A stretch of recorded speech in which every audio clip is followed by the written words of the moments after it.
And what's up, guys? It's your boy. I don't know why we're starting off like that. Why would I start this off like a 2017 video?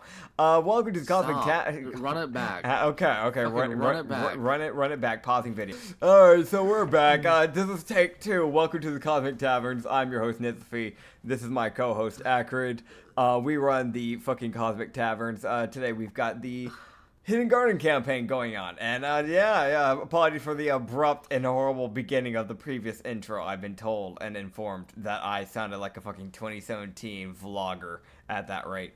From Walmart. Yeah, from You sounded Walmart. like the guy Yeah. who thought Walmart was good content. And I'm sitting here like, you're not special. Stop it. Do you mean like the guys that used to they'd fuck over Walmarts, like they'd go in and like just like start like destroying things in like the kids aisle? Like there was that one guy. Yes. Like I remember there was like a video that like way back when I'd never watched it, but I remember the thumbnail had a guy stuck in a ball pit, like the big tall like 6 foot tall ball pits, and it just said I got trapped in the ball pit in Walmart for 24 hours. That's what the fucking title was. Someone look that up. Someone look it up. You'll know what I'm talking about when you see it. Fucking hated 2017, man. 2017 has some weird shit. Dude, it was such a bad year for YouTube. People yeah, thought some content was good, and it just wasn't. It was just bad. Yeah. Fucking Shane Dawson. Anyways, but yes, welcome back to the Hidden Garden campaign. I play Hojiro Nakamura, aka the half-Duragar bitch-ass motherfucker that does shit sometimes. Not Barely. always. Sometimes. But right now, lights are out because the goddess of radiance has died. Shockers. I know, big cap, all balls. Yeah. I don't remember where did we stop? What was the last thing we've done? Oh yeah, I destroyed a dummy because I found out that one of my friends died during the riots that happened because the goddess died. So that was a whole thing. Yeah. So I destroyed a dummy.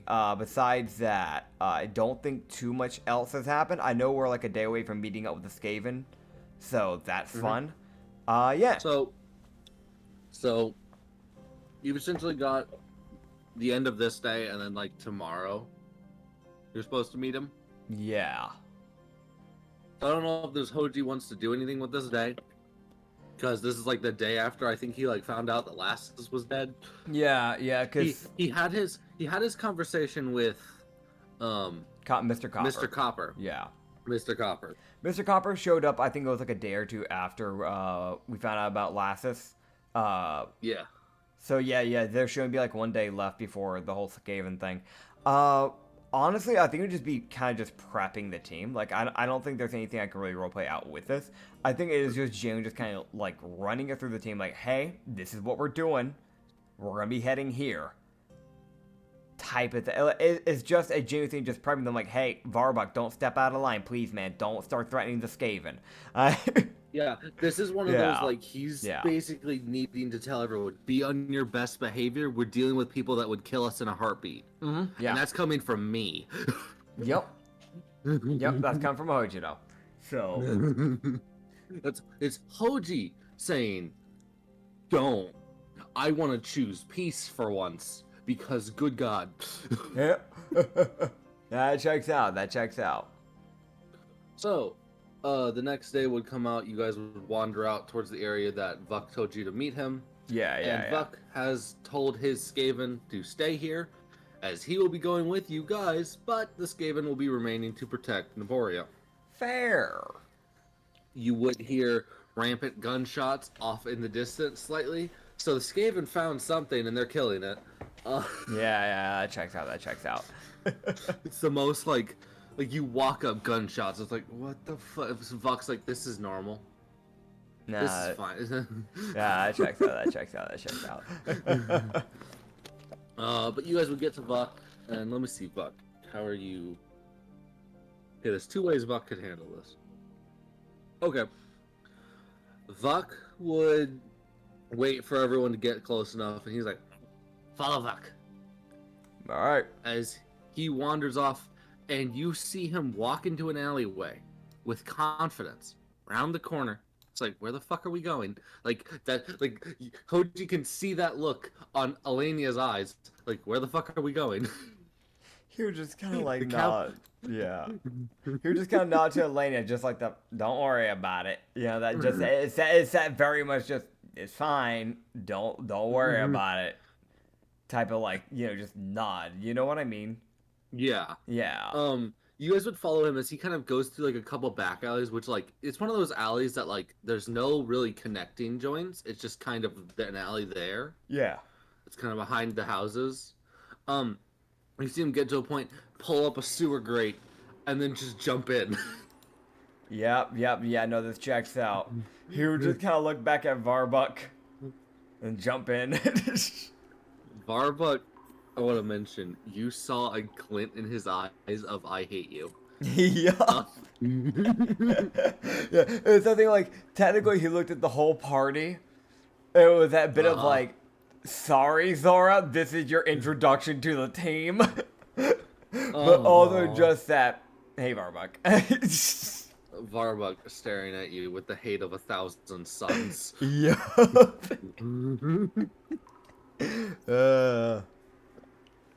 We love Varbuck, man. Yeah, you gotta love him.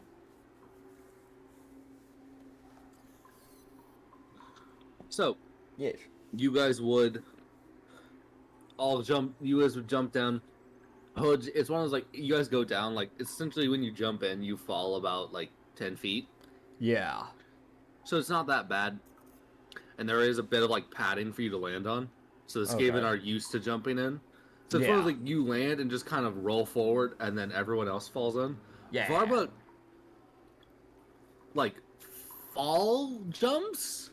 It's weird for him because he's on all fours. So he's like, how do I...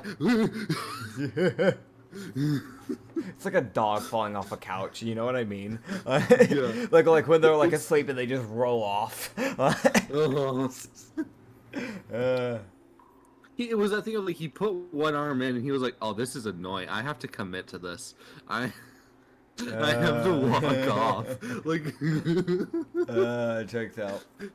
He didn't have the fucking ease of just being able to hop in. He actually has to kind of like crawl in. He's like, "I hate you.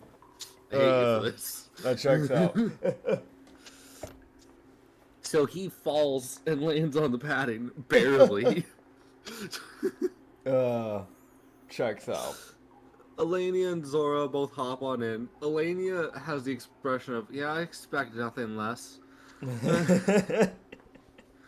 Zora just has an expressionless face. She's like, "Okay, I'm following." That's why she's not just disgusted, I'm gonna be honest. It's one of those like it's the natural like yeah. I don't want to be here. I don't like sewers. Yeah.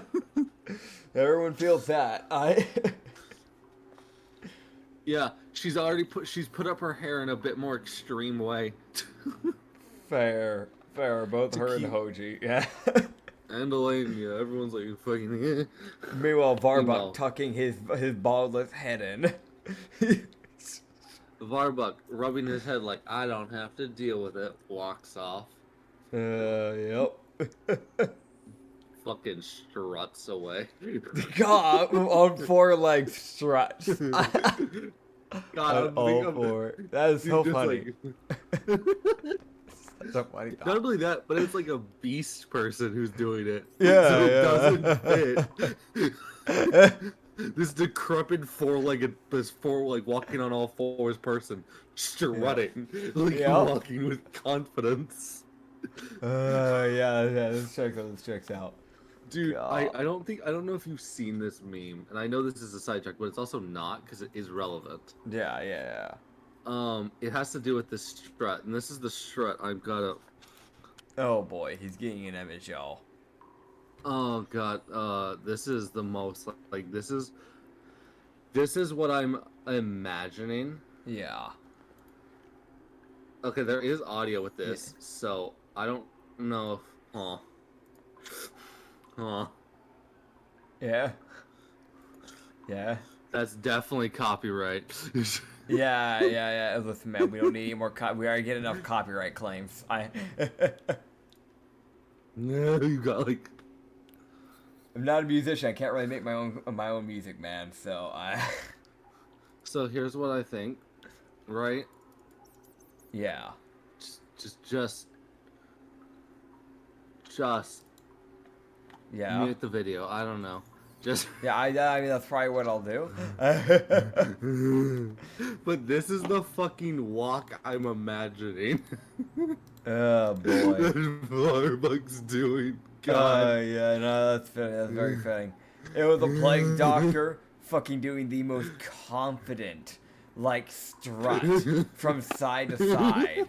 Like, think of, like, 80s, like, bowler hat in one hand, cane in the other, like, walking stick, like, strut.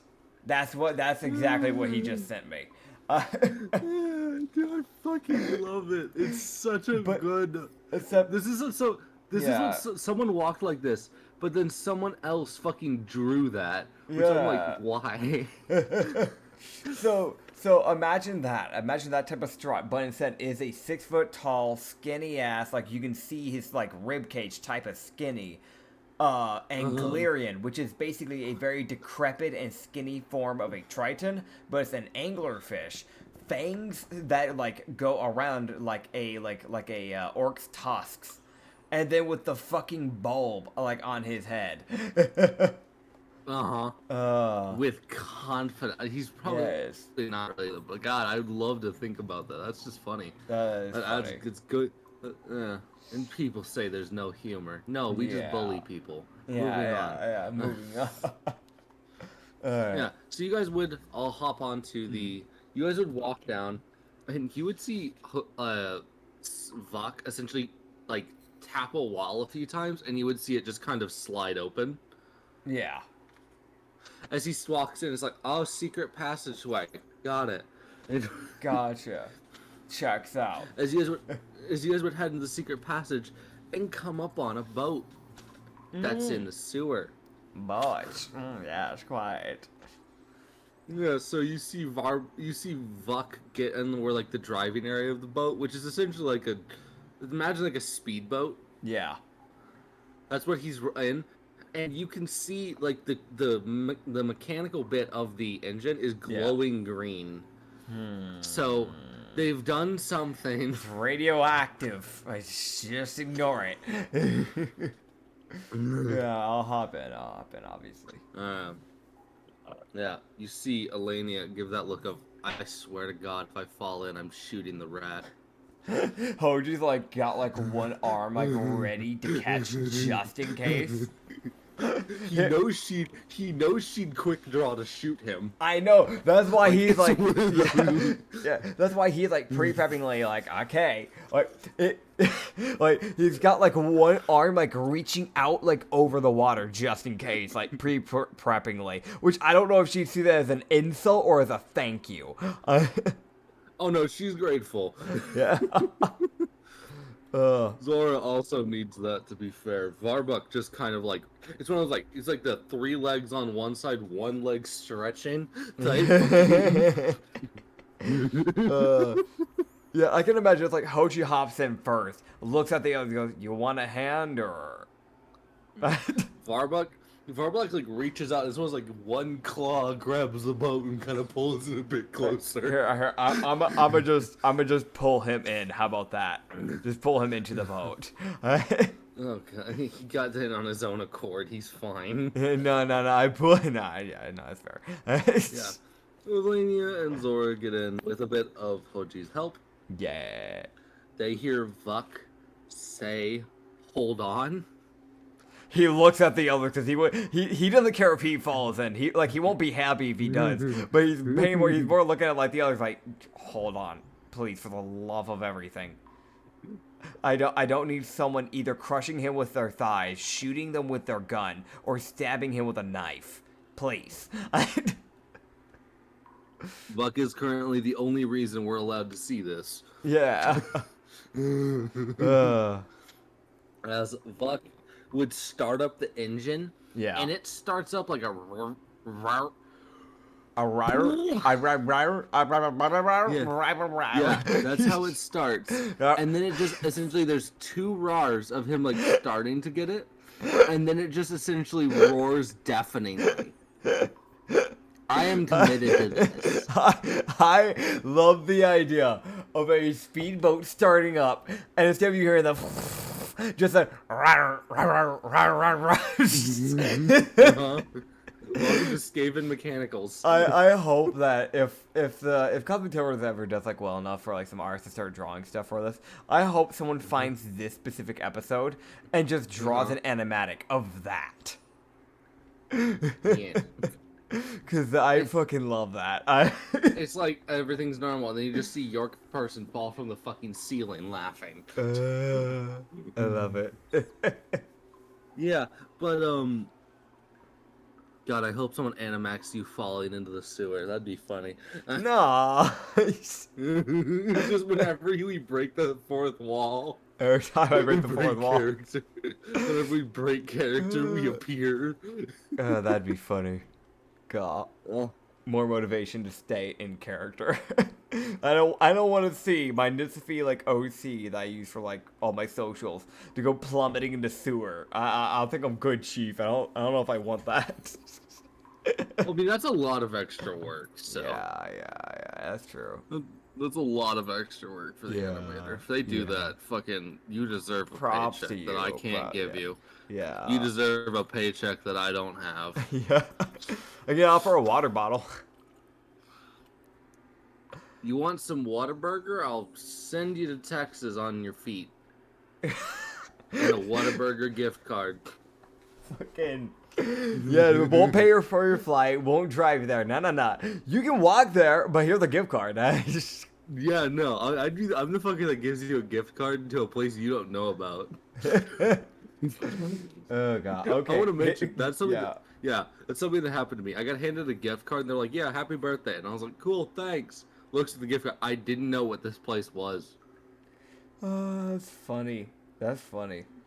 And I later found out. No, it was someplace called like the Stagecoach. So I was like, is it a fucking, is it a restaurant? Like I was looking around town for like the restaurant. Found out it was the movie theater, and it shut down. Oh. Like legit, not like a week later after I got the gift card. Oh, dude. That is extremely unlucky timing. You still have it?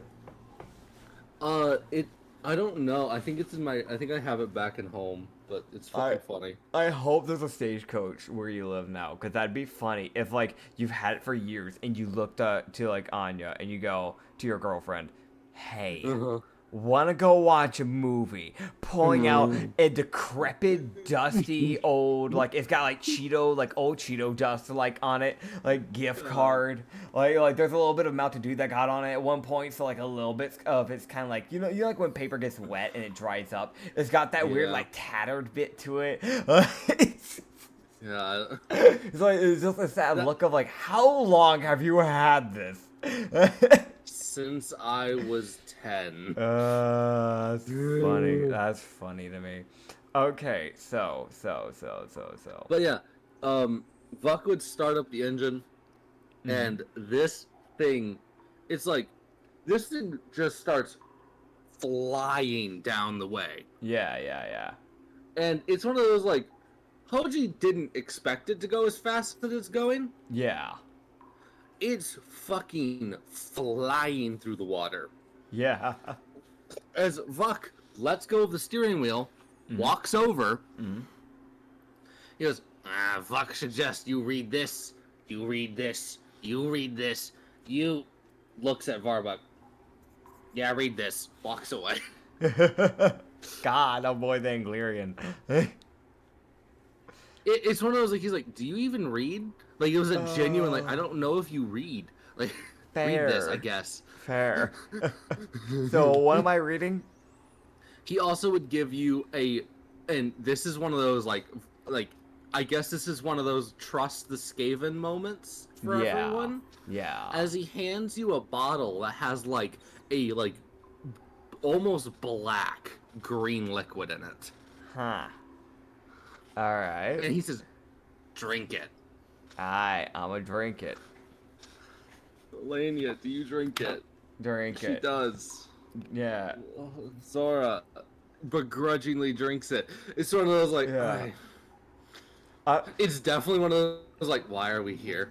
I can imagine it's also one of those things where it's like they look over at Hoji already downing it. Hoji knows. He's like, I don't. Okay. Yep. The way he would look at it and be like, well, it can't be worse than the desert's drinks. Okay. Yeah. There's no con save for this, by the way. Fair. Because it won't make you drunk. It just... This liquid, if you could even call it that. Yeah.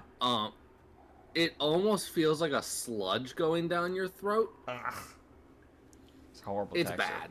Yeah. Yeah. It's one of those, like, it's like,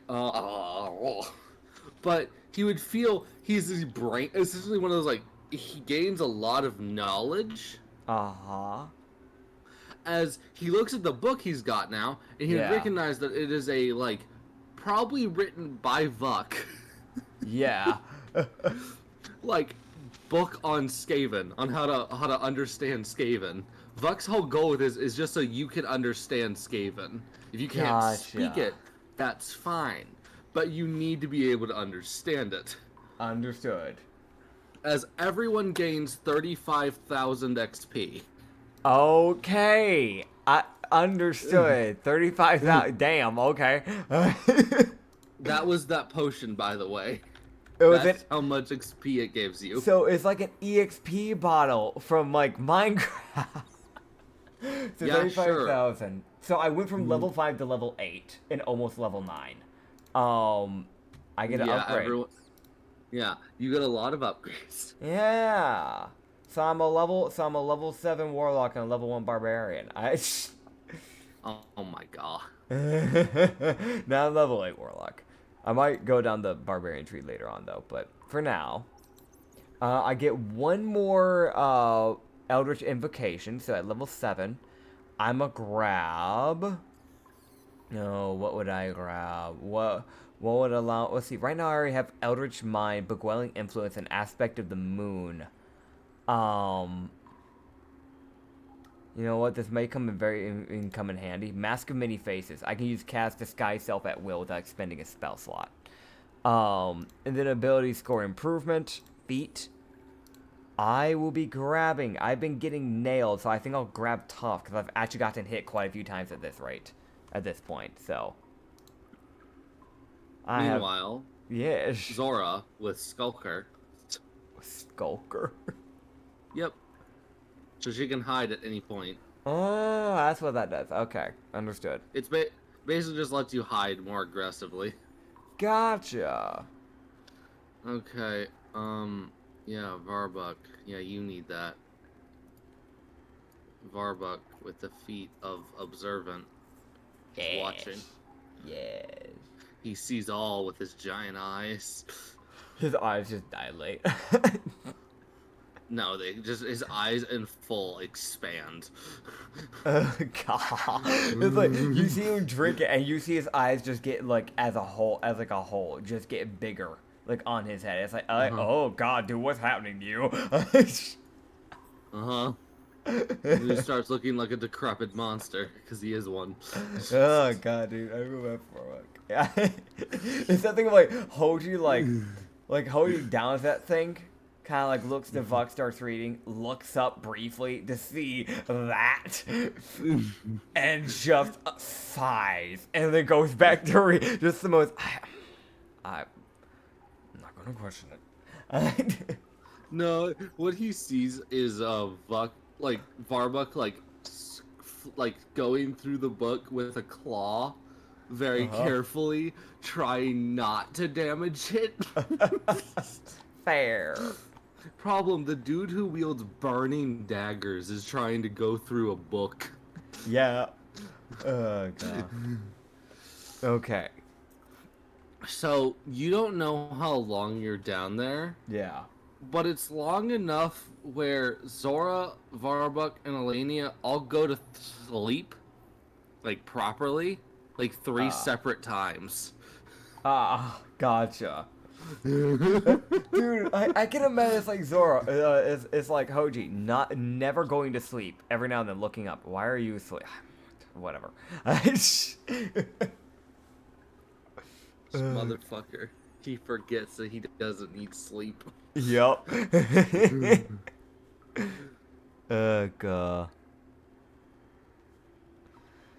Yeah, it checks out. So we're definitely here for a few days, probably, by the sound of it. From what best guesses, it's probably about 3 days. Yeah. Of just traveling on this hypersonic boat. Gosh, damn. It's one of those, like, this boat is flying through the water. It's one of those, like, it's moving fast enough where the water doesn't have enough time to even come up near you guys. Yeah. So, it's picked up quite a lot of speed, and because there's, like, no, like, waves or anything, there's no splashing. So, just Gotcha. going down the water. As Vuck would finally, after 3 probably days of this thing going non-stop, he finally parks it at, like, what could be considered probably a dock. Mm-hmm. It's like a very tiny, like, metal, like, platform that kind of goes out a little bit into the area. Yeah. And it's one of those, Hoji didn't see that thing until they parked next to it. Gotcha. So if he was driving, he probably would have run over it. Gotcha.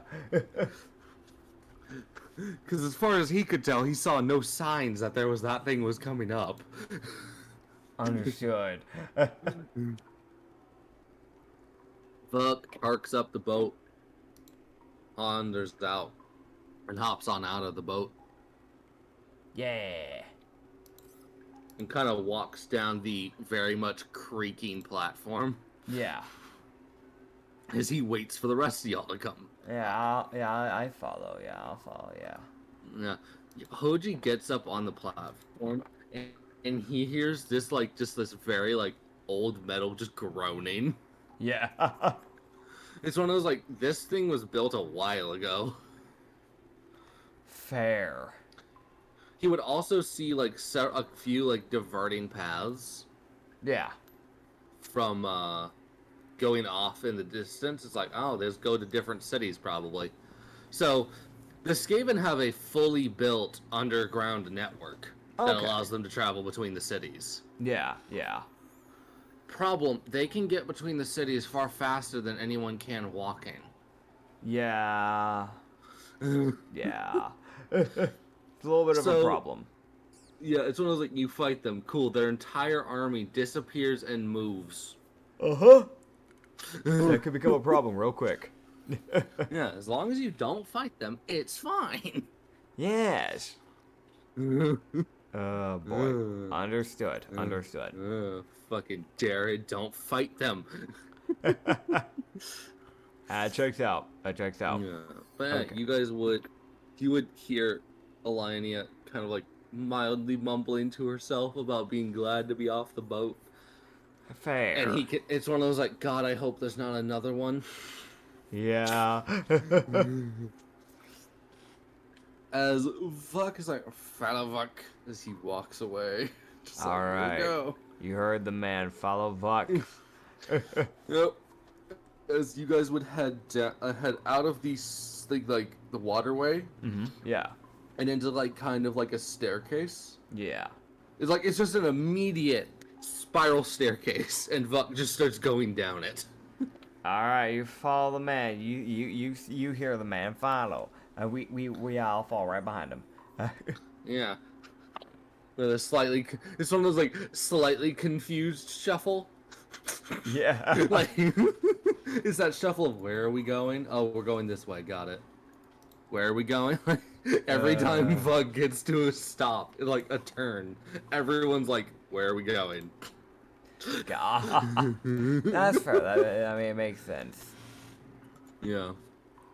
But yeah, as you guys would head down into, like, an underground, essentially, facility, that you guys can just see, like, Skaven working. Okay. There's like different tubes and pipes and different like mechanical systems that he can just see like liquids traveling through, and it just looks like a few Skaven are like diluting something, or Yeah. they're making it so much worse. It's one of the two. He doesn't know which, because it's like they've basically made an advanced alchemy kit Understood. that's just sitting there. It's like, oh, that okay, huh? That exists. Yeah.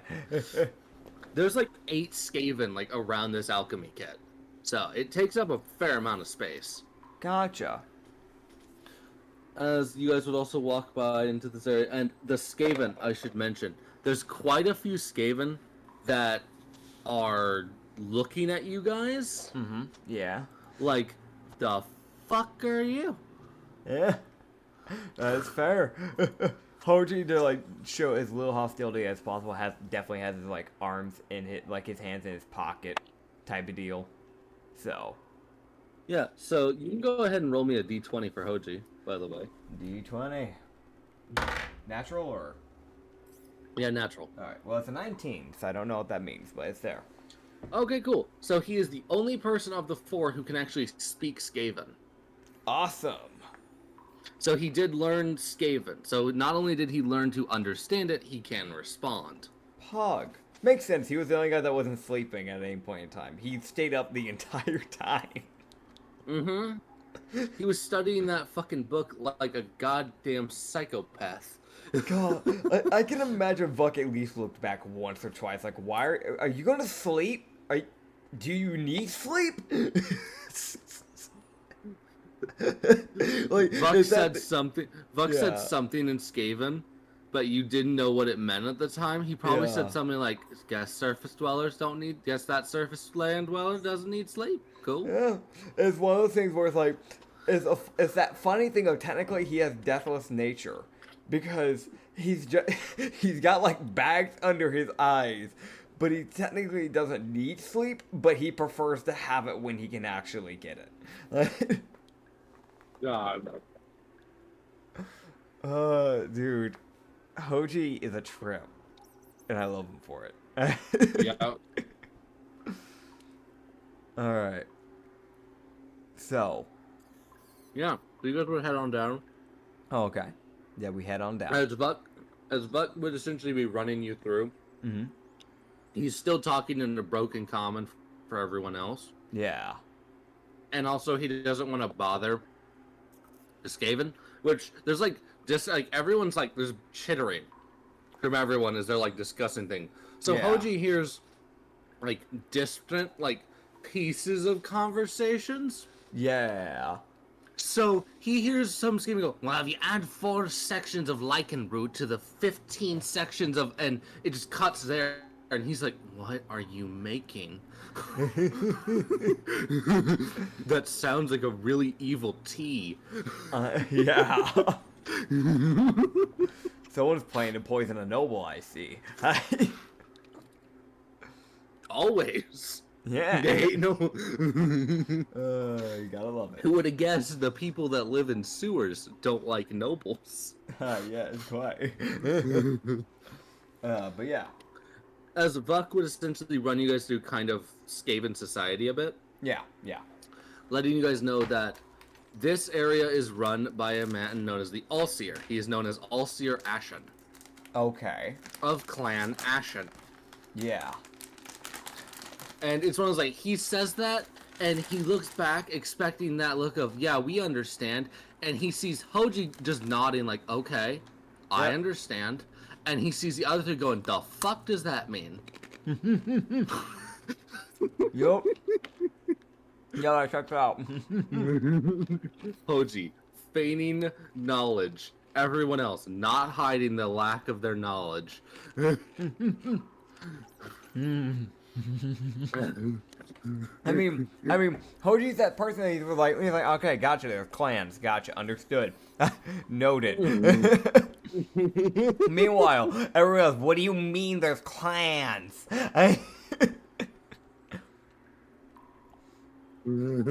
Like, his brain's kind of just going to like, okay, I get it, Shaolin clans are a thing, I get it. They kind of fight over power and stuff like that, I get it, it's kind of like that, I'm imagining. Yeah. Yeah. So, Buck would essentially explain that clans often fight for power, Yeah. and whichever clan wins a fight with the other clan, Yeah. like the leaders fight, and whoever wins, that's the one that has control over that other clan. He would just kind of go, oh, so in a way, it's somewhat similar to that of the orcs with their tribes. Yes, but we're smart. That is very true. I've seen them just brutally murder each other with an intelligence of 7 at best half of the time. There are some smart ones, it's just not very often. Buck could also point out, he's like, and we don't fight to kill, we fight to knock out. Understood. We don't want to kill the other leader because the other clan won't listen to our leader. Fair. So, the Skaven have a good way of handling things. Yeah. It's just when it comes to dealing people with outside of their clan, they look at you like, what are you, fucking a goblin? But it's like a 6'3" dude. They're like, yeah, you're a goblin. It's like, what do you mean? Oh, that's funny. That's funny. It's like they look at the fucking like high elf. So are you like like one of them orcs that they've been talking about, or like Skaven are unintentionally horrifically racist. Like, it's just because they don't know. I think it's less of a racist thing, more just like they lack the knowledge to understand that what other races are. Yeah. Yeah. And there's very little diversity amongst their group. Yeah, they don't have a lot from what I can tell. It's mainly just Skaven. I do know that the arachnids, they seem to like the arachnid people seem to like hold them at bay from what I've heard, so because arachnid people also live underground. Yeah, arachnids is one of those like the one spots that Skavens can't expand to are essentially areas that there are arachnid hives. Yeah. But the arachnid hives have noticed that the Skaven, because the Skaven are efficiency people, so they like just building in straight lines. Yeah. They added a curve to go around them. Cool. It was one of those like they were like, yeah, see, they can't move now because we're in the way. They look over. The Skaven digging a tunnel around. Huh. Damn. You're tried, man. You're tried. It's one of those like before the Skaven really started pulling out their big guns, literally. Yeah. The arachnids would kind of have small fights with them, and then they started running into like actual powerful Skaven that were saying back the fuck down, and the spider people were like, "You got it, Jesus Christ." I mean, honestly, I think the arachnid people could take them on, just because I've seen the way the arachnids can fight.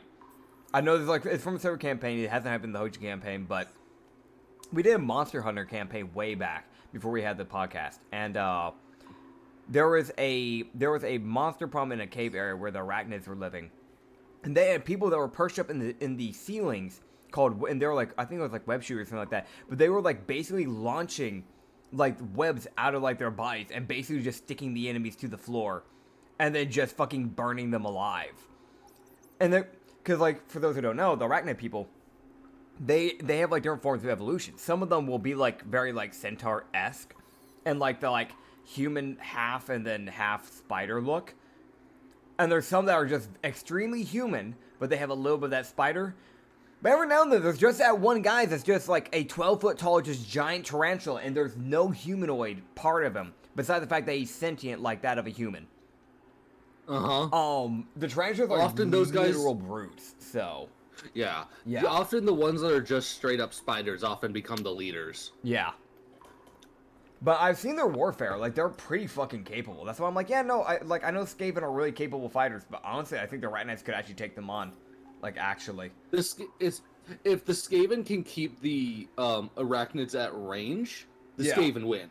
Yeah. But if the arachnids get in that close quarters combat, which they excel in, the Skaven are fucked. Yeah. The thing is that from what I understand, the arachnid people have like a movement speed of, what is it, like, isn't it like 35, 40? Like, insane speeds. Yeah, they're fast for people, yeah. Yeah, and they also can spider climb. Yep. Literally. And besides that, from what I remember, a lot of them tend to be monks. So they're just gonna be fucking insanely fast. So The Skaven would have to shoot them. Not saying the Skaven don't have a shot. The Skaven definitely still have a shot. The Skaven would have to shoot down the arachnids, like, insanely quick if they would want to win that fight. Yep, it's literally just line of gunners, open fire with everything we have. That is a blitz fight. But okay, well, we're getting sidetracked again. Okay, but besides the point... The arachnids did eventually choose to not fight the Skaven, as they viewed the losses they would probably acquire would not be worth victory. Fair. It's one of those, like, yeah, you can win, but at what cost? Like, everyone's dead. Like, literally, your entire army, like, half of them are dead. Yeah. Like, there's, like, 75% of your entire population is dead. Yeah, that checks out. All right. It's like, cool, you won. But anyways. Yeah. Continuing. As Vuk would take you guys down into a lower area where you would see... You guys would start hearing gunshots as you guys would walk up, and you guys would be able to see... Oh, boy. The Skaven Rattling Gunners. Okay. As you are seeing Skaven standing there with miniguns shooting. Don't shoot. They're shooting at like what are probably corpses, but they're in a bags. Yep. Yeah. Target practice. Fair. Oh god, yeah. That's that. I wonder if they knew how to make these things called, punching bags. They could just make one of those instead, or like a hitting dummy instead of using a corpse, because that's gonna smell. It's gonna I know you're in a sewer. They're in a sewer. Yeah, they're in a sewer. Yeah, but it's just gonna get worse. It's just gonna get worse. No, see, it's a fresh corpse. Ah. You don't know where they got it, but it's there. Oh god. Okay, so. Oh yeah, you guys would walk up and you guys would see. This is when I was like, you see this guy overseeing this. As Vuk would essentially kind of stop a little bit away and be like, that is the All-Seer. Oh boy. And it's one of those, like, he's got that look of, oh, this is gonna be interesting. Yeah, here we go. As you guys would walk up to All-Seer Ashen. And here he is. I have an image for this man. He looks completely sane. Yeah, it's completely sane. While in the picture, he's screaming and yelling while wielding magic. We're looking at a brown, grayish furred Skaven, mainly brown fur. But it's that weird thing. Most Skaven normally don't have hair, right? Technically, what he's done is he's styled some of the fur around his head, he's braided it. And that bit of it is gray. So the fur on his head is that more gray, where the rest of it's brown. But he's braided it. So think of fucking Viking type of braids. That's what he's done with that. He has some bone jewelry up in the hair as well, with some golden earrings. The loop earrings, 1980s waitress golden hoop earrings type of thing. Sharp teeth, obviously. Oh wait, he has some of those same type of rings up on his bottom lip as well. I just realized. But just a very Skaven-based person. He does have a brownish tribal-like cloak. That kind of goes over just a bit of the majority of his torso, not really much of his arms. His arms really aren't covered. He also has tattoos around his on his both arms and hands, a bit around his eyes. Mainly circle tattoos with some random lines that kind of go around. And then some talisman just kind of draped around his arm, and a skull that has green glowing light coming from it. So that is what I'm looking at. Yes, as you would essentially be watching as this Skaven is sitting, he's sitting there on essentially a metalwork throne. Yes. As he is overseeing essentially probably making sure that the guns work properly. That's probably what this is all about. That checks out. That checks out. Because the Skaven, while they might be complete and total psychopaths, they want to make sure their shit's working right. Yeah, no, that makes sense. That makes sense. You don't want to like run into like a war, like you're about to invade someplace, and just go. Anyways, here's my shooty bang bang, and then it just doesn't work. Yeah, it just goes click, and it's like, everything no. goes south real fast if that happens. No. They may be Skaven, but it can still go bad real fast if you don't have your stuff working right. Yeah, so, and currently, Hoji can tell this is definitely, the Skaven are currently preparing for war. Yep. Just in case they need to. Fair. So, currently it's one of those, like, the Allseer would walk, so they just walk up to the Allseer, and he kind of looks over at you guys with that look of, who the fuck are you? Like, fair. As Vuk goes, Allseer Ashen, and he kind of, like, bows his head a bit and goes, I've brought surface friends. Yes. Surface friend. Okay. Hey. Yeah, Hoji would kind of put like his hands behind his back, kind of like clasp them together. So Vuk would go ahead and let, as Allseer Ashen would introduce himself. Essentially, he's like, I'm Allseer Ashen. Of Clan Ashen, ruler of most of the Darid, as you call it. Understood. Well, my name is Mr. Enma, or most people know me as that. However, since I'm dealing with a proper person, I'll tell you my actual name instead of using my alias. So, hello, Hojiro Nakamura.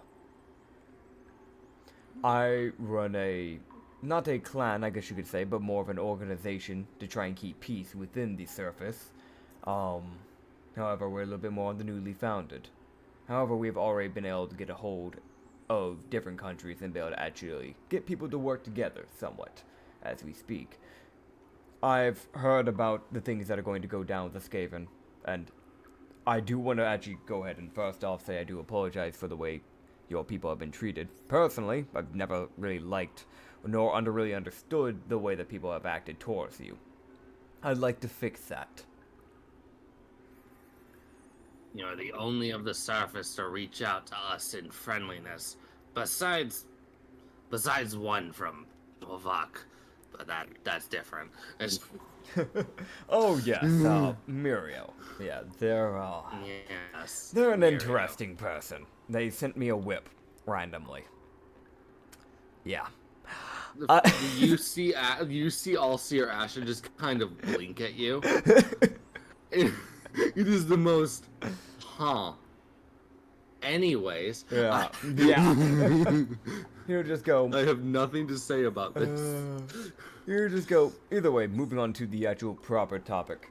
I'd like to properly fix the damage that has been done by the surface. I know that trust can't be built immediately. I understand that what they have done has caused a giant disruption upon your people. I don't like it in the slightest. As far as I'm concerned, any race deserves the same rights as the other, and just because they hadn't seen you doesn't give them any right to have just shot at you blindly. That being said, I know that it'll probably take a bit to actually get things properly fixed. From what I understand, you plan to have a random town in both the Darid and the Dwarven taken over. And I understand that completely. In fact, if anything, I'm actually with you on that. Well, I can let you know what towns are going to be gone in 2 days. If you're okay with me trying to get out some innocent people, that if you're fine with that, I'd love to at least save some people that don't deserve to die. But they can try. Understood. While there are some horrible surface dwellers, there are genuinely good people. I'd hate for people that don't deserve to be caught in crossfire to be caught in crossfire. Yes. Wow. The town known as Snowbush will be leveled. Understood. which Hoji would know about Snowbush. That is not a small town. Yeah. That is the one of the center points of the Darren, and they're nuking it. Yep. Yep. They would also be, and I need to see if I can find this. Okay, well, that's annoying. They're nuking the. Let me see if I can get this. They would also let you know. He was like, and the town of what is it called? Orlon, something like that. Oh, that's funny. Something like that in the forest area. That's getting leveled. Understood. And we've decided that the capital of the Dwarven needs to be shown some respect. The dwarves are rather ignorant, so I do understand.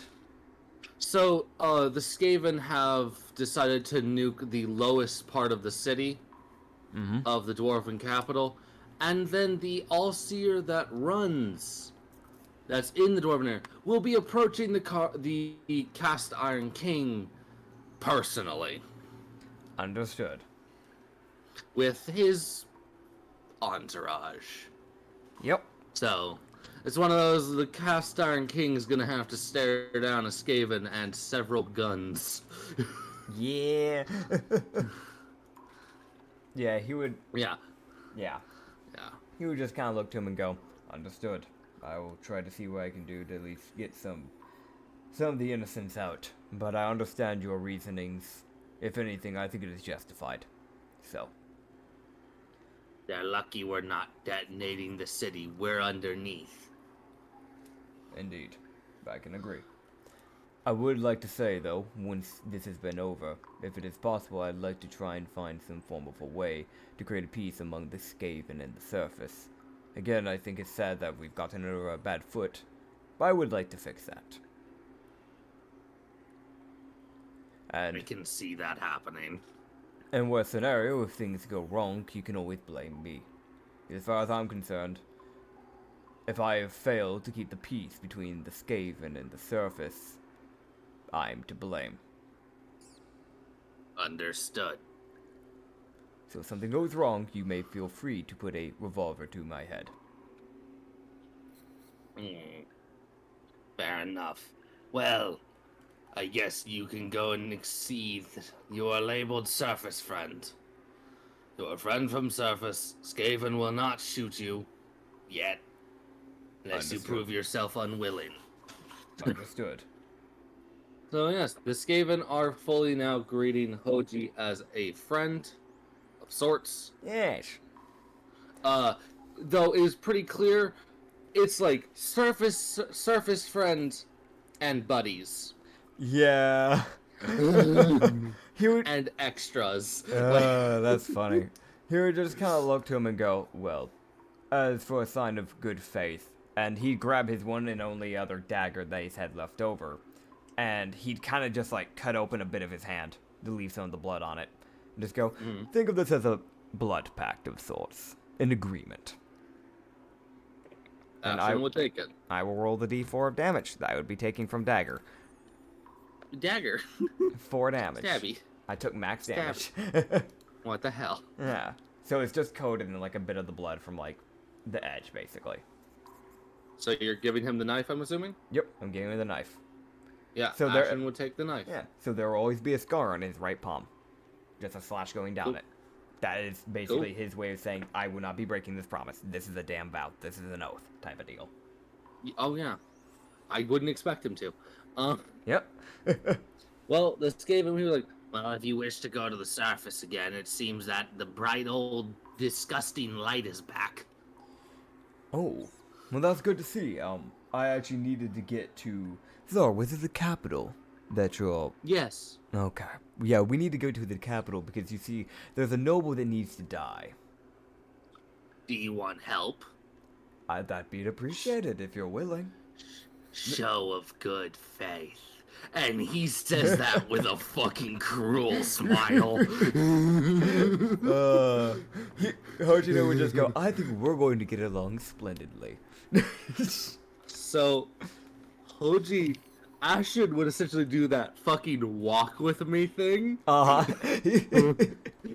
As Ashen essentially shows Hoji, not all of it, but a fair amount of the ungodly number of weaponry that they have. And he also can just see the sheer number of rats that he didn't know were there. It was like, he looked in that main area. It was like, there's like 50 rats. He was like, oh, okay. He gets in the main of it. There's just rats like crawling over each other.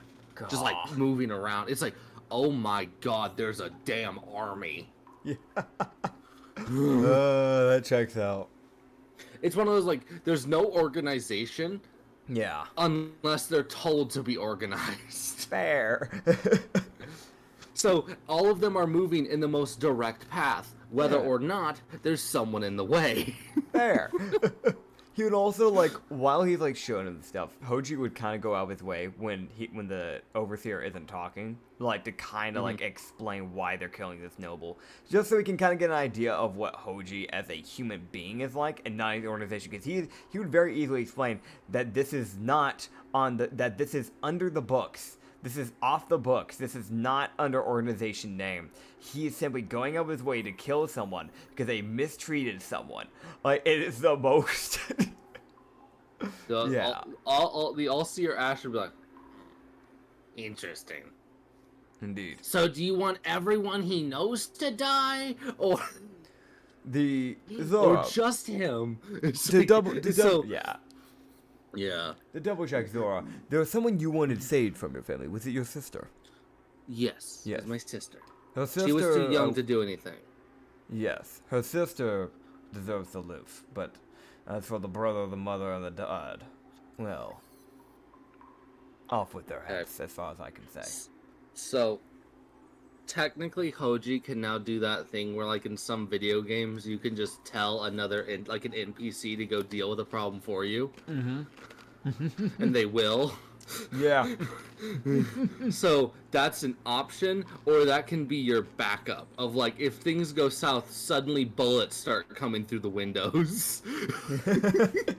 I think I'd like to have it as a backup. Dude, God, that's an ungodly backup. Yeah. You would just kind of go, well, yeah, if you're fine with it, if you're willing to lend a hand. If things go south, maybe station a few escaping up in the vents with a few guns ready to go. You see a devious smile. You just kind of go, you see, I know we're going to have to probably deal with some men, because nobles have a lot of money, so they probably bought a few protection. That being said, the protection will probably get in the way, so if the noble tries to make a break for it, feel free to shoot them in the leg, or directly in the head. But personally for the dad, I'd like to allow Zora to have that final killing blow. It's only fair. You would also see All-Seer Ashen look over at Elenia, and you see he looks there as well. Like, he's doing an eye over everyone. Not like checking them out, but just like seeing their value. Like, how useful are you type thing. He's like, Zora, he's like, okay, close range knife person, close range knife person, somewhere near me with magic. Bitch, what the fuck is that? Like, the most, like... You would just go, I should probably let you know what my people are capable of so you can get an understanding of what you might want to bring for this operation. I want to mention, All-Seer Ashen looks at Elenia's revolver. And he's like, unacceptable, follow me.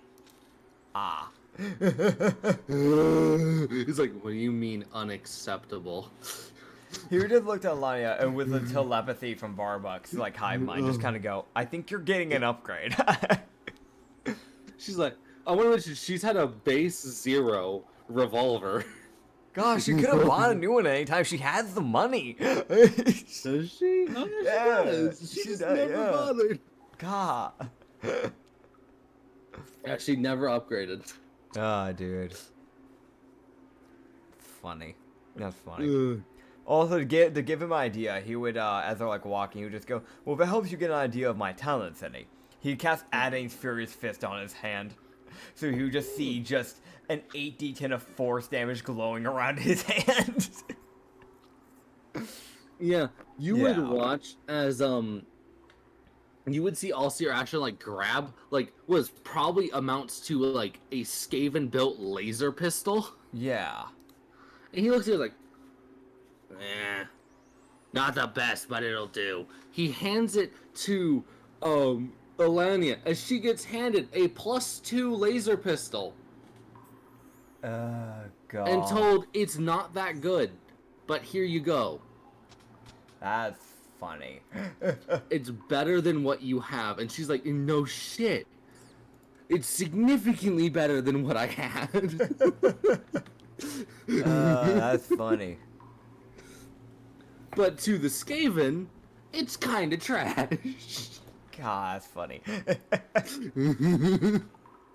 I also want to let you know the new spells that I have gotten from leveling up. I've unlocked Banishment in case I need to banish a demon, Blight, because I can, and Summon Greater Demon. Yes. Oh god. Summon the Null Demon. You can definitely try. Fair. God, you just summoned an imp by accident. Summons a useless imp. No, hear me out. It's a greater demon. It's just a greater imp. God. It's an imp that is like weirdly enough as strong as the fucking greater demon. It's like, wait, why the fuck are you? Hold up. Yeah. But yeah. Yeah. So, he would look at everyone else. Is he? Okay. Yeah, he's almost like he's looking at everyone's weapons to make sure that they have good enough to fit his standards. Yeah. It's like he saw someone with an unenchanted gun, and he was like, "That's fucking decrepit. Get that shit out of my sight." Hojiro, as of now, has a golden spark whip, a marrow drinker, and a serpent longbow. Yeah, he's satisfied with seeing what Hojiro's got. Yeah. Also, you would notice that the laser pistol is modified because Skaven, and it seems to have a bit more of a green glow. Yeah. Than it's supposed to. So it probably does acid damage. Gotcha. It's like laser pistols, supposed to be radiancy. It's the Skaven. What's that? What's radiancy? Who is this? Who is this god you call Eveline? Oh wait, no, never mind. She's dead. Oh well, bang! Didn't know her. God, it comes out they killed Eveline. It wasn't even quota. They would. They didn't. They thought the light was ugly. Oh god, you heard it here, Eveline. You did a bad job. By their standards, yes. That's funny. Yeah. As you guys would continue on. All right. As everyone would get, and he'd hand everyone a ring. Okay. I will go ahead. And this is a ring where you can it'll temporarily be equivalent to a ring of poison resistance. Okay. As he hands this to you, as it will also add a D10 of poison damage to any attack you make. What is any melee attack. What is this ring? It's ring of poison resistance, but it gives you that extra thing. It essentially is called a ring of rat's blight. Okay, so I already had a ring of poison resistance that was a ring of serpent. So now I have two rings. So do I just have immunity now? Yeah, sure, go for it, man. Okay, I was gonna ask, I was like, that's two different poison resistances combining. Gotcha. Ring of poison resistance. I already had a D8 of poison per for like one hit that I do. So now, but the other one, does it act to every attack, or is it just to one attack like the serpent one? No, this is every melee attack you make. Okay, awesome. It adds the poison damage. Gotcha. Whereas the serpent one can act towards both magic and melee. So, gotcha. Okay, so there's a slight difference. Ring of Rat's Blight. Mm-hmm. Understood. So I now have immunity to poison. Whoa. Oh boy. Awesome. Cool. PogChamp. Melee. Plus D10 of D10 poison per melee. Gotcha. Boom. Got it down. All so right. people like Elania or Zora are gonna get a real big buff from this. Mm-hmm. Oh yeah. People like Varbuck, and also Varbuck. I can't. Yeah. No, I can't even. Oh God. Oh no. Oh yeah. no. Yep. Hojiro, I think, is like the least benefited by this, but it's still useful nonetheless. It's one of those like It's one of those like he saw a bunch of melee people and he was like, well, okay, here you go. We're mainly gun people, but here you go. Yeah. He did give a gun though, so that is good. Yeah, yes. Also, oh boy. Yeah. Okay, never mind. We're good. Oh, okay. Yeah. But yeah, you guys would keep going. Yeah. As the Skaven would as Allseer Ashen would show you all the way to the surface. Yeah. Because he knows damn well you want out of here. Oh yeah.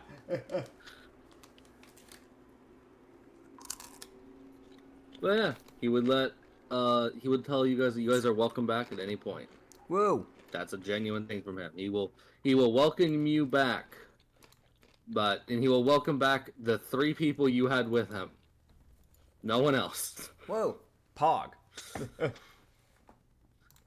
Like, we will allow the surface friend and co. Yes. All right, good to know. Yeah. All right, yeah. Well, that's good to know nonetheless. Pog. As you guys would make the 30-minute journey to the surface. Yeah. Get all the way back to the surface. I bust down the door. You guys would exit the secret passageway into the sewer again. Yep. We love it. We love the smell of the sewer. Yep. Finally get your head Elania out. wants to die.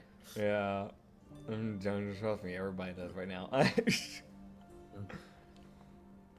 As you guys, it's one of those like everyone's like, don't show it, but I don't show it. Don't. Yeah. Don't. It's just Hoji constantly looking back at the others like, don't grimace, stop it. As you guys would exit a sewer grate into the capital city. Fair. And the sun is shining. Yeah. Emitting a more radiant-filled glow. So, great. Itself now has a bit more radiancy actually to it. So, people who are undead, like actual undeads, are in pain. Uh-huh. Dying. It's funny. So Exil's probably about to have words with the god of radiancy. Fair. Fucking bitch just started her job and she's already pissed off Exil. For those who don't know, Exil is the god of death, so yeah. Yeah. He's not a god you want angry. He's one of the strongest gods. She's trying, man. She's trying. But yeah. She's like, I'm gonna do a good. Fills the light with radiancy.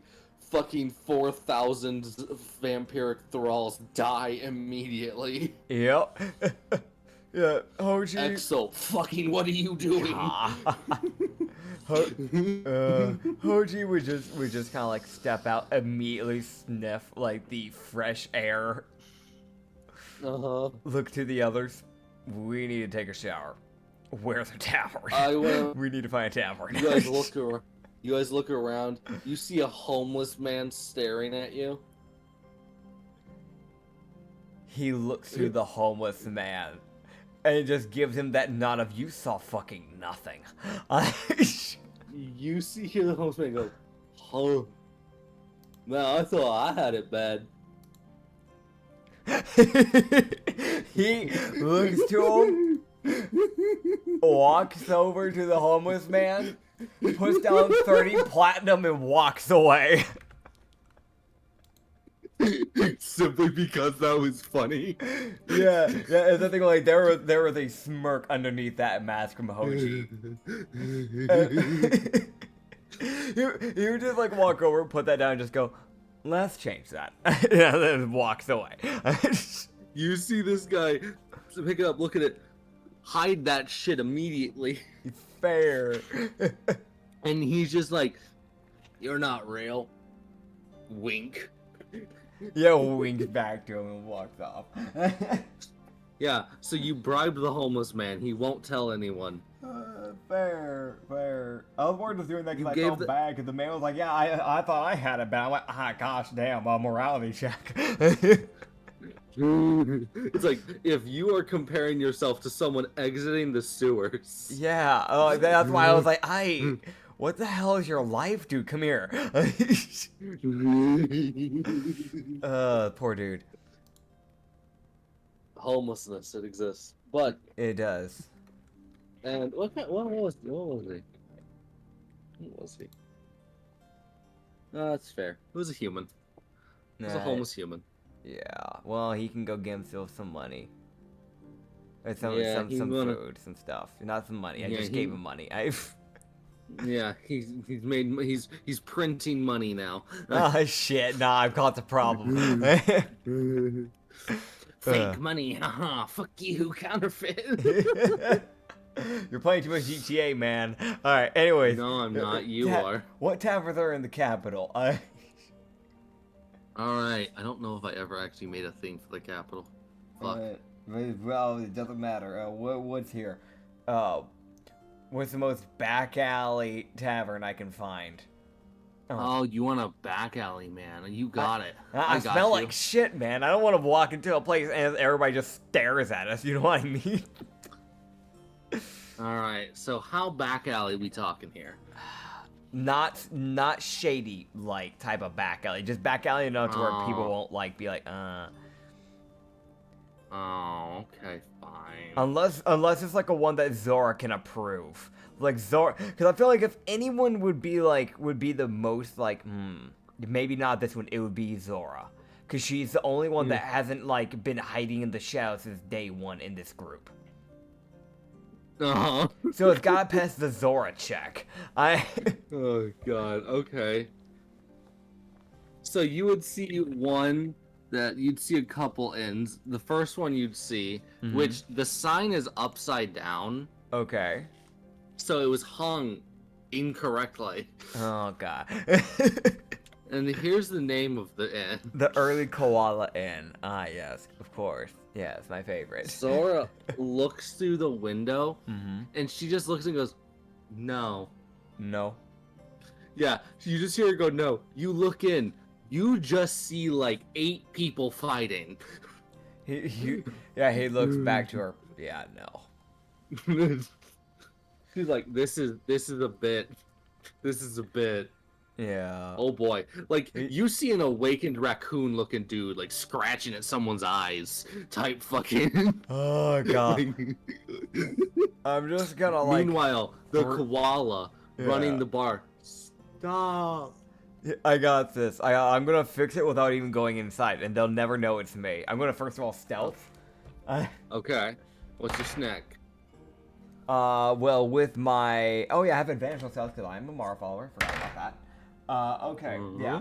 So, with my +9 to my original roll, which is a 25, is my... You know what I mean? I got a natural 16, so I got a 25. Okay, you're like, with my natural 25. I'm like, no. No, we roll a d20. That's not possible. Yeah, no, I rolled a 16. So, with my dirty 25, I stealth, and then I'm going to So you said there's 8 people fighting, right? Yeah. So technically speaking, with Chill Touch, there's a total of how many hands come out with Chill Touch? It's 1 skeletal hand per Chill Touch. So I have 8 shots to do this. So they have probably 8 shots to try and spot me. But I'm going to also cast invisibility on myself. So they'll have disadvantage on noticing me. And I'm going to use Chill Touch 8 times to one by one pin them down so they stop fighting. The skeletal hand will just reach out of the ground and hold them down.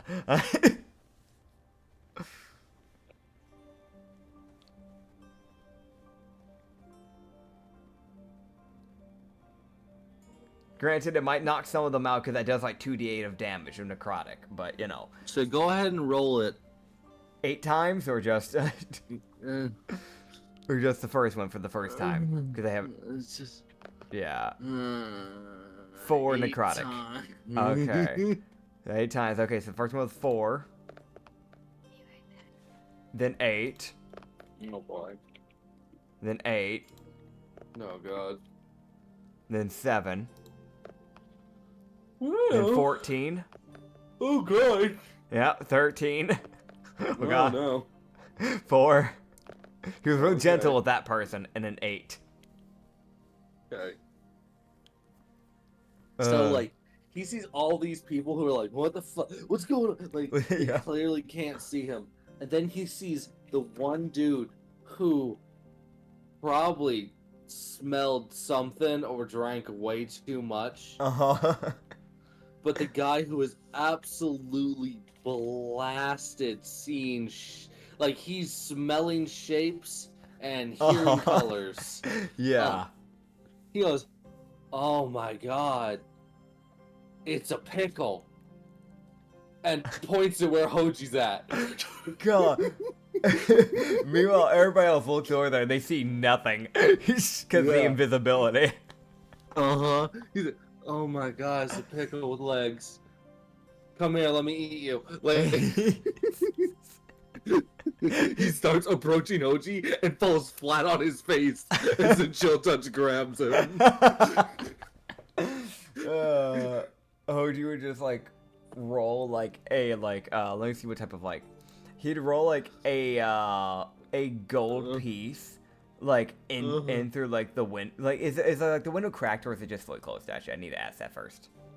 The window is open, actually. Okay. Yeah, so he'd flick it forward onto the counter where the owner's at. And he'd cast message on it. Okay. And it would just be a simple trying to restrain them. Best of luck. Yeah, okay. You see the koala like slowly reach like, now I gotta clean this up. Fair. As I'm gonna walk away, but I'm gonna summon my specter to help him clean it up. And I'm gonna walk off. God, yeah, you guys would leave.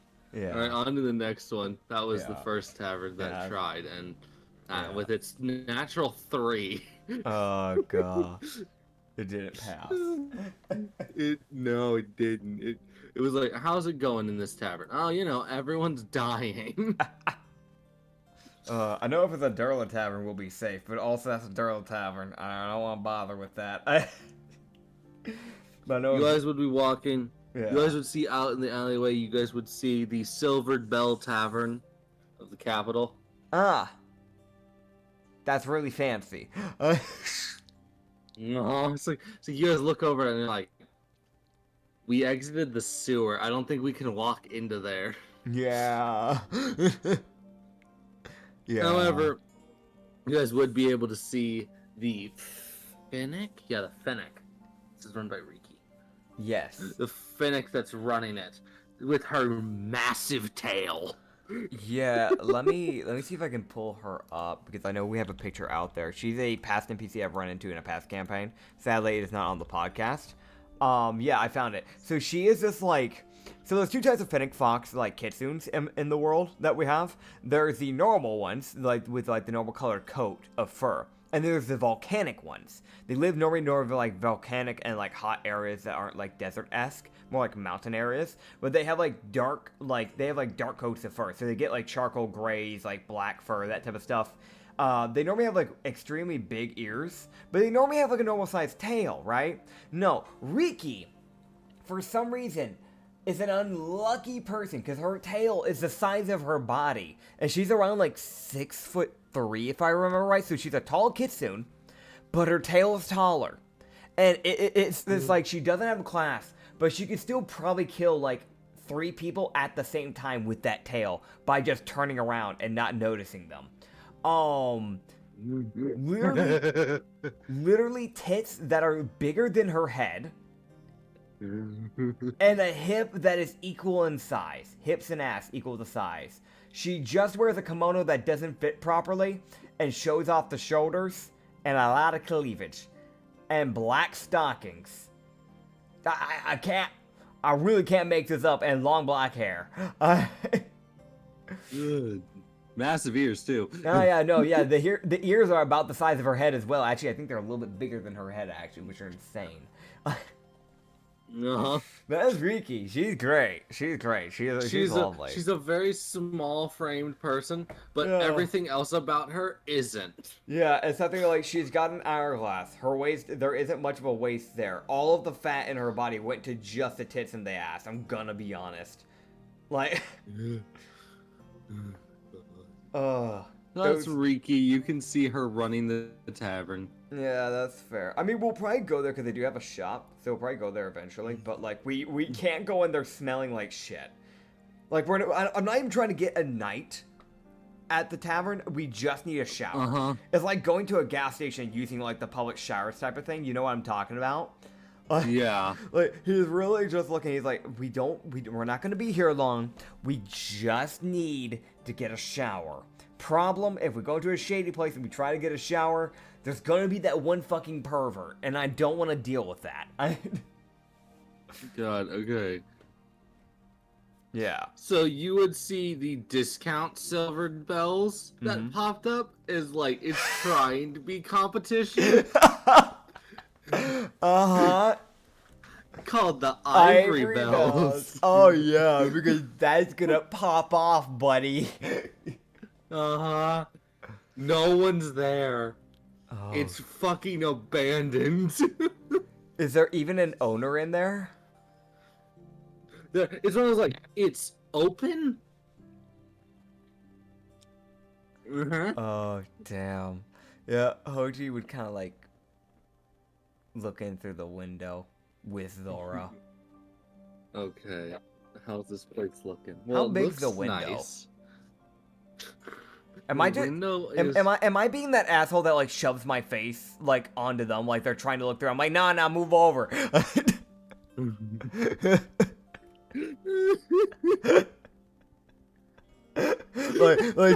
like putting my face in there, you're like putting some light pressure. Like, I want to see. No, let me see.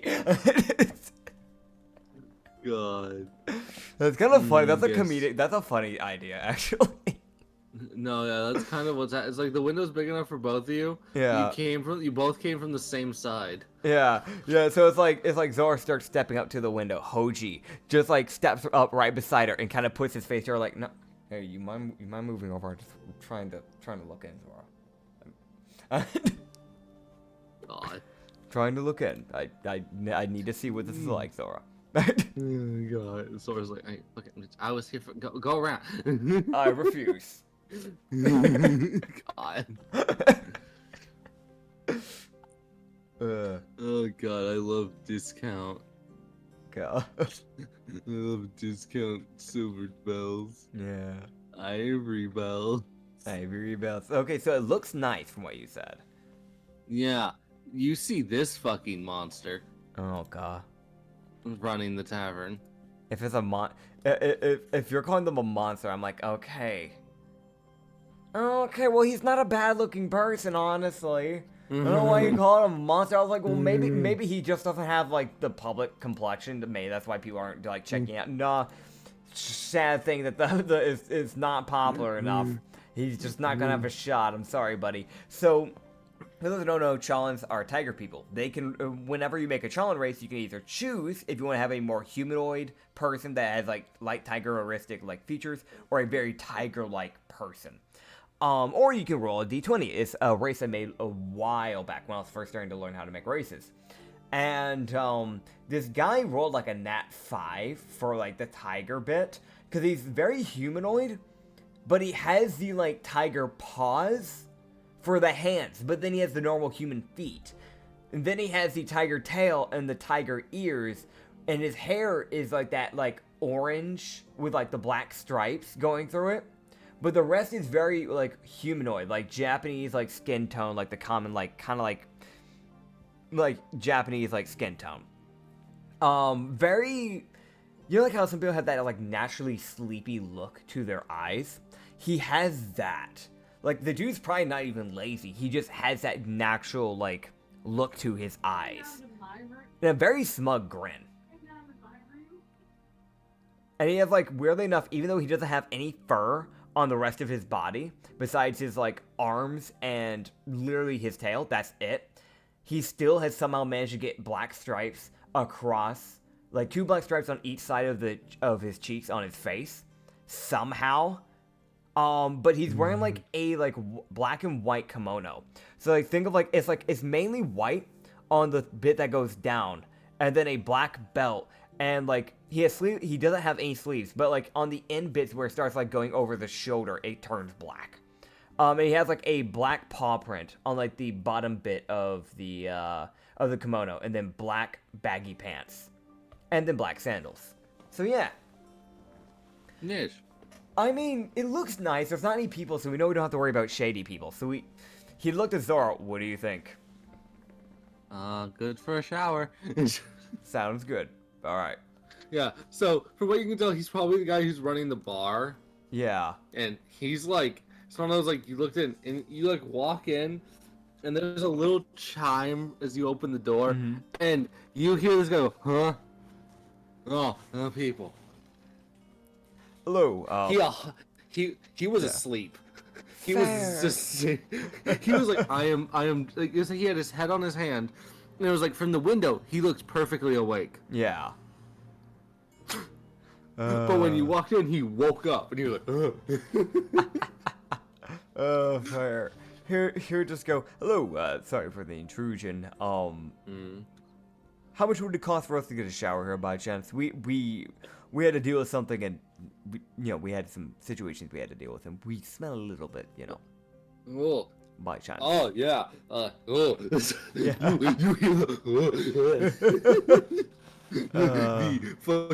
The guy he's just been smelling nothingness for Yeah. the last like 5-6 hours probably. Oh, fair. The first thing he smells, sewer. Shit. Yeah. Just... He would just go, I do apologize. We had to deal with a monster that was down in the sewers. It was causing a ruckus, so. Alright, that's fine. Yeah, no, fine. Go get a shower. Oh, you need it. You'd appreciate it. This man doesn't care about the payment. He just wants you to stop smelling like shit because it's torturous. I'm glad. He's at least caring about it. We will pay him, but he'd just go somewhere at the showers. He's like, there's, oh god. It's just, he's like, I hate to be rude, but please keep your distance.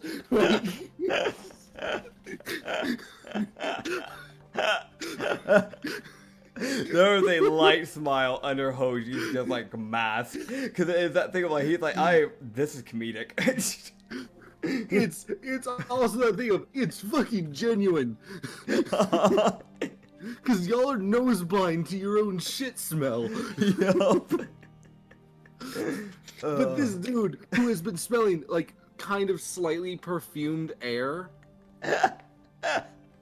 It was like, that's all he's been smelling for 6 hours, and then suddenly a wash of shit hits his nose. I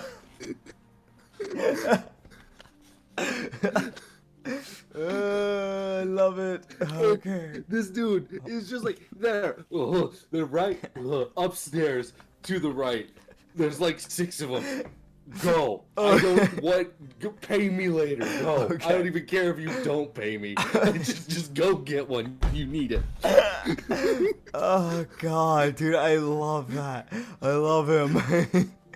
His genuine fucking reaction of, I don't even care if you don't pay me. Just fucking go get a shower. Dude, that's so good. That's so good, dude. Oh man.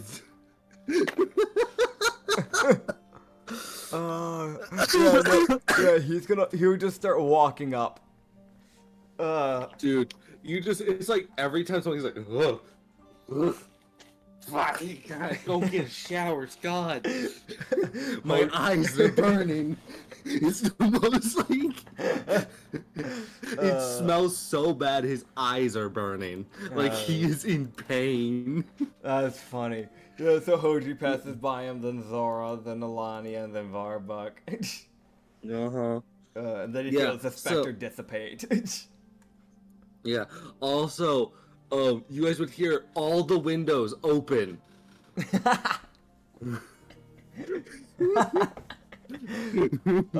Dude. You hear it as he's like throwing them open, like fucking air. Oh god, I love that. That's so funny to me. He's opening the front door. He's fanning the front door, like he's getting airflow in this bitch. I love that. I want to do this. So, like, Spirit Shroud, you call for spirits of the dead, right? While I do this. So, if I cast Spirit Shroud, can I cast, instead of casting them to actually, allow me to do extra damage on all my weapons or whatever, and having them enchant my weapon temporarily, can I instead, like summon these little spirits and just have them, like, try and fan out, like, the smell? You know what I mean? Like, like when you got like a fan, and you just start like going at it, like when you're trying to push out smoke. Yeah, just them doing that. It's just like a bunch of it's like 10 little like small little spirits just trying to wave it out. Yeah, man, you can do that. It takes a pack slot. I'm okay with that. I won't be fighting today, anyways. Dude, this motherfucker. You see it. You're like, oh, thank God. Like, yeah. Thank the gods. Oh God. I need to go outside. Fuck. Oh god. Yeah. So that poor bastard. That poor bastard steps outside to get some fresh air. Because good God, he was dying. That's fair. He does that, and he sees 10 little spirits appear like on the other side of the window, and he just sees them just like waving their hands around. Yeah. He also sees them like all pick up like tiny little bits of paper. They're like, fan it. We're helpful. Yeah. It's like being fanned towards him though, so it's like, I got no stop. Oh, that's so.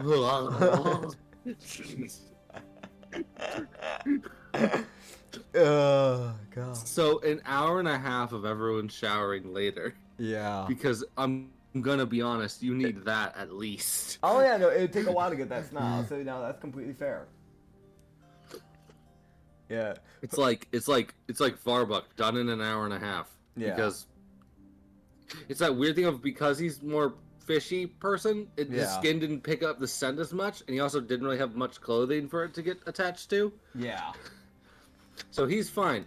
It's like Hoji done in like 2.5 hours. Yeah, he's got a lot of hair. Yeah, it was one of those like once he got like a hit of like water that like washed away, he started smelling. He was like, oh God. That checked out. Because it was like the steam cleared his nose. Problem, it cleared his nose. That's fair. That's funny. That's funny. So when he comes out, he looks like the fucking girl from the Ring movie, like the whole Ring horror movie. Like just like hair just going straight down, like covering his eyes. Like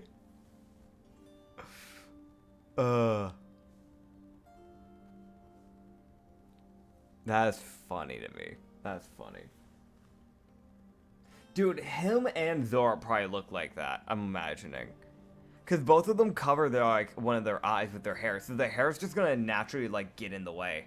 Whereas Alani actually kind of keeps her hair like off to the side, so it won't be as much of a pain after she's done washing at the very least.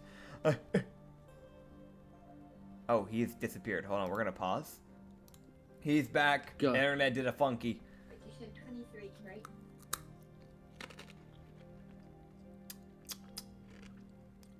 But yeah, you heard the whole hair thing, right? Or Yeah, no, him, the ring, the hair. yeah. God, that's funny, man. Yeah. It was one of those, like, I saw the internet go funky for me, so I was like, okay, I'm not gonna bother talking, but I can hear him fine. Great, I love this.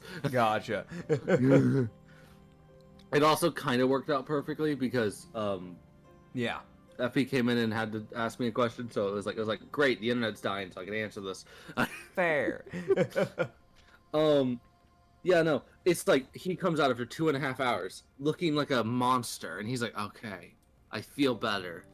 Yeah. And then the reality of his life hits him, and he's like, and I'm back to being depressed. Oh god. Yep. Immediate depression, immediate anger. Dude, for a moment he had peace. Yep. And then it was gone. It was... For a moment he knew what it felt like to be a monk. And then 3.5 hours later, Alania comes out. Oh boy. You looked at Alania. Oh, good morning. Don't even. Alright. You had me sit in the sewers for 4 days. Listen, it was necessary. I know. It It was the sewers. Trust me, Disgusting. You think I liked it? I didn't like it either. It's the most like, don't give me sass. I didn't like doing that either. You think I wanted to be down there?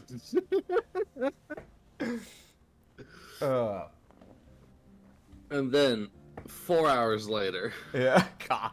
after a total of 4 hours, Yeah, that checks out. so 30 minutes after Alania, Yeah. Zora comes out. Good morning, Sleeping Beauty. That's not true. Which bitch? Yes. She walks out. He squints his eyes, but you can't see it. He's like, I beg to differ. You look, it's like one of those, like, he gets his hair out of his eyes. He looks over. Her hair is doing that fucking ungodly poof.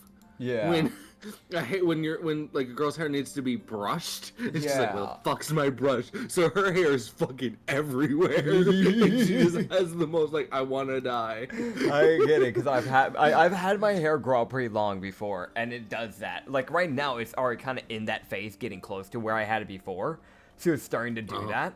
So like, no, I get it. I get that completely. Yeah. So. Yeah. So it's the most like her hair normally just goes down her back. Right now, coming around her body like a fucking rug. Like You just look to her and go, do you not have your brush? I do. Yeah. It broke. Let me. You would hear him like walk over to his bag. You hear rummaging, just a bunch of rummaging as you hear him sort through, and I quote. As he sorts through Ring of Free Action, Ring of Rat's Blight, Ring of the Golden Serpent, Golden Spark Whip that's tucked in there, the Marrow Drinker that's like set to the side, starts rummaging through the clothes, crowbar, crystal, diseased darts that he has set to the side, his bomb that he has. He's like tossed out a book at some point. 3 different ones, by the way. A Book of Terrain, Book of Infernal, a normal book. Tosses out and he lightly places down the ink bottle, lightly places down the ink pen and the inkwell of shadows. A little bag of sand that he just kind of tosses to the side. Looks at mirror text, paper, something, goes, oh yeah, I have that. Parchment, 1 sheet, small knife. Do not hear that. Everyone hears that. Oh yeah, I have this. Yeah. Keeps digging. And he's like, oh, there's a map to the Lizard Folk Village. I need to set that to the side. Keeps going through. Oh, there's the antitoxins. I really should get rid of that. And then finally, after pulling out the Cloak of Elven Kind, finally looks to her and goes, here's the brush. It was on the bottom. Oh my. Always be prepared. That's my backup. You're welcome. You can keep it. You then get to watch as for the next hour and a half. Oh god. Zora is stuck brushing her hair. Hear me out, hear me out. I can try and help. I have a second brush, right? I have my main brush. So Yeah, I'll just... Yeah. I know it's like, everyone's like, why does it take so long? Oh, God, she has an ungodly amount of hair. Yeah. I think we only have like one other character in existence right now that has more hair than her. Yeah. I want to remind people that Zora's hair, and I'm going to re-pull up her image here because I actually have it pretty easily. Yeah, it goes like past her ass. It goes like halfway down her thighs. That's how much hair she has. She has not just long hair, but thick hair. Because it's not a small amount of hair. Like, I have naturally thick hair, and so I've talked to people who have like thin hair, who have longer hair than me, and it takes them less time to brush their hair, even though they have longer hair, than it does for me. Because thicker hair takes more maintenance. The problem for her, she has long hair that goes up to like halfway past her thigh, and then it's very thick. So it is a double-edged sword.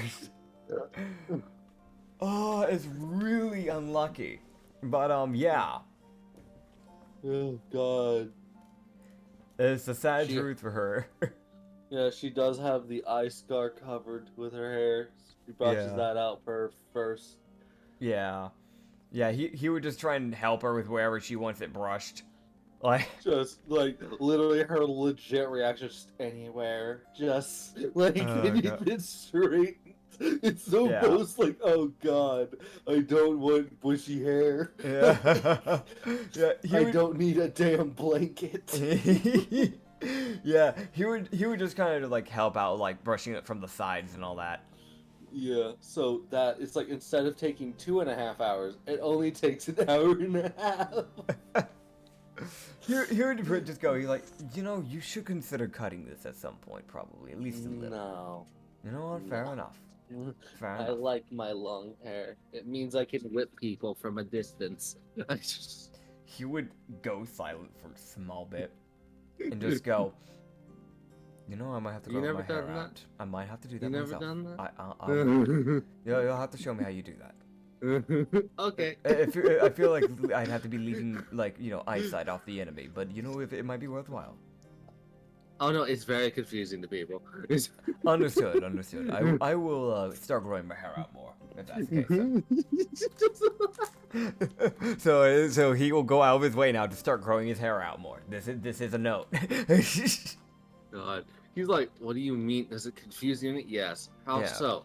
It just got slapped in the face. There's that natural reaction when you get slapped in the face with hair. It's like, what the fuck? Yeah. It also would hurt. It was like, with that type of thick of hair, that would fucking hurt. Like, actually. D6 of bludgeoning from hair. It's almost like slashing at that point. Because you've got all, like, the little pinpoints from the hair. Oh god, it's a D6 of slashing from hair. Yeah, man. Because I've been hit by someone who had, like, long hair one time, and it fucking hurt. I'm gonna be honest, like, that hurt.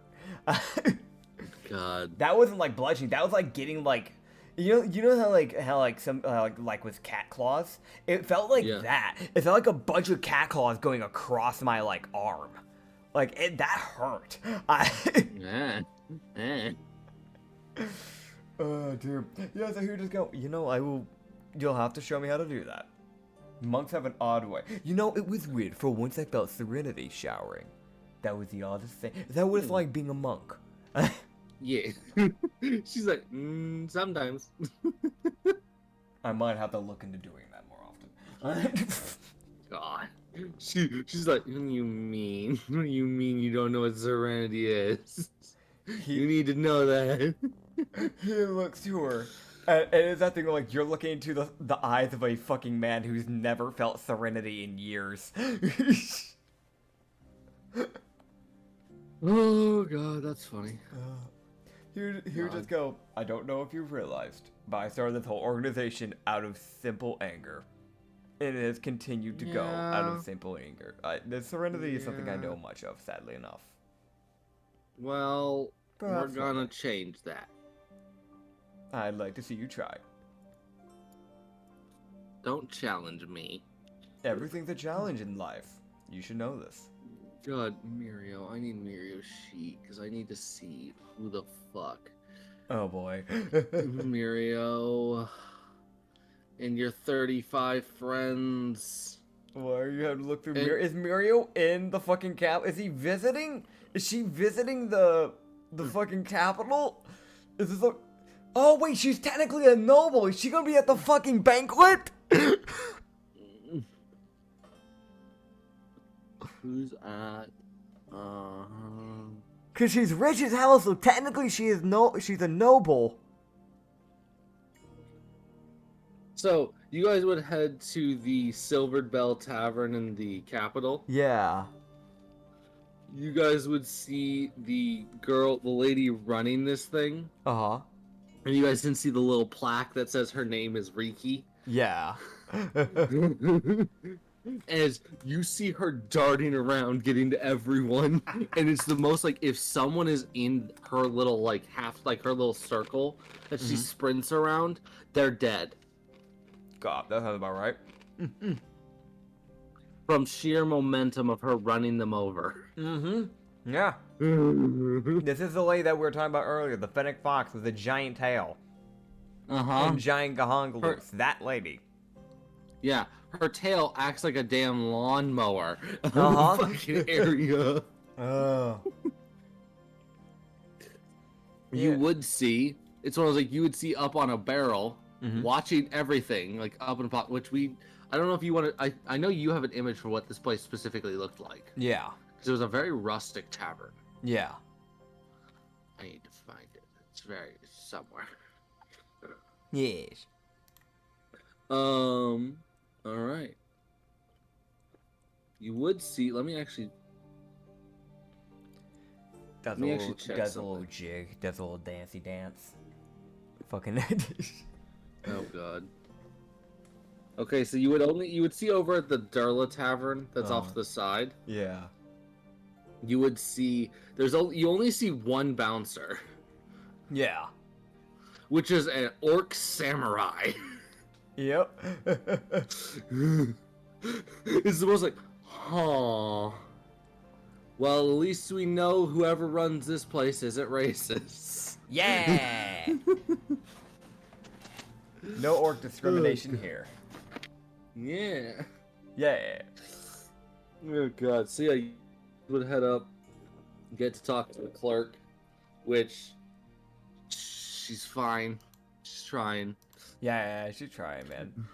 This lady's like, what? Oh god. Oh hi. Hello. So I will go ahead and reply because I do have to find the lady. Yeah. This lady. Okay.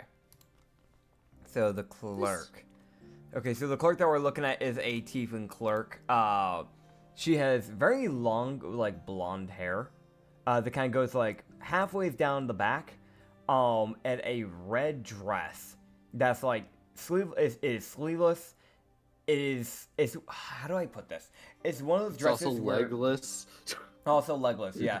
It's one of those ones where it's like it's almost like a strap. Like it doesn't cover the full torso either. It covers like the middle of the breasts and then goes down. Is like a burgundy red almost. It's a little bit lighter than burgundy, but close to that. But it when it goes down, it shows off the side of the legs. But it covers the front and the back of the body, if that makes sense, with black high heels. And then even though she's a tiefling, which by the way, her horns go slightly upwards. They're black, by the way. They go slightly upwards, then go back and down, and then curve back up, but still going backwards. Almost more like a demon's horn. So this tiefling's a lot more demonic than normal tieflings. And then has a very, very demon-like tail. It's a black tail. But her actual skin color is like a pink. Yes. Yeah. You can also see that the lady above her in the images is the one that's actually performing right now. So the She exists. Gotcha. So the lady performing is that picture. She's stepping on someone at a picture. That looks weirdly sadistic. Okay. Anyways, she's wearing like this like very fit to form black like torso bit of like a shirt that goes like that covers like the very like middle of the chest and then down. And then no pants, just flat out the like black garment underneath, and then black stockings that like go up the majority of the way up the thighs. Blue hair that is like, it's like quote unquote short for women, I guess, quote unquote. It just goes down like down to her chin, and then like very bright blue eyes. It is definitely a human. They have like, they have a light tan, but not a much of a tan. A very light tan. Yes. So they've definitely been outside a bit. Yes. But yeah, so that's the lady that's performing. An hourglass figure. For Yeah. both the ladies have. I should mention that. That way, hopefully you can understand the body structure of these people a bit. But yeah. Yeah, he would just kind of go, hello, sorry, I don't know why I'm saying sorry. This is not an intrusion. It's actual tavern. The last tavern we went to, the person was a bit asleep, so No, I wish I could sleep. He would just go. You would. Yeah. He would hear like a light, like. He would start to hear like kind of like probably like a creature breathing. Yeah. So he would see like coming from around the counter, which the counter's kind of in the middle. It's like a little circle that's like in the middle, but like an exit on the back. He would look past her, and he would see just an adult tiger mander just curled up in the middle. This like 10-foot long salamander looking creature with like a tiger head. One of Mirio's old pets. Yes. So tiger manders, for those who don't know, so think of like the fur of a tiger, right? And the claws and the claws of a tiger, right? Except it is on a giant like salamander's type of body, but it has the teeth of a viper and the eyes of a viper. So its mouth and its teeth can open up like a fucking snake's mouth would. So it's one of those animals where it's like, how long has this thing gotten? Because I got it when it was a baby, because Miri was an old PC of mine. When he was a baby, Frida was only like 3 feet long.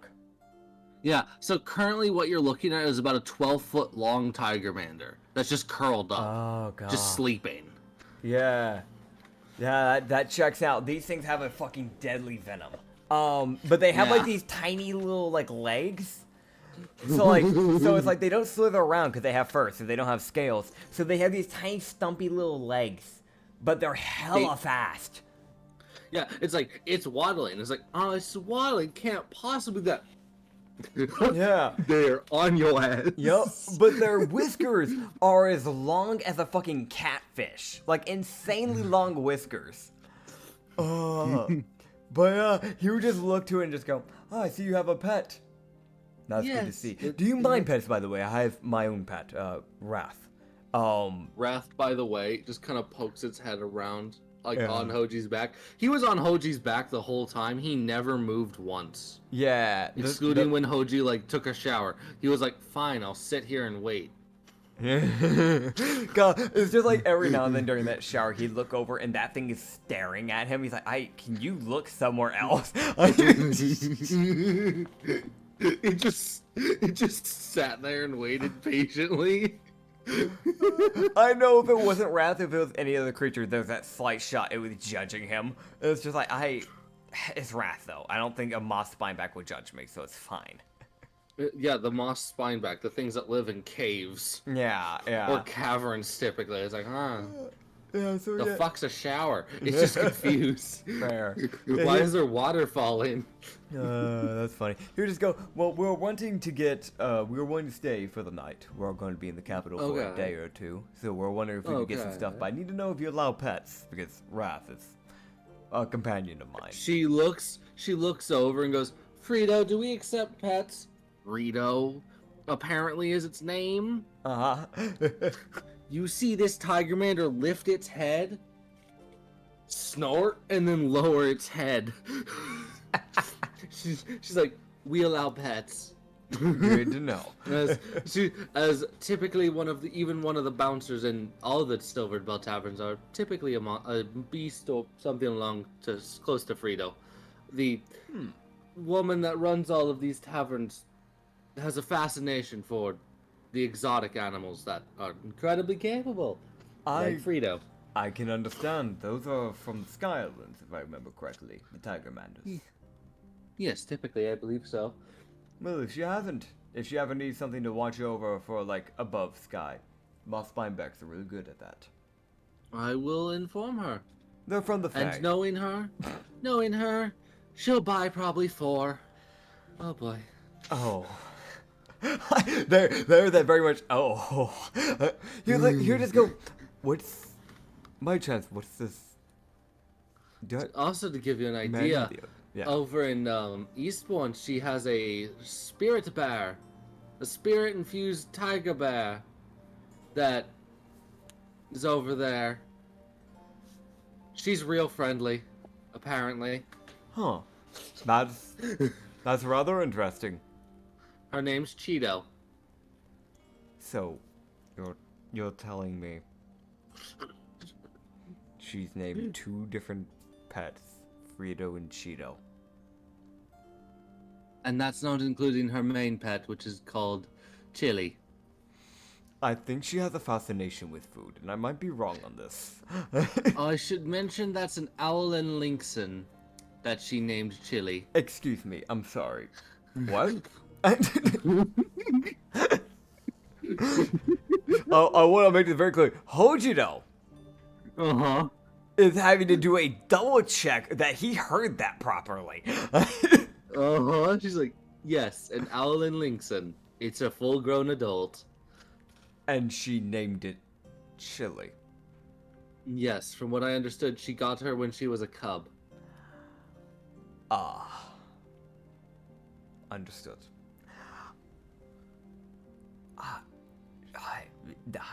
Fair enough.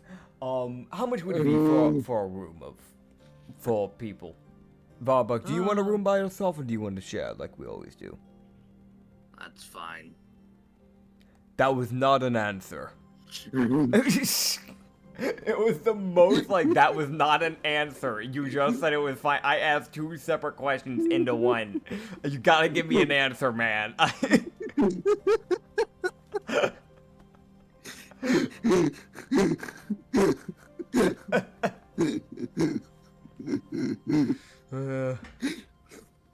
You want to share or no? That'd be fine. Fucking which one? Yeah. Here, just look back up to her and just go, 4 rooms. I'm gonna give Varbuck isn't gonna give me an answer, so 4 rooms. Like, okay, well that'll be a whopping. Where's my math? Okay. Yes. That'll be a terrible cost of Yes. 32 gold. I can pay that. A terrible cost. Here, just go. Oh, and if you're interested, you can go and see the cricket merchant. She's quite capable, and we have a beast merchant. The cricket merchant. Yes, the artificial cricket has a merchant here.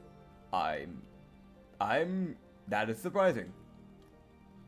That is rather surprising. Okay, I don't know how the owner convinced him, but she did. Who's the owner?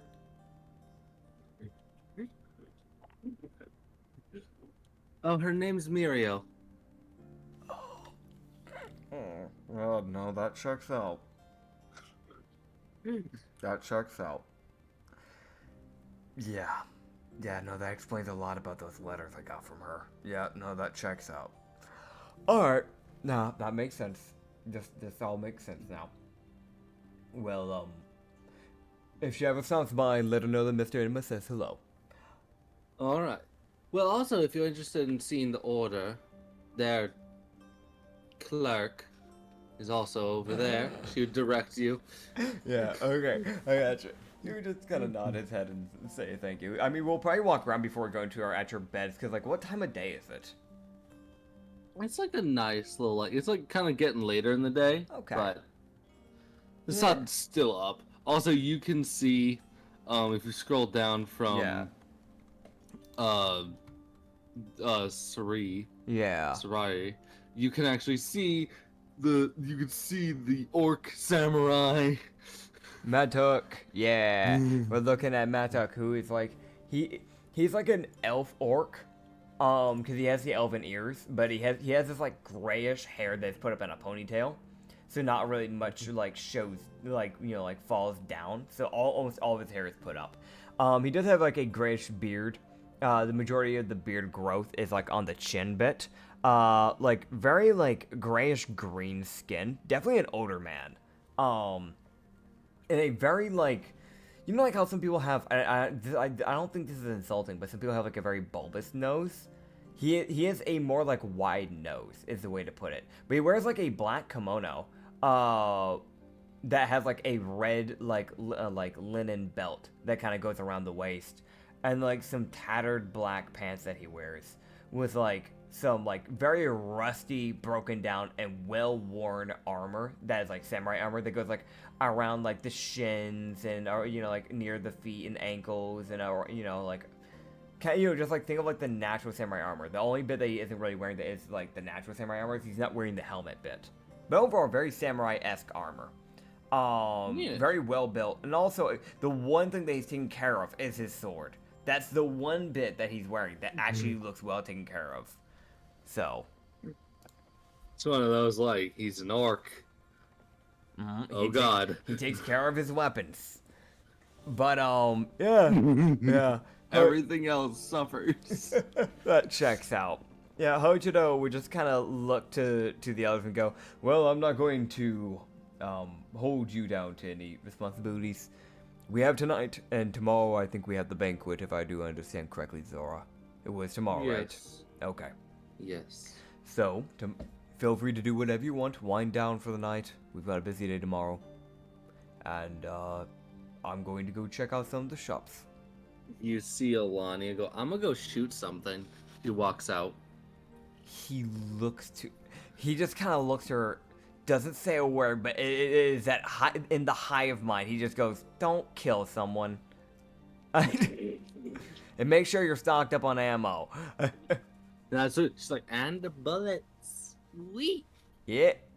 He would just look to Zora and just go, do you have any shopping or anything you need to do? Prep for tomorrow. Ooh,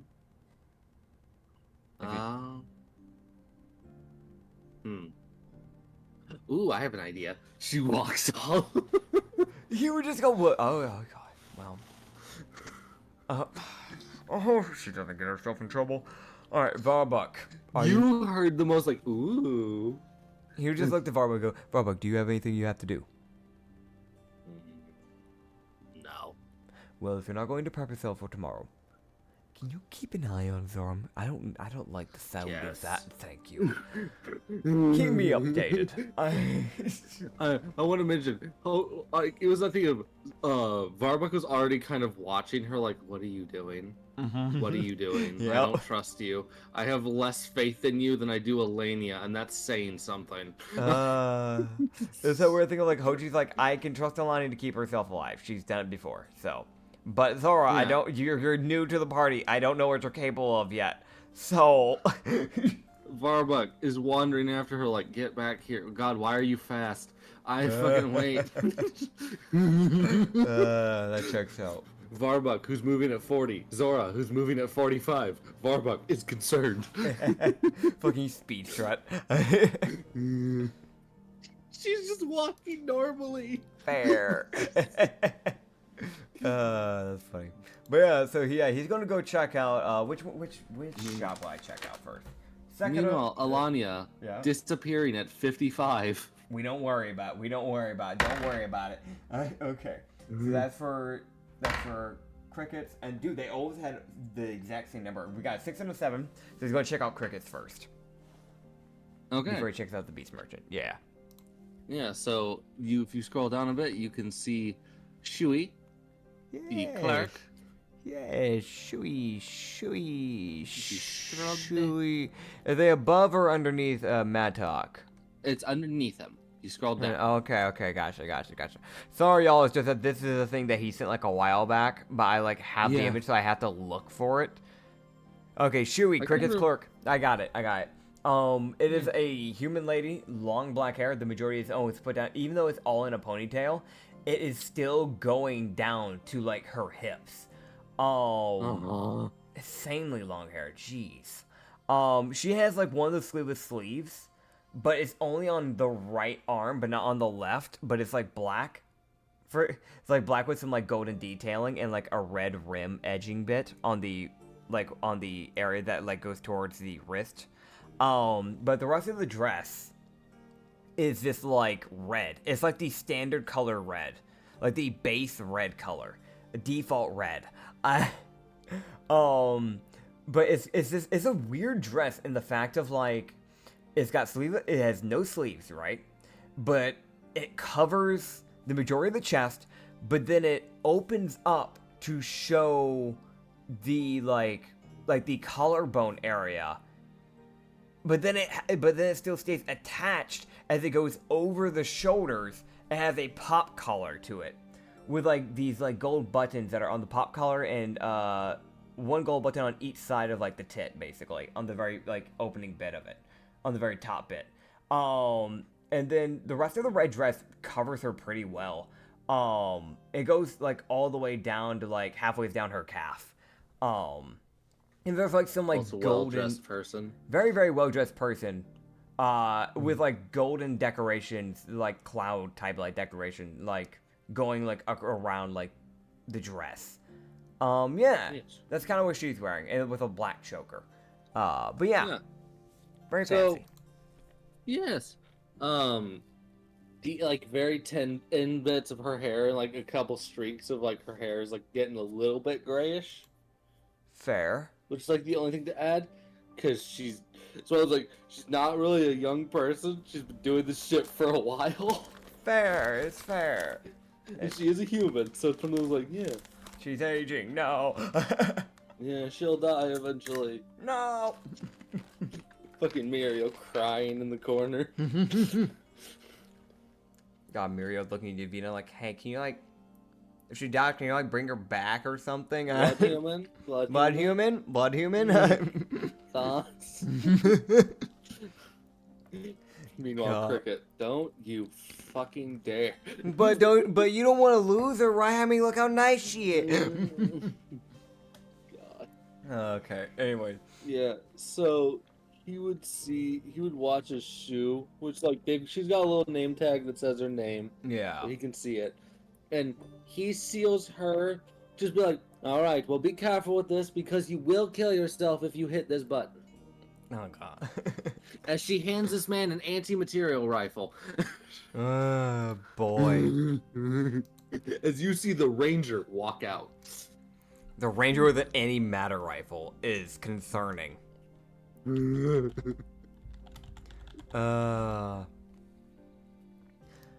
that's funny. Okay, so what are they selling right now? What do they have?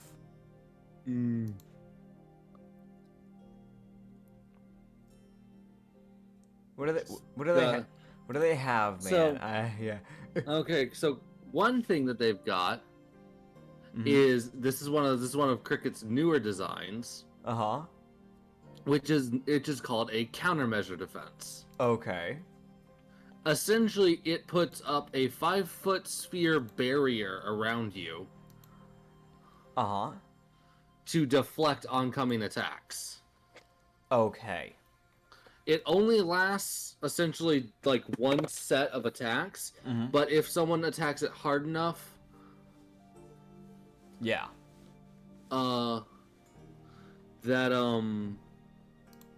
It'll just shatter. break. Gotcha. It'll shatter. But then but when it shatters, it'll just start recharging. So, Gotcha. it's not a one-time use thing. Yay. Okay, what else?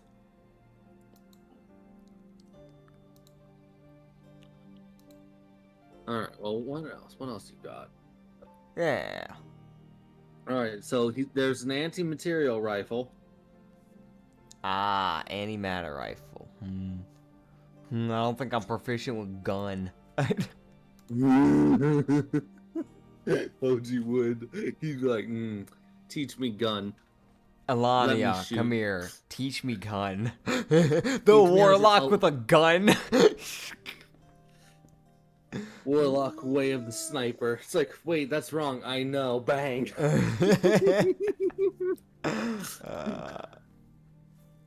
That's funny. That's funny. Okay, what else? Alright, so you got that. Ah, that's funny. Yeah. That's fucking funny. Oh god.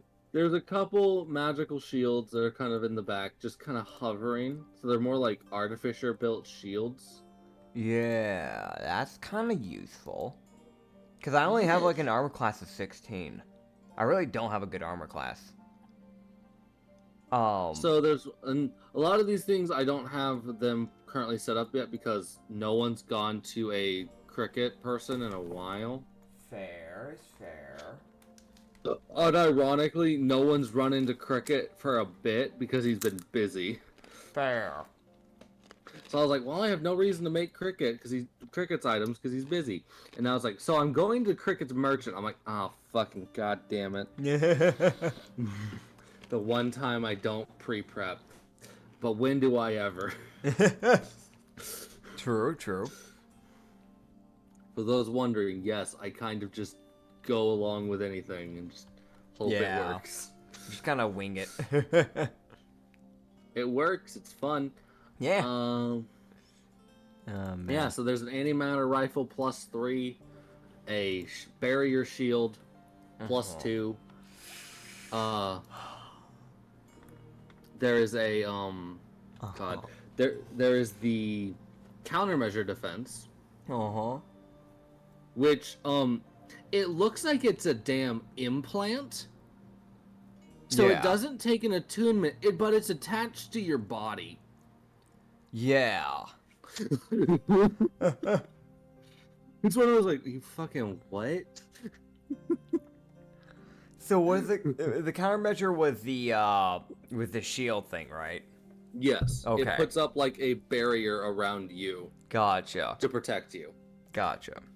It's most effective against ranged attacks. Yeah. But it's like someone swinging a greatsword. It's like, no, stop it. Yeah. Stop. No. Yeah. Quit it. Fair. And there's it's got a little note that says there is an automated voice with this thing, letting you know when it's going to activate. Gotcha. So yeah. Yeah. All right. There's a few other things, which is a few like artificer built dancing weapons. Yeah. So you got a artificer crafted dancing greatsword. Okay. It's a greatsword that swings itself around. Yeah. Do I need to be proficient in a greatsword for me to be able to use that? I don't think so. At least I wouldn't make you be. Okay. Gotcha. Yeah, I was gonna say, yeah. I'd probably just give you proficiency in it if it like requires you to have that. Fair. That's actually something I'd actually be interested in. So, fuck it. How about that dancing greatsword, man? How much is it being charged for? It's also terrifyingly, it folds up into like a little like. It folds up into like a brick. Yeah. You can chuck at people. Fair. Yeah, how much does that cost it? Also, do they have any attunement slot things? Because I have like I don't have any of those, so I have like all my attunement slots are being used right now. That's why I'm like, if there's attunement bonuses, that'd be good. Oh, there's thousands of them. Great. Do they have a +3? Probably. Awesome. How much for the dancing sword and that? So Hoji walks up. Yeah. Sees two kind of like, he's like, okay, thank you. How can I help you? You just go. That was stressful, wasn't it? I don't like selling guns that can take people's heads off to men that look like they're about to kill someone. Yeah. But he had the money. Concernedly. Yeah, that's I may have to look into that afterwards. Go for it. Oh, the hidden garden will be on it. I'll inform my people. Did you get his name by chance? Let me think. See, you see the face of someone like she kind of leans back a bit, like kind of tilts her head to the right as she thinks. Yeah. But most like, oh, what the fuck was your name? Yeah. She's like, Jet, no. No. Sal. All right. Sal. She's like, I know his first name's Sal. And that's not a common name, so you'll probably be able to find him pretty easily. Understood. Well, I will send out a proper person pretty soon here as well. Since now the light's back, I'll have a proper person write down all the details that you have about him, what we can look for, what he looks like, so on and so forth. Yes. And, but for now, I have other pressing matters I have to handle. I was going to ask, what would it cost to get an attunement bonus +3 with a dancing greatsword? Oh. Well, you want that. Yes. You hear the most like, oh, okay, oh boy. You hear the fucking, oh boy.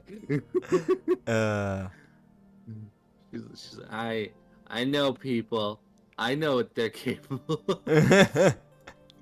You just go, I prefer to not have to do violence, but if things get nasty, I need to be ready. Fair enough. Well, the great sword itself, because these are quite easy for Cricket to make in bulk, they don't require much thought from him. Fair. I think I saw him make one of these in 10 minutes, which was terrifying to watch. That is rather impressive, I must say. I want to mention, this is it's a bunch of gears that basically have like a chain belt around them. So it kind of works like a chainsaw. But it doesn't. Yeah. God. That's a thought. Yeah. So it also folds up into like a very heavy brick. God. Yeah, when she sets it down, it goes thud on the fucking table. And she's like, well, it's 100 gold for the attunement +3, and 200 for the sword. I can pay for that. Yeah, you're gonna buy that. You're gonna buy that. He buy that. Yeah, I buy that. I buy it. I do the buy. You do the buy. I do the buy. No, it's my dream +3, and I got 30 platinum dream now. Here, just look to her and go, well, I appreciate your time. I will be off on my way now. Fair enough. Take care. Very well. And if anyone ever gives you a problem, feel free to send a letter to, well, you know, yes, the Hidden Garden. Or, if it's a little bit further down south, I heard that the Corps of the Vanguard is also handling some stuff down there too, so. Ooh. Alright. Sounds good. Yes. Yeah. I will do. So yeah, she happily sells you your dancing greatsword. Yeah. Oh boy. So that's exactly what Hoji needs. Yes. More damage. More damage. Yes. And the dancing greatsword also is a bonus action. So it flies Yes. around as a bonus action. Hell yeah. Ooh, violence. Violence. Stabby stab. Violence, yes. Yeah. As he'd be walking around and he would see the tiefling beast merchant. Hmm. I said, and he'd look at him, and so I was like, he sees this tiefling with wings, and he's like, oh wait, and then he sees a bunch of Sky Island creatures. It's like, oh, you're from the Sky Island. I don't think we have a picture for him if I remember right. So No, we don't. He's so for everyone wondering, think of the pretty standard looking variant tiefling that is wings. The only difference with this guy is his tail has like a 3-pronged fork. That was like the one major difference with him. But it's not because his tail was formed like that naturally. It's just because he's gotten unfortunate and his tail's been slashed twice. Damn. So it's the most it's like, why is it like that? Well, it's because his tail got hurt. So he's like, I'm fucking Yeah. There's nothing I can do. But yeah. Pretty friendly dude. As you would be seeing a lot of Sky Island creatures, you would see the infamous Krat standing on the ceiling out of spite. The Krat. The fluff ball known as a Krat.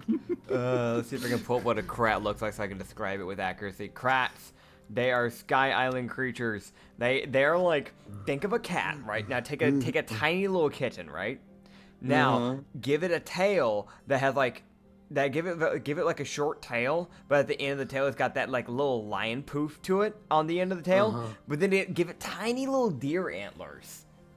And then and then whatever element they are, they get a different color. So like the fucking like an ice one will get like a blue, like an ice blue coat of fur with like blue eyes, that type of thing. But they're very cat looking. They're also super friendly. Yes. So that Krat is existing on the ceiling out of spite. Yes. It's not supposed to be there from what you can tell. Yeah. And let's see what kind of Krat it is. Oh. Yeah. Why are you that? Wait, which element is that? That's concerning. Which element are you? If it's a lightning, I swear to hell. That's chaotic. No, worse, it's a thunder. Loud. You can tell it's not making any noises right now, so it's dead silent. But if that thing meows, it's probably deafening. It's funny. Like you take thunder damage because it meowed at you. Oh god. You bothered it, so it does like the cat screech sound. It's like, oh no, oh god, that's amplified. Oh no. I love it. Okay, what else is there? Because I'm not getting that. It's just funny, but man. I have to stealth. That's the loudest fucking thing here.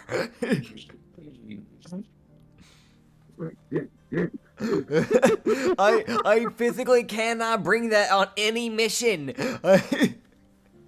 What you mean? What you mean, me? You know, maybe I should like get like an animal for like one of the like because my thought process is for this, right? I want to get an animal just for one of the teammates. It's more like a hey, thanks for sticking around. Okay. So give Alania, the girl with the gun. Yeah, because I don't think Varbuck will like having an animal. I'm gonna be honest. He seems like the guy who'd be like, so is this food? God. Yeah. Hell, if I get a bundle deal, I'll get one for Zora too while I'm at it. Oh god. Okay, so you would see, it's like you see the Thundercrat, and you see this pompous little guy. Oh god. This pompous little dude phasing in and out of reality. Oh boy. I should mention this for the people, because in case you're new to the podcast, when we mention images, it's because we use a lot of images for both creatures and humans. So, yes, that's why I'm normally describing, because I normally do a little bit better at describing than what he does. Yeah. When it comes to that. Okay, so it's like a almost pitch black fox, but then like the tail and the legs, like the embedded legs slowly become a gradient into like a red, like a crimson red, and the eyes are crimson red, and the little bit of the nose. This tiny little dude. So he's just floating around. Okay, gotcha. Cool. Yeah, he's kind of phasing in and out of reality. Yeah, gotcha. So it's like, what are you doing, little dude? Oh, you know, having fun. It's like, what do you mean? Fucking makes you disappear. It's like, oh, what the fuck? Little phase shifters, fucking shithead. Phase shifter fox, gotcha. Yeah. Well, I mean, those little guys can plane shift for fun, and they will. Fair. It's one of those weird things where I'm not like going out of my way to be like, okay, I need a tanky animal. No, I'm just looking for like literally pets. So okay, so that's definitely a pet like approval. Yeah, it's one of those like it will fight. Its way of fighting is sending you to a plane that you can't live in. Yeah. It's like, okay, fine, you want to be a dick? Go to this acid dimension. Dick. Sends you to the fire plane as you get like fucking melted by like the magma rock thrower. Okay, so that's definitely a running candidate. You have this little dude. Alright. This little dude. Oh my god, it's a little, so like think of a snail, right? Except it only has a snail shell. This little dude that's probably like the size of my palm at best is this fuzzy little, like, with a lot of little fur, has this like beige fur that has these like darker beige color that is like spots like going across like his body, and he has these two little ears that stick up and these huge cute googly little eyes and 6 legs, 3 on each side, and a fuzzy little tail. It's like I honestly don't even know what creature like IRL I can even compare this thing to besides a snail, except the body's nowhere near a snail, nor the head. Yes. Yeah. Alright, so that's definitely an option too. Okay, cool. He would see an adolescent great serpent. I'm sorry, what? So the image I'm sending is of the fully grown version, and you can see the arm of a human as scale. Okay, gotcha. But this thing is not this size yet, but it will. Oh god. Literally a pure snow white serpent. With like, it's got these red eyes, but the rest of it is just completely white. Think of like a cobra. It has that type of body structure of a snake. So it's specifically a cobra. And it has like a third eye that is like red directly in the middle of its head. Ooh. It's an adolescent, so it's I think of like it's still like it's currently at about like 5 feet long. Yeah. And it's just vibing on like a branch. Fair. But you can see that branch has been reinforced at least 4 separate times. Yeah. Alright. So hear me out. These things are not thin. That should be mentioned. Yeah. These things get big. Yeah. Like, it's not like they don't get super like, oh, it's massive. It's a snake. But this snake's head, by the end of it, is like the size of your torso. That checks out. Yeah. So I'm gonna walk up to the guy and I'm gonna ask him what it would cost to possibly in platinum get the adolescent viper with the face shifting fox. You would also see this thing appear. Oh boy. As Hoji's saying it, oh god, you're giving me too many options, man. So there's a cat. It is a cyclops cat. It's almost completely like a cat, except it has one big eye in the middle of its head instead. And its eye is a yellow eye that is constantly going. It can put out a light just out of its eyes. That's honestly it. Oh yeah, and it's like pitch black, but the end bit of its ears and tail is purple. Yes. Yeah, it's a cyclops cat. That's adorable.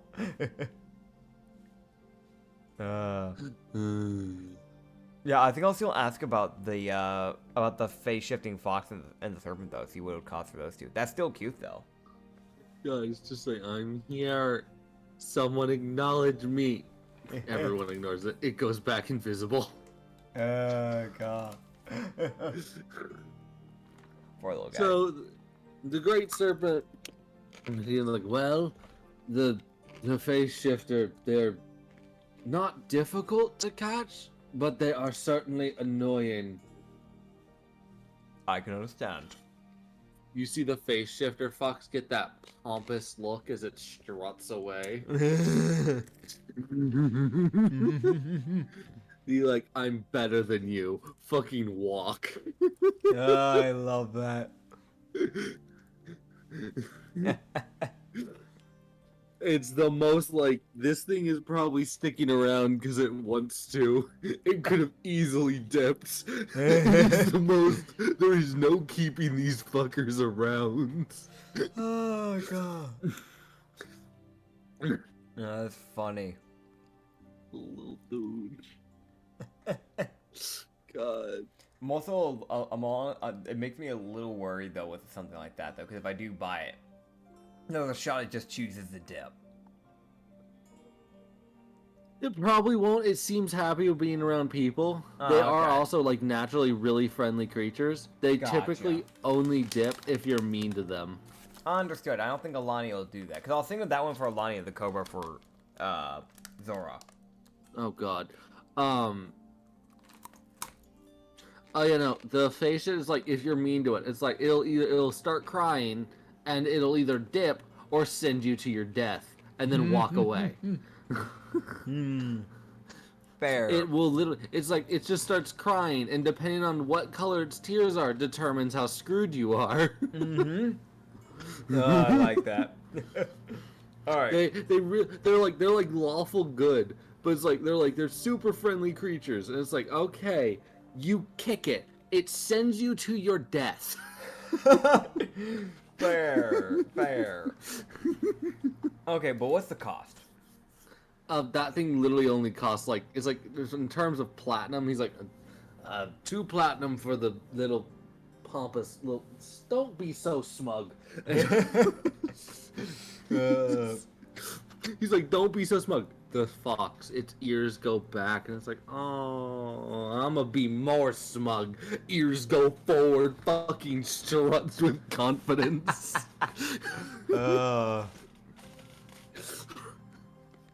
is a fox this is a fox with personality. Oh boy.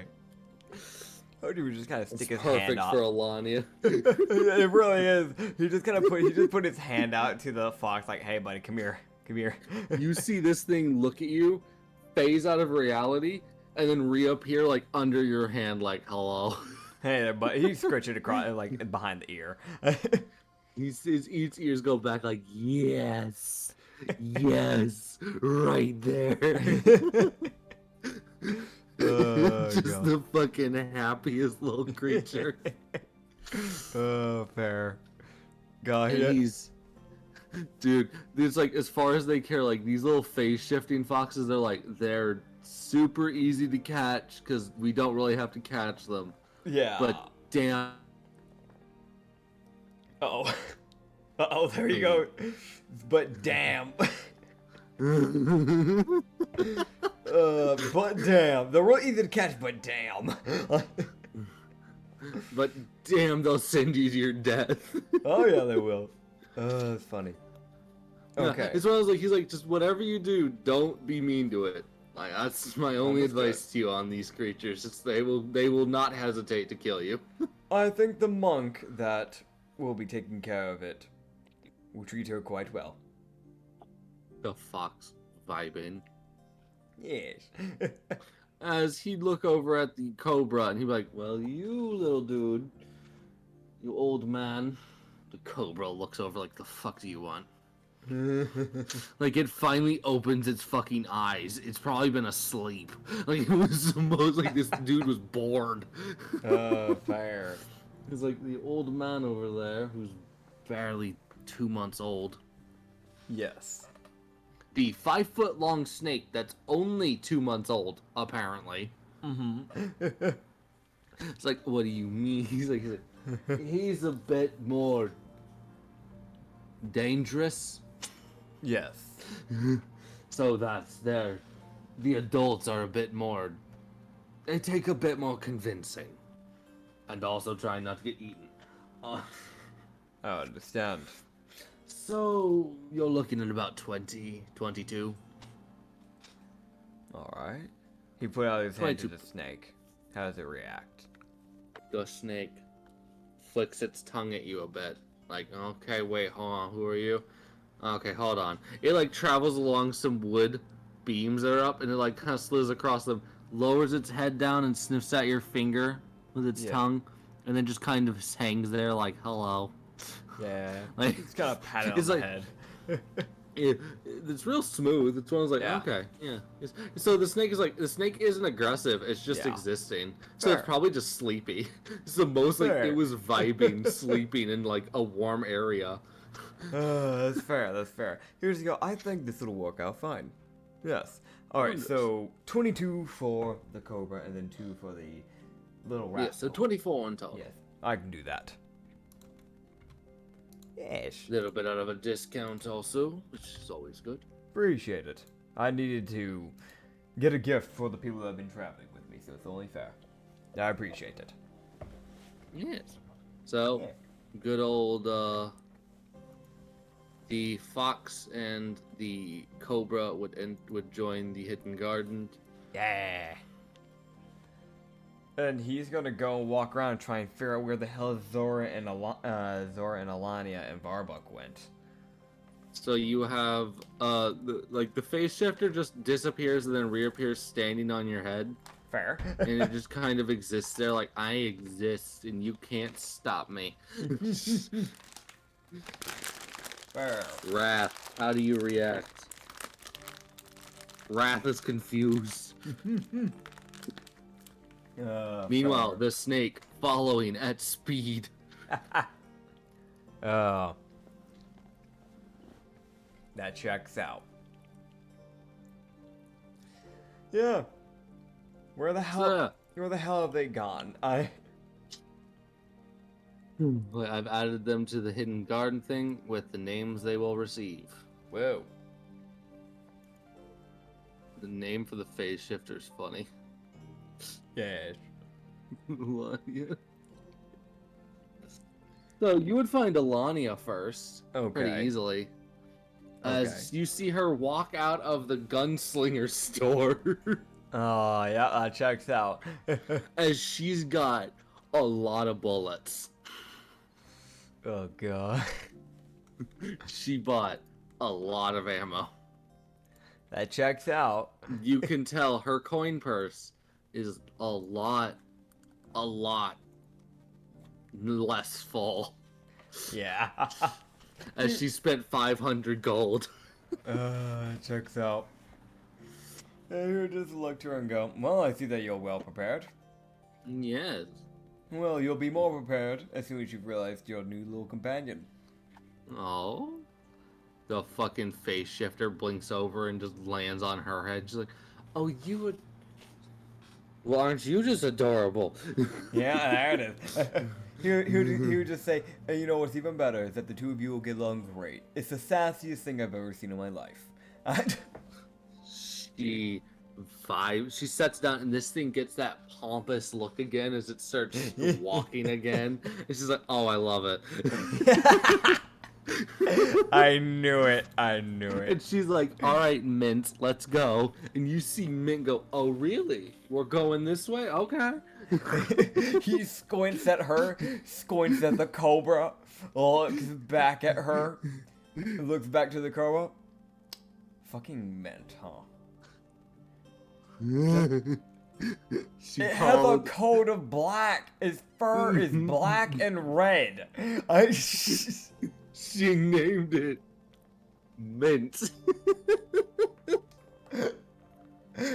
He's just looking. He's just like changing glances with the serpent, Wraith, and her. Like, why that? Why is that? What the hell? I want to mention this serpent has like it's like cocked its head a little bit. Like, wait, that's a leaf. Yeah. The snake's like, wait, why? I've eaten that. Wait.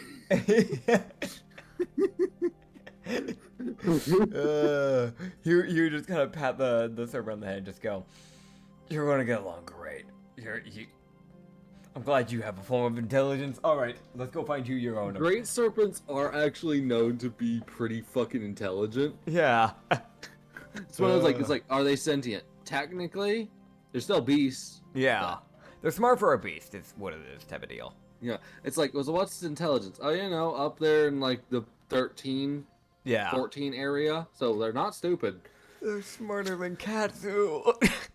Yeah, no, they have a 14 for intelligence. Let that sink in. They're smarter than half of Katsu's people.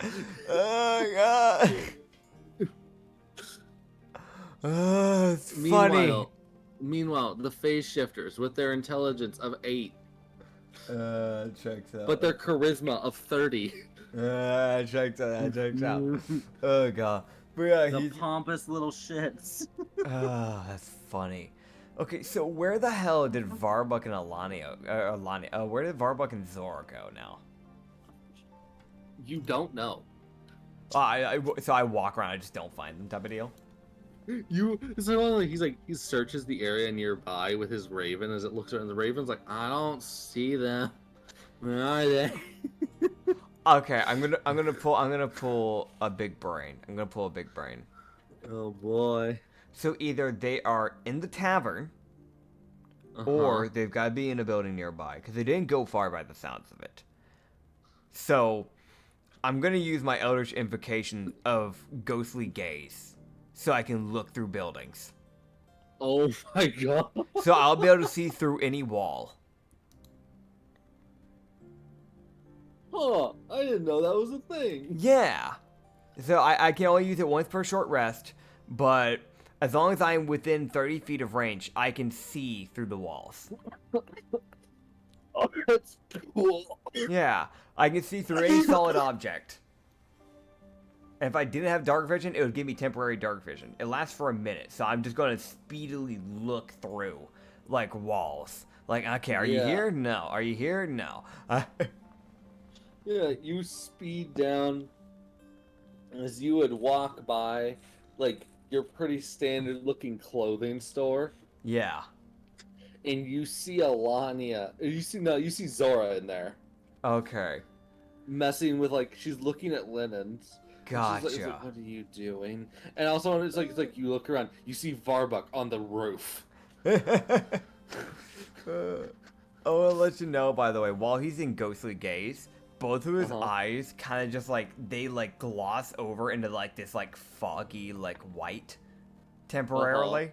So, it's nothing like anybody that sees this man walking around the streets, hair fully down, barely can see his eyes, but if you catch a glimpse of his eyes right now, you just see, like, what probably looks like fucking undead eyes, basically, at that rate. Because it is the most, like, oh god, what the hell?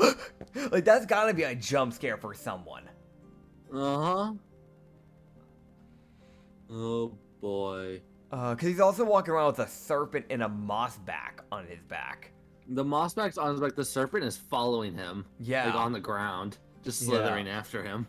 Oh, dude. That's a sight. The serpent also, it's got its third eye open right now, so. Fair. But yeah, he would start walking up to the store. How long did it take for him to find Zora?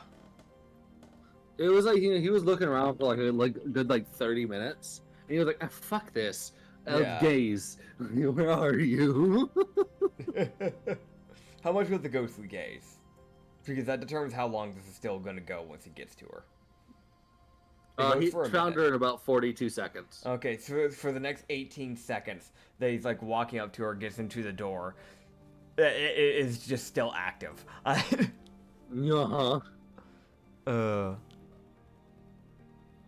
Yeah, yeah. So there's no random person, as far as I know, from what I can see through the wall. There's no person just trying to steal something from underneath the counter, which is good.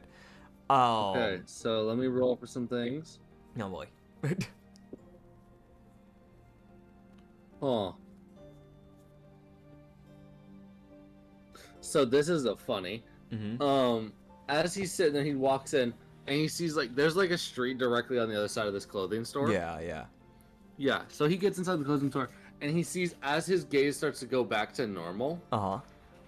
He would see what someone who looked like he's like corner of his eye. He barely sees this. Yeah. He sees who he thinks is Ava walking around. Ava. Oh. Okay. Yeah. The lycanthrope that we saved from the Yeah, the bounty. Lupin. Yeah. Why is she here? If she's here, Polly's here. Polly's here.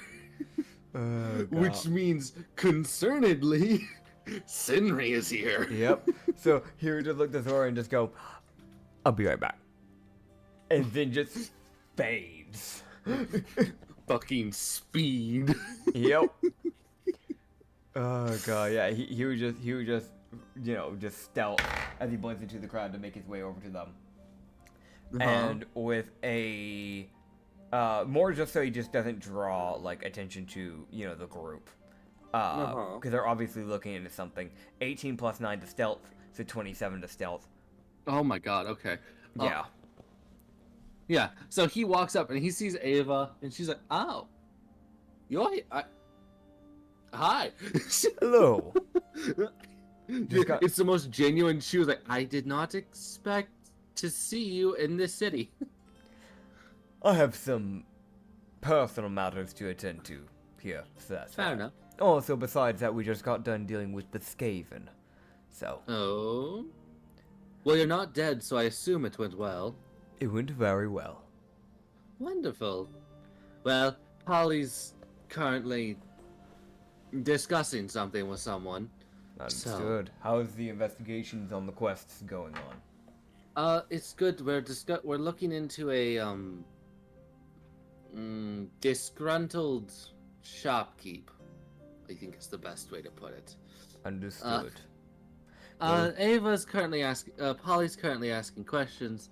Senri's also back up and walking, which is good. That's good. That's good. Yeah. So Senri was out of it for a bit. Yeah. So he's finally back. He was out of it for 2 weeks. So he's finally back up and moving. Yeah, he would just go, "Well, it's good to see that he's at least still moving," and I was concerned for the man. For what it sounded like, he got trampled quite well. It took the tavern, I think it was after the riots finally died down, it took a total of about 4 days to clear the bodies. Senri he was pretty badly hurt. He had taken several javelins, and I think there was even a pitchfork. I can understand. Well, I'm not going to go out of my way to disrupt your investigation. I'm not going to bother it. But I just wanted to check, see what was going on. Yes, it's all standard issue things. Understood. It's not enough where we need to get Rudin involved. Polly and I can handle it, and if it gets bad, well, it won't be bad for long.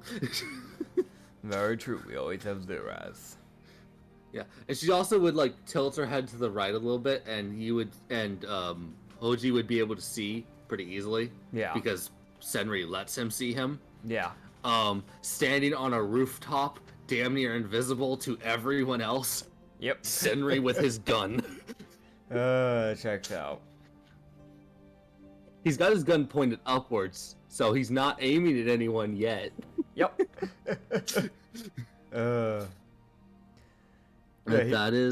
You guys ran into the investigation team, which is just a good, I guess for you, it's one of those like, yes, your people are doing things. Yes. I'm hoping we've actually gotten more recruits, hopefully. Hopefully. Yeah. Awesome. Maybe. Maybe. Just a few. Alright. Not a few normal people. But I only recruit the pet. Nah, it's fair. He fucking win. he would just kind of give a nod to Scenery and then fade back into the crowd with that 27. Mm-hmm. I'm gonna keep that stealth up so I can sneak up on Zora. Oh God, Laura, what are you doing?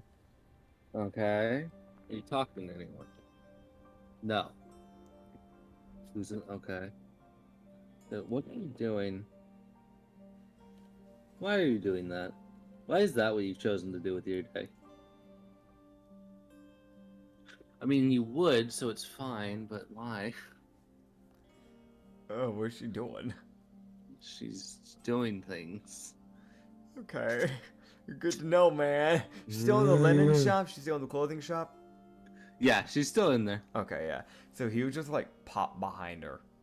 Kind of like lean forward, like right over her shoulder, and just go, hello. God, Alania. Not Alania. Zora, reaction time. Oh, God. Oh no. Why? No. What is your reaction?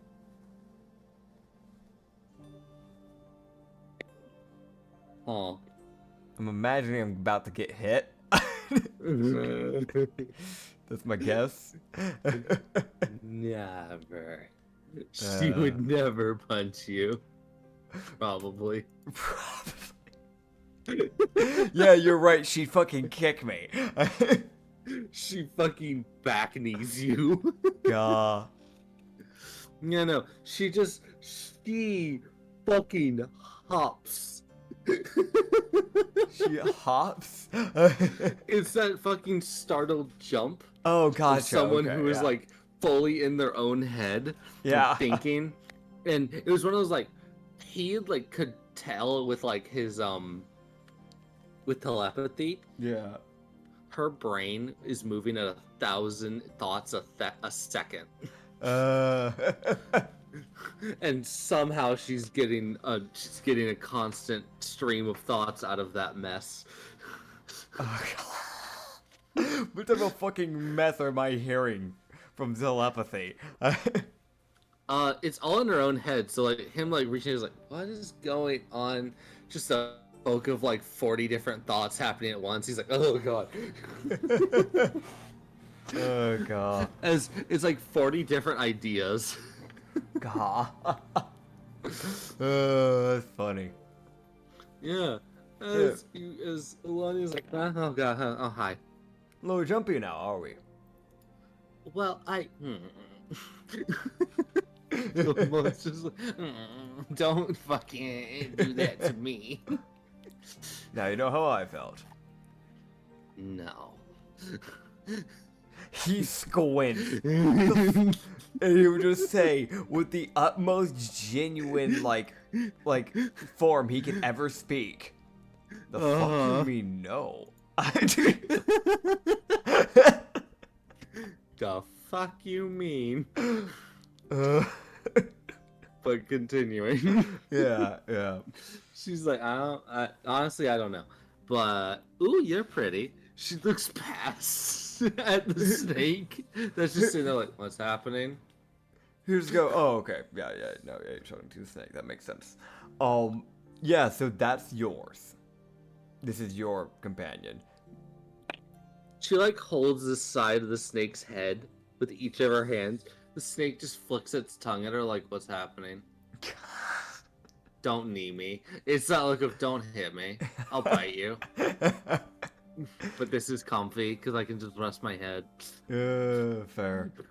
That fucking like the snake's like, don't Don't make me not trust you. Don't be a dick. But I'm comfy now. Fair. She's just like, and your name is Snow. And you just see the snake kind of flick its tongue like, yeah, I can deal with that. You just looked at her and go, oh, thank goodness someone knows how to actually... Oh, okay, that's a better name than what Alania did for hers. What did Alania... Do I even want to know? She had I gave her a face-shifting fox. Okay. It has a coat of fur that is black and red. She named it Mint. You would hear, not Zora respond. No. The shopkeep.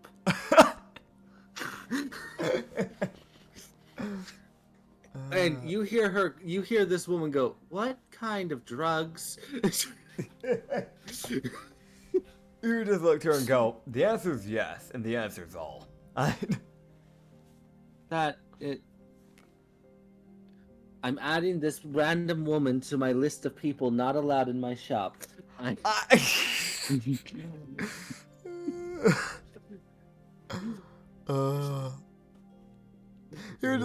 Alania has now been banned from the clothing store. Dude, that's gonna be so sad if we get out the banquet and she wants to go shopping for clothes. Go somewhere else. Also, here's the funny thing. She's like, all right, lady I don't know the name of, banned.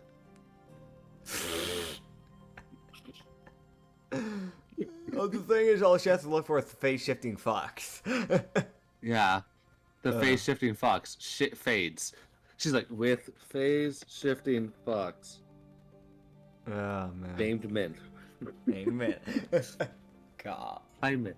You just hear, why Mint though? That's not a good name. Yeah. You look back to Thor and go, so are you actually looking at getting proper clothing instead of the half-sized crop top? No? Okay. Well, I'm trying to help you here. You sure? No. No? No, I was thinking about making a hair tie.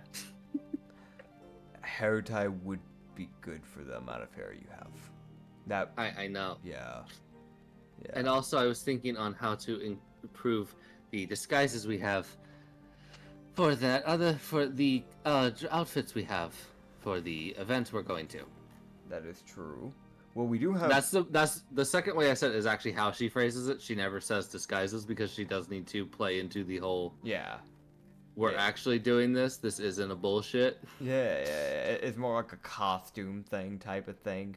Yeah. Because you can just kind of fall back and say, yeah, it's a costume party. Yeah. Yeah. Yeah. It's not a noble banquet. Yeah, you guys would never attend that. No, never. Ever. Not for a million years. No. Why would I? I gotta re-find. I thought I pinned it. Yeah. I thought you pinned apparently. it. Should be in DMs. Apparently. Are you checking the DM pins? I did. It's not there. What the fuck? Why didn't you do? Why? I thought you pinned it too. Yeah, I know. I found a future PC, but that's like way later on.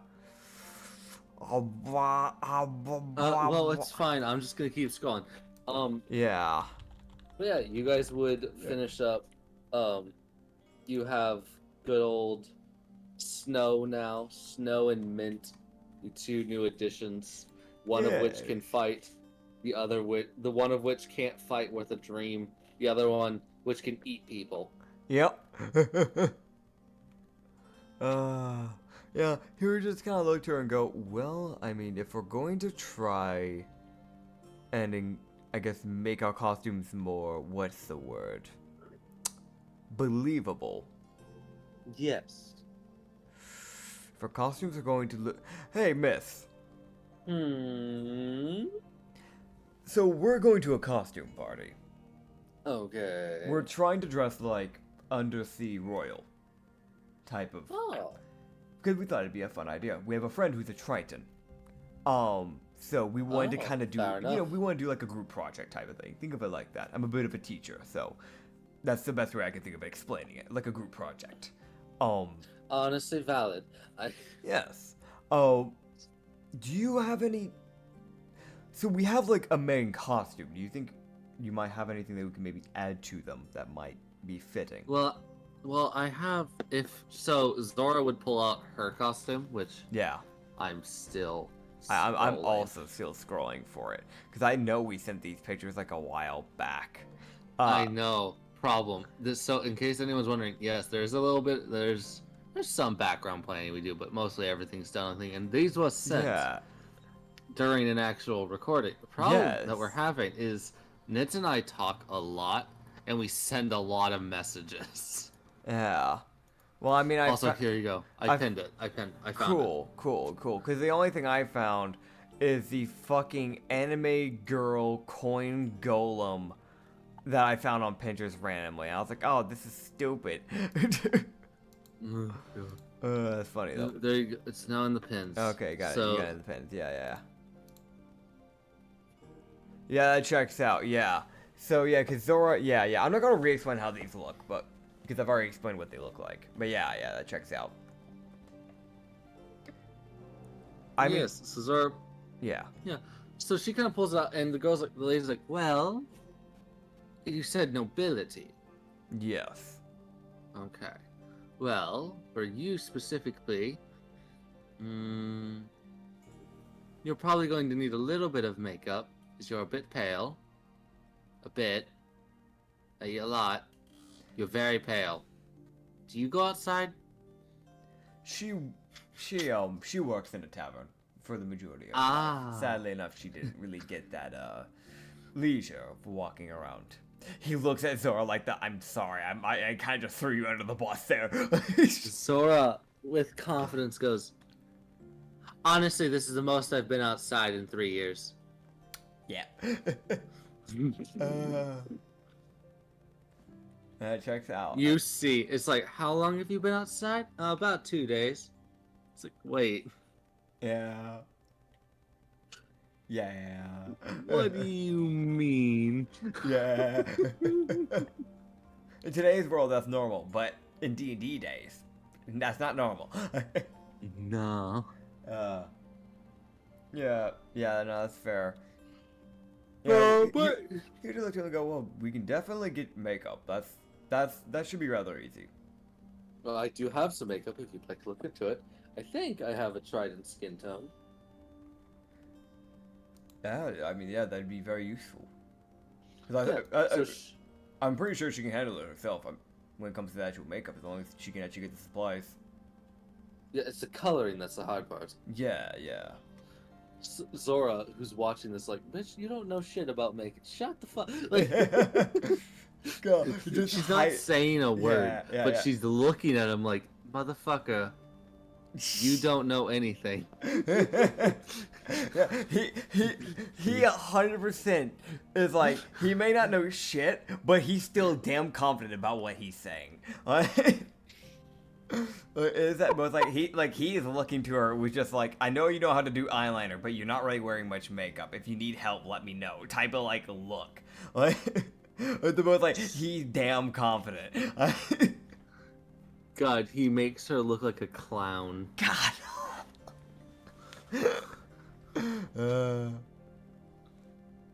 Gosh, damn. Roll a makeup check. It's just a natural roll. Fair. He gets a nat 1. It's like, oh no. She's a clown. Fucking Pennywise. Okay. God. He manages to dye her hair red. She kills him. God, how the hell do you mess up that bad?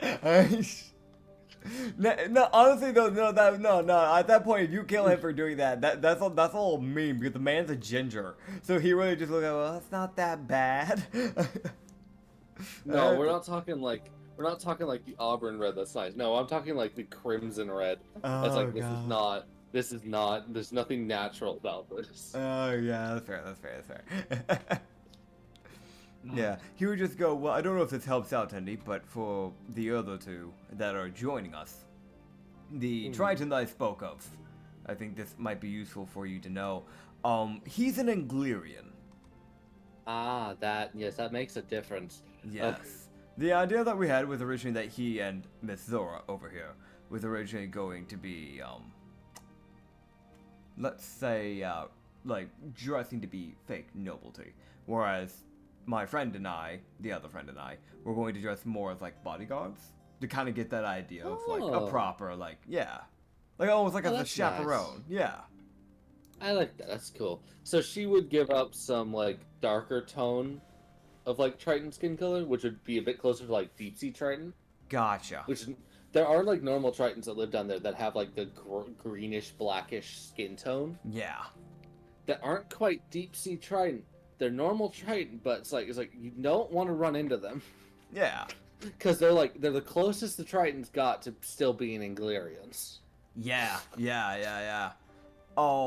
would also just kind of go, as for me, I don't think I'll need any because I use a bit of magic. I have a little bit of. So I Fair can, enough. Yeah, so I'm good, but I know some of my other friends could use it because I'm the only actual magic user within my friend group. But again, looking over at Zora, like, you should learn something. You should learn. You should learn. Fucking. Meanwhile, the bard on the other side of the wall eavesdropping. The ghostly gaze still active.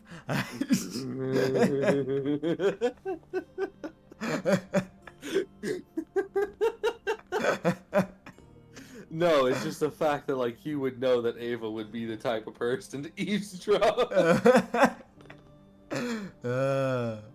If she knows he's in there, he's like, what is he talking about? What's he doing? Oh, he's doing this? The fuck you need makeup for, Hojiro? I'm gonna ask about that later. Oh, boy. What kind of off-the-books bullshit are you doing?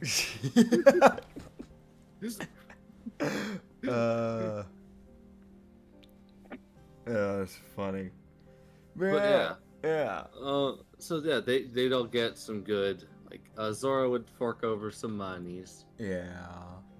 She forks over 50 gold. Yeah, it's one of those things where, like, Hoji would offer, but it would be the thing, he pulls out Electrum and goes, you take Electrum?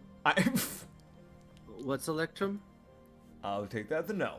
Is it okay? That's desert currency, so. Yeah. I'm good. That is fair. Yeah, so Zora forks over 50 gold, which pays for everything, the extra linen and the, all the makeup, which is like the fucking package of makeup she gets. Yeah. Which is literally like, she picks it up and she's like, yep, this is makeup, and walks out. Oh, God, it's funny. As is the most, like, she picks it up with both arms and walks out. Here just look and go, do you want help carrying? No? Do you want help with that? 35 pounds of makeup. Give me some of that. Come here. Give me it. No, I got it. No, give me it. He's like reaching for it. Like, come here. Let me help with some of it at the very least.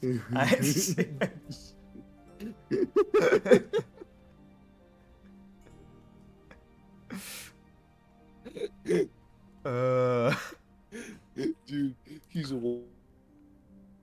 What? Uh-oh, he's gone. He's gone. problem. He can. What? What'd you say? So he's what? He's dead. He's dead. Oh, no, why Thor kill him? No. Did I at least get a warrior's death?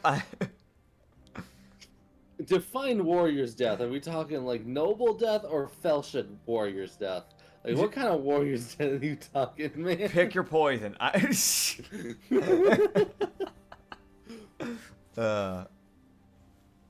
Oh boy. Okay, so But what yeah. were you trying to say? Yeah, so he's watching Zora carry this 35-pound, like, essentially, like, bag Yeah. of just fucking different containers of makeup. God, and it's just him just constantly reaching to it. Like, I can. You sure you don't want me? I can carry that. I've got it. You sure? I've got it. I mean, it's a bit of a walk. I can carry that if you. I want to mention Snow is following, like, fucking old married couple, He looks at it with them both like, shut up. It's not saying a word. I know. It's just hissing quietly. Yeah, problem with having a high intelligence creature. It's a high intelligence creature. Fair enough. It's as smart as Zora. Oh, poor Sora. Oh god, And fair it's enough. as smart as Mirio. Sad. Yeah, he would just look, turn, just go, okay, fine, I see how it is. Meanwhile, Snow vibing, slithering along after you guys. You're enjoying the outside snow. You see Snow exist. Like, it's definitely that vibe of like, I'm in the sunlight, I'm having fun. Yay! Like, just a snake that's happy to be in sunlight. Yeah, fair. Vibing. I don't know if Hoji would want to go see the new God of Radiancy. She hasn't made any announcement. He'll probably go check on them once he actually gets to his room to meditate. Fair enough. So they would get back to the Silvered Bell Tavern, where they would see that the shift line has changed. Yeah. And who's there? Yeah. As we now go back up to Saria. Okay, here we go.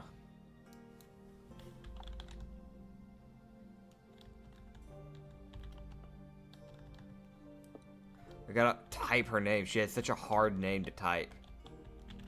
I just clicked the reply I gave. Oh yeah, I forgot you made a reply. I kept trying to type it in. She has a fucking insanely pain in the ass like type of like name to spell. This is why we don't let Anya like name NPCs. Anya's great, but gosh damn it, dude. Also, that reply's not there for me anymore. There it is. There it is. There it is. Yeah, it's just, yeah. So you would now see, they would walk in and he would see someone in desert attire. Okay, I guess I gotta scroll underneath her. Yeah, scroll down, you would see. Yes. We talking about, Samurai Boy? The one underneath Matok. Yes. Yeah, okay. Yeah, so, like, a, like, tattered, dark, like, burgundy red cloak. A white, that, like, has a hood that goes over, with, like, a scarf that kind of connects over it as well. A white mask, so you can't see his face, that has, like, a scratch that goes around the, right eye, like, in a diagonal format. Someone definitely took a slash at him. And, like, underneath that red cloak is a, like, white cloak with, like, a belt. And then, a little belt bit. The belt bit actually is able to hold his sword that he has to the side, which is like a katana. So, yeah. Yes. Yes. And you would see that the dancers changed to being a, like, Khajiit, like a Tabaxi Khajiit girl? Kitsune girl? Yeah, Kylie. Yeah, so we're looking at a buff dancer. The other dancer was like, she was a lot more squishy, if that makes sense. This person has a damn six-pack. Messy curly hair that is like that orange type of hair. Like, even her tail is like going in every direction, like when it comes to the fur. Just very, very messy bedhead hair. But her hair, even though it's in a ponytail, is still damn messy and goes halfway down her back. A, like, brown crop top, like, she has quote-unquote denim, quote-unquote, but it's like shorts that go, like, halfways up her thighs. They're real damn tight. They're real damn tight. I'm gonna be honest, Chief. Very smug expression and like brown boots brown boots that go like halfway, like a little bit past the knee. And then Yeah. Yeah, gosh damn. So she's dancing. You can go ahead and roll a perception check. Okay. Alright. Nat 20. Okay, you do see him. You see up in the rafters above everyone that's like vibing, watching her dance. You see an awakened raccoon with a sword watching everyone. Checks out. Oh, that's a red panda.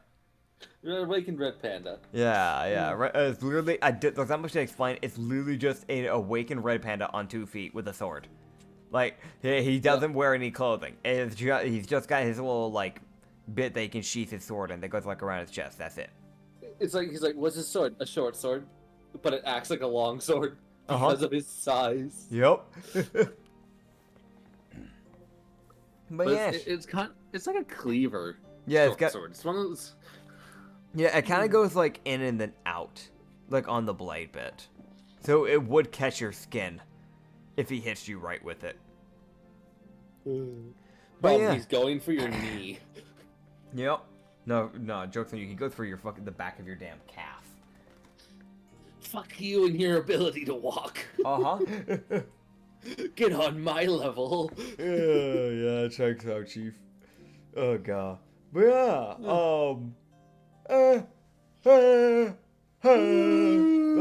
yeah, I'm sorry, Chief. But yeah, yeah, I caught the train here. Yeah, so yeah, he'd realize that he just kind of noticed it in the back of his head type of deal. And then he's gonna go and pass out. Or actually meditate and then pass out. Because for once, he'll get sleep. He hadn't slept in 6 days. Yeah.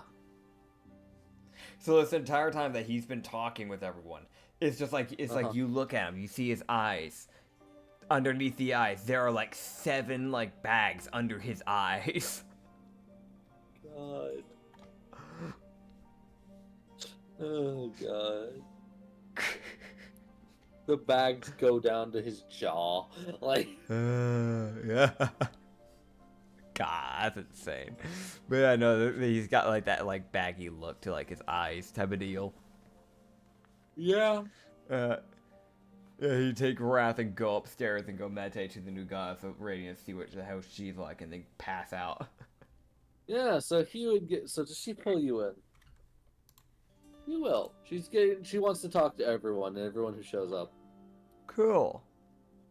She's pretty friendly. So he would appear in the middle of a sun. Ah. Why the hell is this your domain? It's very bright. God. It's like blinding white light. Yeah. You're just squint like oh god. I should. That's why I stick around Mara. Yeah, no, it's like the guy who follows the goddess of shadows, approach the god of light. Oh, good God. Legit, actually though. You just go, oh, this is change of pace. Hello. Yeah, he would see the goddess sitting essentially on her own body. She has a snake person. Gotcha. She has like a golden tail that literally emits light because of how much she used radiancy before she became the goddess. Yes. So you got this lady. Yes. So she's originally from the dynasty, so that's also yeah. cool. She has like a sleeveless crop top that kind of goes like it connects and goes around the neck, like around her like choker bit, and then goes halfway down, like covering half of her chest. And then doesn't go any further. And it doesn't go around the entire torso of that bit of the body that's supposed to cover either. No. Just like straight down the middle. Yeah. Yep. Yeah. I mean, to be fair, as a serpent lady, she can't really cover much, so it kind of makes sense, honestly. It's one of those, like, she's like, I covered enough. Yeah, no, it honestly makes sense. Like, it actually would be really hard to get clothing for that, which is fair. Yeah. She does have, like, she's not a small serpent either. Like, she's quite a long serpent. Yeah. But she does have, like, a weird, like, black apron thing that kind of goes, like, around her waist and kind of, like, goes down a bit, like, past her stomach. And then, yeah, it's, like, white long hair that she has, like, in ponytails that kind of, like, they, like, even with them being in ponytails, they're still going, like, halfway down her back. So, yeah. Yes. And like you said, golden tail with, like, a white fur mane that goes down the middle of it. Yes. And golden eyes. That should be mentioned, golden eyes. But yeah, that's what we're looking at. Yeah. Here, just go. Hello. Hojiro Nakamura. Glad to meet you. Good to meet you. Yui Lily. What'd you say?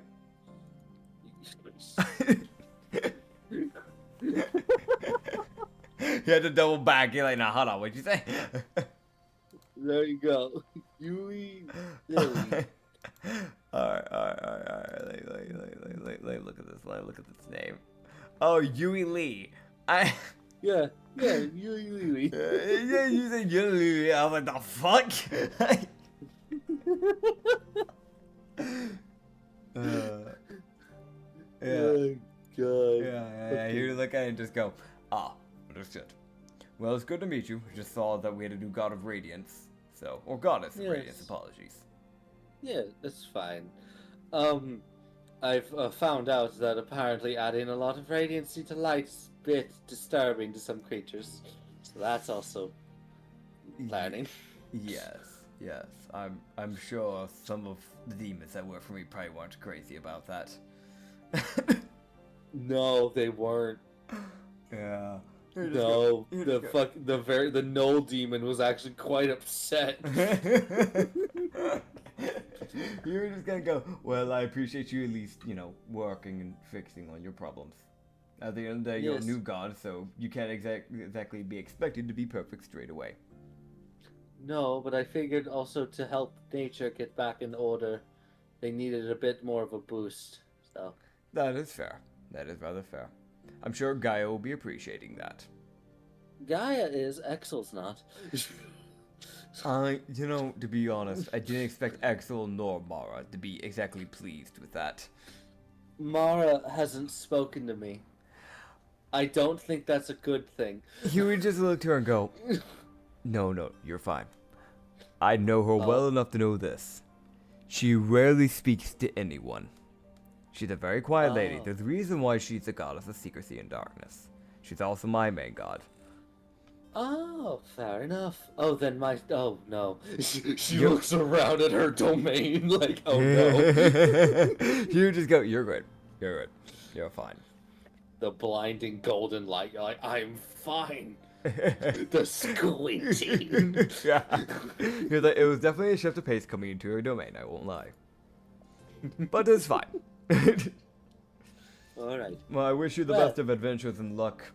And hopefully this works out for you. And stay safe. I know the Harbinger is still around, so. Yes, yes. Yes. So, best of luck with your adventures. And you as well. So, yes. Yes, and he Yep, he dips happily like, oh, thank you, God. It's dark again. Oh, Which fuck. god? All thank of you, them, Mara. except her. Oh, thank you, Nico. Nico, who the fuck? Who? Who said my name? Doesn't actually even notice. Thank Mask. Mask, like, who are you? Who are you? What are you? Yeah. Why are you? Why are you? Give me your coin. God, it's like Mask. Mask, for those who don't know, Mask is the god of rogues. He has like this trial thing where if when you greet him, you can try and throw a dagger at him, and if you get close to hitting him, or you actually manage to hit him somehow with the throwing dagger, he'll bless it. Yep. Hoji's the person that instead he just fucking flicked the whip to try and hit him. Yeah, no. The one thing though is if you fail to hit, if it's a bad fail, Yeah. which most of them are, he destroys the knife. So. Checks out. Alright. But yeah, getting back on track. Yeah, he'd pass the fuck out. 6 days without sleep. He's like, I am fine. Yeah. It's like Raz just sees this man who's been sitting up in meditation just fall back. Wrath, you check for a pulse. the animal with no fucking hands. It had little paws that connect around his wing a bit. He checks for a pulse. Yeah. He's checking all the wrong areas because the heart's located in a different spot than what it is for a moss spine back. Yeah. So he checks your side, and he's like, "There's no pulse. He's dead." Panic. Yeah. It's just so for the rest of the time that Hoji's out, there's every once in a while you hear a screeching, cause someone Someone! Oh God, Wrath, how loud do you screech? Con check. Oh no. Well, with his dirty 16. Oh my god, he's damn loud. Hoji, do you wake up at any point in time? Disadvantage because you are fucking dead. Alright, first this is a good roll. Let's see if the second roll is a good roll. So are these like natural rolls? I guess the second question I should be asking.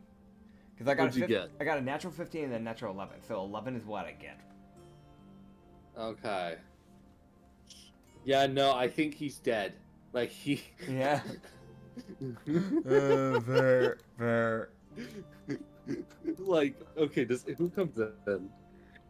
That's for a random person. That's for Zora. That's for Alania. That's for Varbuk. Yeah. That's for Riki. Yeah. That's for Mirio. Alright. Wait, hold up, Muriel? Wait, no, is she here? Gosh damn it. Anyway, so moving on. Wrath screams for a solid 3 hours before someone finally shuts him up. Wrath, who's just sitting there crying, because as far as he knows, you're dead. Who the fuck checks for a pulse? Oh God. You even check? No, you just fake check. Yeah. Okay. Deception check. Who fake checks? Who the fuck? Alright, what's your deception? Okay. So, insight from Wrath. He's gonna try to roll insight against their deception. I know for the random he has a shot, which is the funny thing. Oh, he has a +3, so he's actually not too bad. Yeah. Okay. Okay, so... Oh god, that's funny. Oh, okay, so Hoji wakes up the next day. Mm-hmm. He sees Wrath looking at him like, "You're alive!" He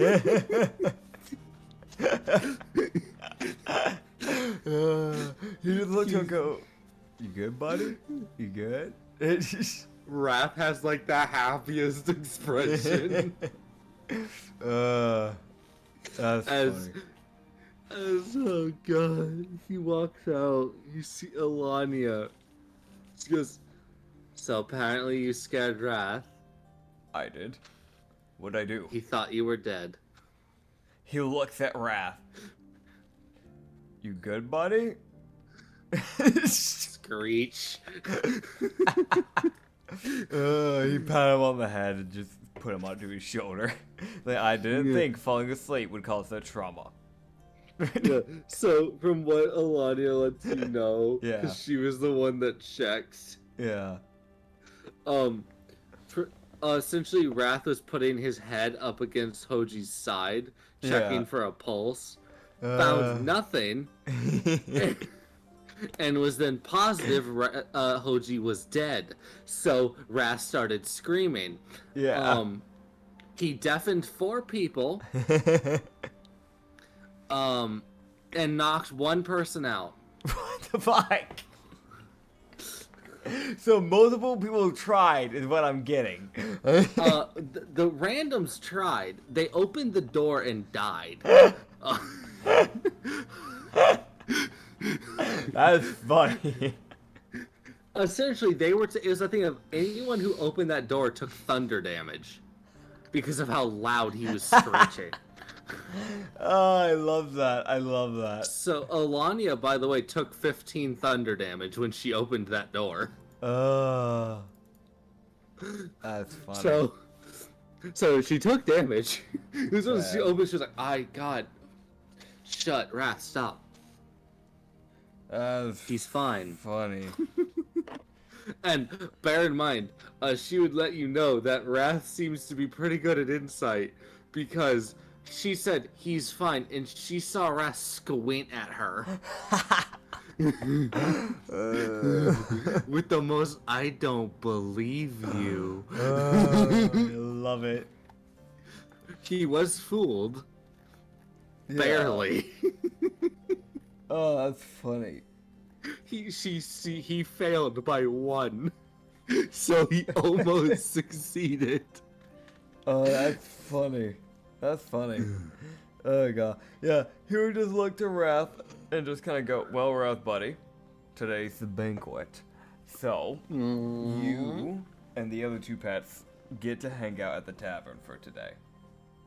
Also, Hoji would then hear, "Oh, hello, would you like to make a bargain?" He slowly looks over like, "Who? It is. I just woke up." He sees a fucking imp staring at him, one of the Fey-touched imps. Oh, God. This fluffy little bastard with a pipe. You just go, what's the deal? Smokes pipe. God.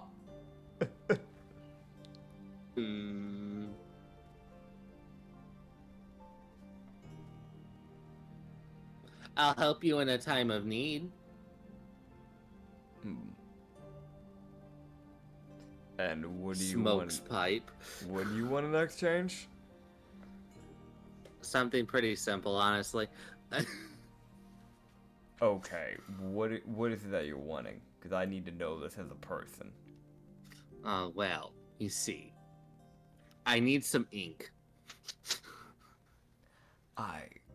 Sure, I can do that.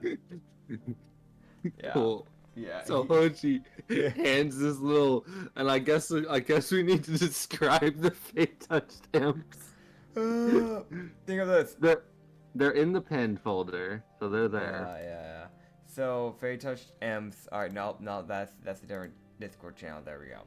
So Fey touched imps. They always have a pipe for some damn reason, but they're like, they take a normal imp, right? Tear off its wings, give it fur, allow it to teleport, and then change its tail out from that wiry, like, devilish tail to, like, a bushy, fluffy, gray tail that has, like, a lion bit end on it. And the rest of its body is covered in a white fur with black horns that go back and then curve up. And then fucking huge-ass ears. And they don't have pupils, by the way. They just have, like, their eyes look like they're just, like, blue-coated. They're, like, foggy blue. That's what those imps are. Oh, and their torsos are like, have a black coat of fur, but the rest is white. Yes. Yep. So that's a Fey touched imp. He really would just look at him and go, I can get you ink. Yeah, that's fine. That works out. I need a gallon of ink, and then it disappears. All right. He grabs a gallon of ink. He goes out to a store, buys a gallon of ink. Yeah. He spends 5 gold on a gallon of ink. Oh, God. Alright, he's got the gallon of ink. Where is he at? The Fey-touched imp appears, grabs, and goes, "Thank you. I will help you in a time of need." And it dips. No. Hold on. Oh, here you go. I actually have something in mind, if that's alright. It's going on today, in fact. Aww. So, can we discuss this in a more in the room, please? In a more private area. Yes. So he'd this little dude waddles after you. So he'd head into the actual main the room that he was staying in, and then kind of close the door and just kind of go. So we're dealing with the banquet. There's some things that are going on. That's going to be going down. Frankly, there's a noble that needs to be put in his place. Long story short, so I'm dealing with it. The majority of his family will also need to be put in place, but there's one kid that is innocent. We don't want her getting hurt. You know, you know the lady that actually no, she wasn't around this morning. Well, there's a lady that I know by the name Miss Zora. Okay. She has a sister. Mm-hmm. I need you to get that sister to safety as soon as possible. When things start going south. What's the name? What's the name? Of the last name. What's the last name? Let me pull it up. Shows.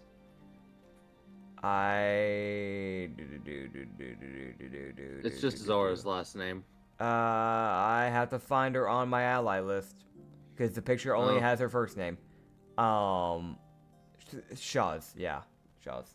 You can also just click the campaign Gotcha. list thing. Yeah, and it'll open it that. up. Yeah, I forgot about that. Yeah, you just go. Yeah. Yeah, shows. She's like, oh, I know their house. Yes. They turned me away. So do you want to cause destruction upon them in the process with us? Might as well at least get a little bit of revenge in the process. Oh, I think I'll cause some mischief. I'm not above chaos. I'm still an imp at the end of the day. Yes.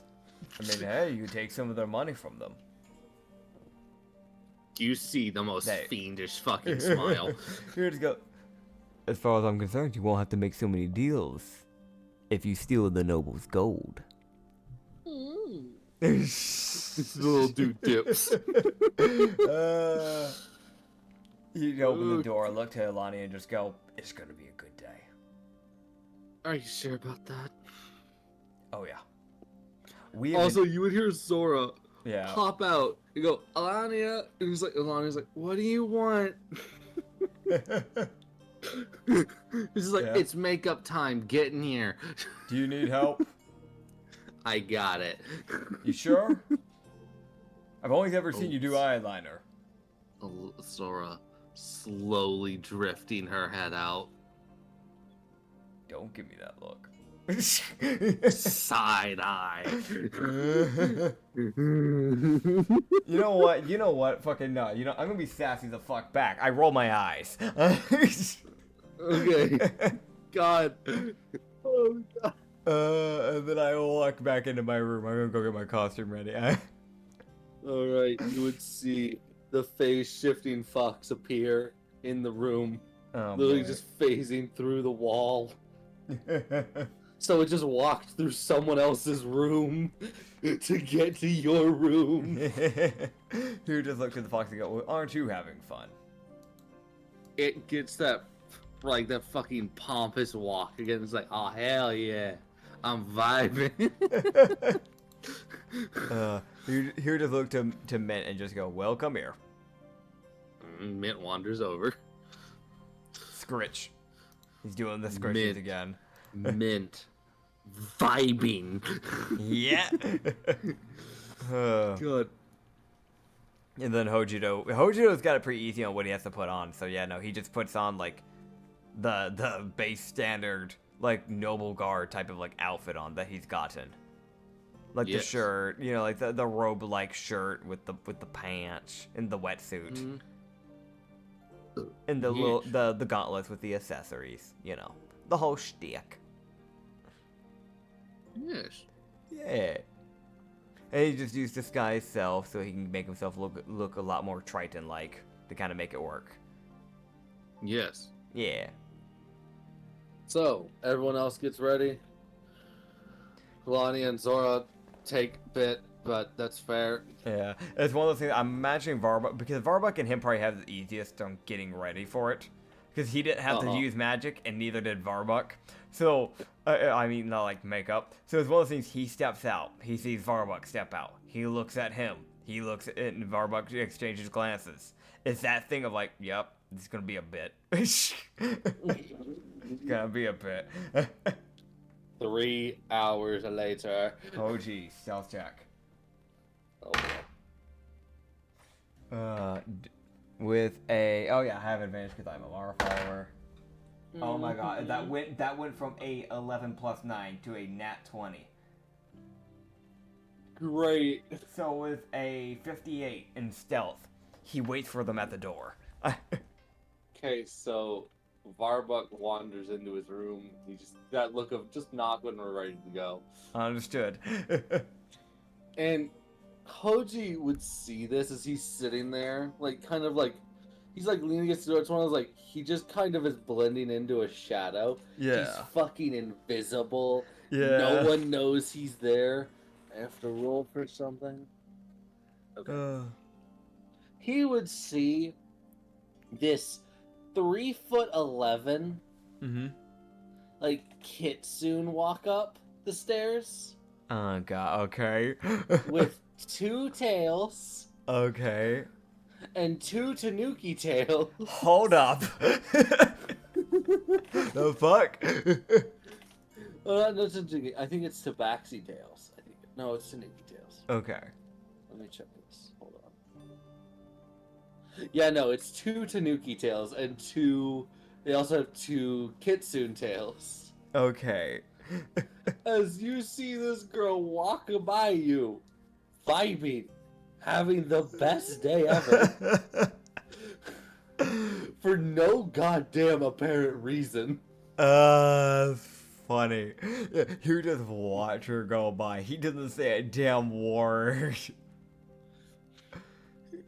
It's that thing So like you see her walk by, and then you see fucking Frito come up the fucking stairs after her.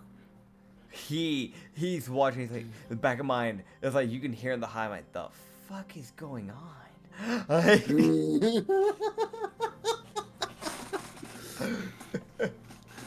As there's this girl walk up, she's like, okay. She walks up to another room where like he heard some like weird like some banging noises back in there. Mm-hmm. He sees her knock on the door. She's like, "Excuse me, it's time to check out." You just hear someone. It's like incoherent babbling. You see this girl go, "Well, that's rude. Don't do that." Hojiro, ghostly. No, I'm not gonna waste ghostly gaze yet because it's just morning time. I'm gonna. You know what? Okay, I know what to do. I know what to do. I know. Well, he could do something, or he could just watch. I'm gonna help out. So I'm gonna look through the crack of the door if they have it cracked open or anything. God, dude. Okay, hold on. Let me see how this goes. Yeah. I want to mention this girl does not know who you are. Yeah. This kitsune does not know you're there. Yeah. This also kitsune is also quite small. Yeah. Yeah, as soon as that door opens, I'm gonna take action, by the way. God, what are you gonna do? Well, you'll see, counting on how this door opens and how it goes at the beginning of the opening of the door. The door doesn't open, but the person's like, "I'm not leaving, you can't make." She's like, well, okay. Okay, yeah, no, Hoji's gonna step in then, okay. He doesn't unstealth, by the way. He just opens the door. Is it locked? Let me see if it's locked. It's for locked. Mm-hmm. Yeah, so it's locked. He hears Okay. or like it rattles, and you see the kitsune stare at the door that's rattling. She's like, "Huh, weird." Okay, she turns and goes, "Frito, open the door." Oh boy. As you see Frito, the fucking Tigermander, get in line with the door, reel his body back, and slam through the door as he busts it open. And he would see this kitsune disappear. Okay, where's the person at? Can I see them? You can see this. Oh God, why are you that? What are they? Oh boy. You see this like decrepit looking Bajuk. Okay, so I know exactly what I'm gonna do. So I'm gonna use gonna do? lightning lure, and I'm gonna attach it to his fucking chest and yank them towards me. What the fuck? So strength save for them of 15. Oh God. Either way, they get tased no matter what, though. Okay. And I get max damage of 16 lightning.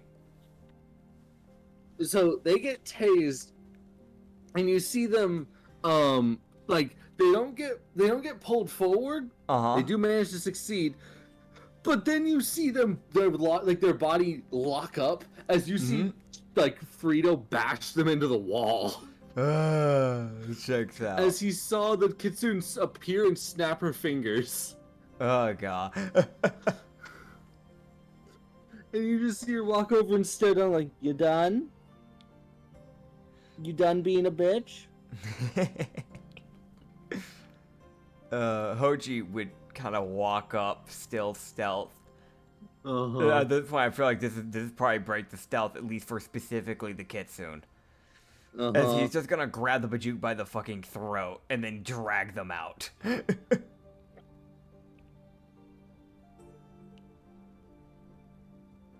Triple advantage. The kitsune is just watching a body get dragged. Yeah. Huh. I didn't know we had ghosts working here. Hoji snickers. she can definitely hear this. Just a very light snicker from Hoji. This kitsune seems ungodly friendly. He'll just gonna go, well, I thought by now you would have seen me. And then just throws the Bajuk out the room. You see Frito wander out of the room. Yeah. Grab the person by the back of the throat with his jaw. And then waddle over them as he drags them away. So Hoji would fucking like squat down to look at the kitsune face to face, like, you're gonna see me. There's no shot you can't see me if I look you dead in the face. Is he still stealth? He's unstealth only for them. He's keeping that nat 20 for the rest, though. Yeah. So you see the kitsune looking like, oh hi. Hello. Doesn't react to you de-stealthing. It's like the most unfazed person he's ever seen. Just someone just appearing in front of them. You just go, well, you seem to have a better reaction to this than most of my comrades. No, you should see my girlfriend. She's worse than you. That... She's behind you, by the way. That's expected. Fair enough. I'm guessing she's a bouncer. No, she just wanders around with me. Fair enough. Yeah, as Hoji he turns on and he just sees a Durla leaning against the railing behind him. She was stealth too. It was the most it's like, oh fucking hi. Like, you're there. God. By the way, she didn't see him. Yeah. It was just one of those like, no, I'm stealthed. Oh fucking who are you? Where are you? Whatever. Yeah. Whatever, you're not doing anything, so I'm not gonna fight you.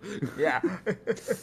Yeah, he would just look to them and go, well, either way, name's Mr. Enma. Glad to be of service. Name's Mirio. Extends a hand. He shakes their hand, just goes, oh. I know you. Yeah. You're Mr. Enma. Here's 3 letters. Why do you have more letters? I was just about to send these. Fair enough. I mean, you could just tell me so I don't have to read them. I'm gonna be honest, I don't remember what I wrote in these. I wrote these a while ago. Fair enough. I will read them after the banquet I'm heading to tonight. So. Oh, you're going to a banquet too? 2? 2. Yeah, 2. You're also. I'm attending a banquet. I don't know who it's for. Okay. Well, if we're at the same one, I'm going in with a costume. So. Ooh, I like costumes. Whatever you do. I'll play along. Yeah, don't call me Mr. Enma if you see me there, okay? Got it. Yeah, appreciate it. Mirio smiles. hands you a book and walks away. He looks at it, looks over at her. What would you give me?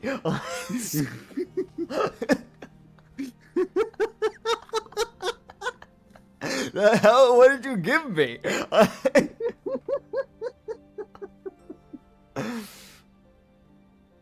Oh god. What does the book say? he would. This is the most like the fuck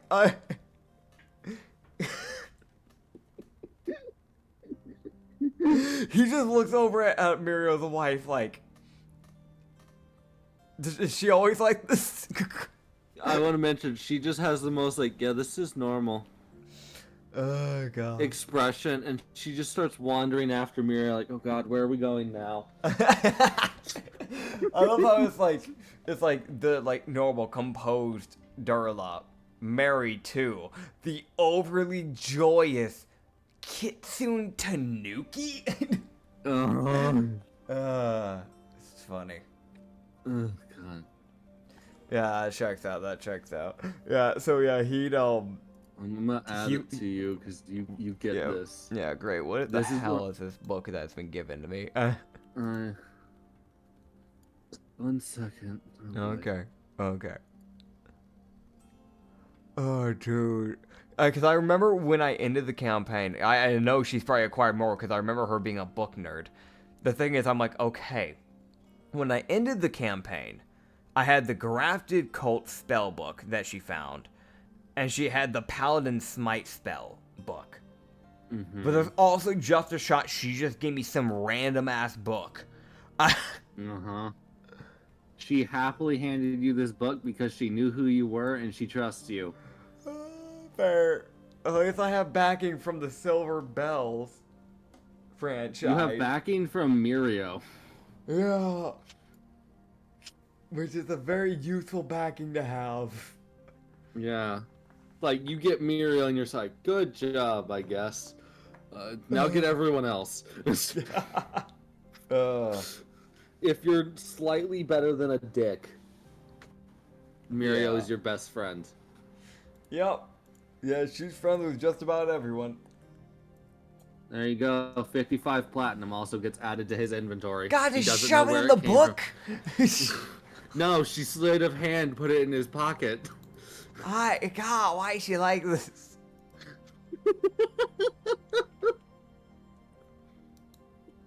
doesn't need it. Wait, what's this damn book that she's given me? I have Book of Terrain, Book Infernal. I already had those. When did it get added? Hold on. Oh, okay. let me add it to your. Where do you have the? Okay, where is? I have my stuff in my backpack. Okay, there we go. Cool. Yeah. Yeah.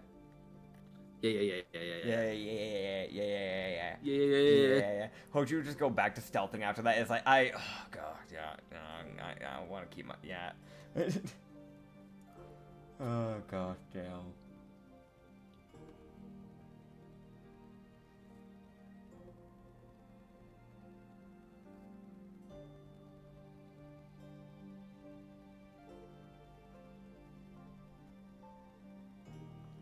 Yeah. You're just gonna boot some cats? You're just gonna boot some cats? There you go, man. Okay, cool, man. Alright, cool, awesome. Alright, let me reload. There's like that silence. I forgot I was doing a podcast for a second. I was like, oh yeah, I need to keep talking. That's the thing I need to do. Yep, there you go, man. Yeah, alright, let me see. In your backpack. There we go, okay, backpack. Where did she shove it? Book of Totally Friendly Spells. Did she write that? Uh-huh. Look at its note. What does the note say? Oh, yeah. Let's see. Social Utility Crafted Spellbook. In brackets. Have fun, smiley face. Yep, as you would now have, and this was one of those, a forcible feat he gains? Yeah. From this book, he gained Magic Initiate Sorcerer. Oh, dude, I have so many magic initiatives. It's funny at this rate. Yeah, problem, this one gives you only grafted spells. Gotcha, great, awesome. Oh wait, I already have Magic Initiate Sorcerer. I already have that apparently. I added it to you. Oh, okay. Yeah. I was like, damn, I don't remember that. Okay, gotcha. So yeah, he spent time learning these spells. Does he just already know these ones that you've added, or?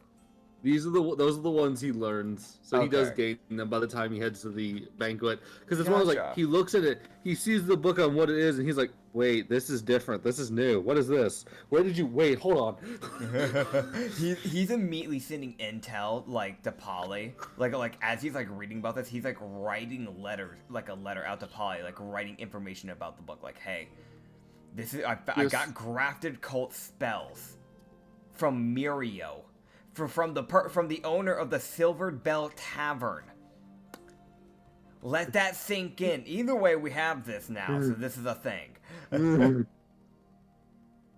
So he has one use of joint crack, which causes all target joints to crack, Oh god. as they will be knocked prone by it and take force damage. Oh gosh, damn. Joint lock paralyzes people, and ear pop deafens them. Yep. And don't forget joint lock. Joint lock paralyzation. Go fuck yourself. You can't move. Oh, dude. Yeah, Muriel forcibly gave that to you, by the way. You weren't getting around that. Yeah, checks out. Oh god. It was either you accepted the book or she forced it into your pocket. Yep. That's funny. Oh gosh, damn. Well, I learned Dude, that now. Yeah, he's sitting there. He steps out. He opens his door. She sees her standing there like, hey, so by the way. Oh god. He's like, oh yeah, I forgot to ask, do you want another whip? You know what, show? Okay, here you go. Oh god, I can dual wield the whips. She hands you another golden spark whip that she pulls out of her bag. Her fucking fanny pack she's got. And it's the most like, what do you mean? He just looked there and just goes, thank you. I didn't expect, I honestly wasn't expecting to get a one whip in general, but it is useful, so I appreciate it. No problem. Bye. Bye. And she fucking darts away as he again receives another 55 platinum. Oh god, dude! He's got to. I'll add it to him. Okay. I already added it. Okay. This is what I mean by he's realizing he has it after she's gone because it got sleight of hands into his pocket again. Gosh damn. Oh, that's funny. With her natural 17. No, wait, hold on. I have a passive insight perception of 19. With her natural 17 plus 18 and sleight of hand. Yeah, there it is. It's like natural 19. Well, with my 35. Yeah, that checks out. He'll just, so the rest of the time, he just hooks the whip onto the other side of his hip. And then just goes to reading the book outside of, like, in the shadows with that nat 20 of stealth, like, waiting for Zora and Alania. Yep. So they come out. Oh, like they come out. God, I'm looking at this thing and it's like great sword, disease dart, whip, marrow drinker, serpent longbow, fuck you magic. Uh-huh. God, the number of cantrips this motherfucker has.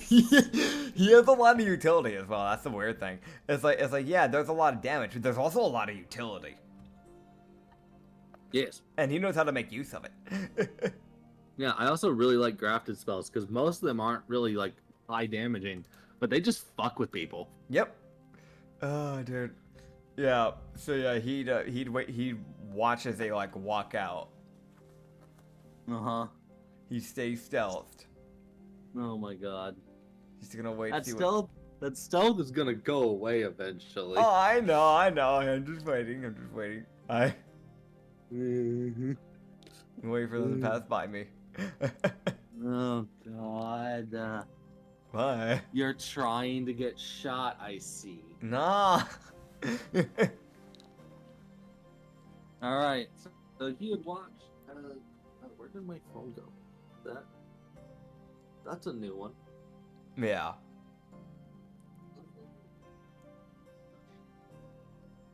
I hate how well I Yeah. lose things. Did you lose your dice again? Not, well, yes. Yeah. There it is. There's the dice lost. See, I lost my dice, but not only that, but I've lost my phone. Oh god. Yeah, that checks out. Rest in Anyone peace. wondering, yes, this is normal. Oh, sad.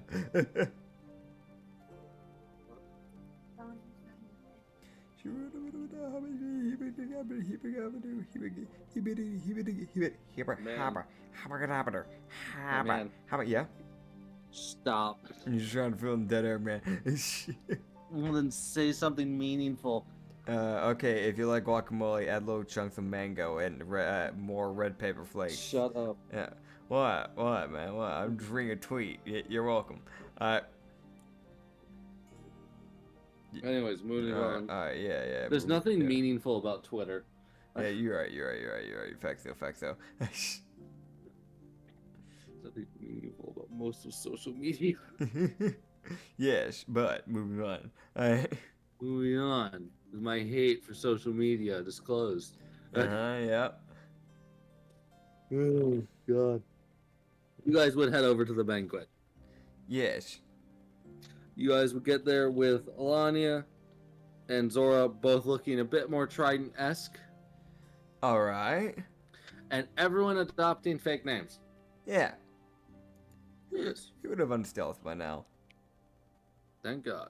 Yeah. To be honest, I was just gonna wait for them to pass by me and stick my head in between the two of them and just say boo. That's all I was gonna do. Yeah. No, here's the thing. He does that. Yeah. He does do that, so... Yeah. So, like, just like they walk past him, he sticks his head in between the two of them. Boo. I needed my dice so I could roll their reactions. Great. That's Great. fitting. Zora. Yep. Yeah. Lania. Oh boy, that's not a good number for a reaction type. What do you do?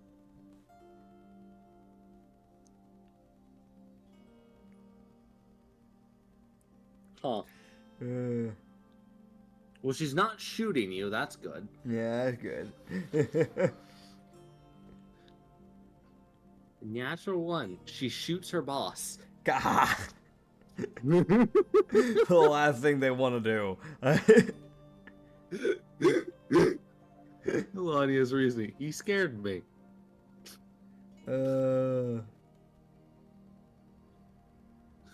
funny. God. Oh, but yeah, no, they both fucking jump. Checks out. Oh, God. Zara fucking jumps and cracks you in the shoulder with her hair.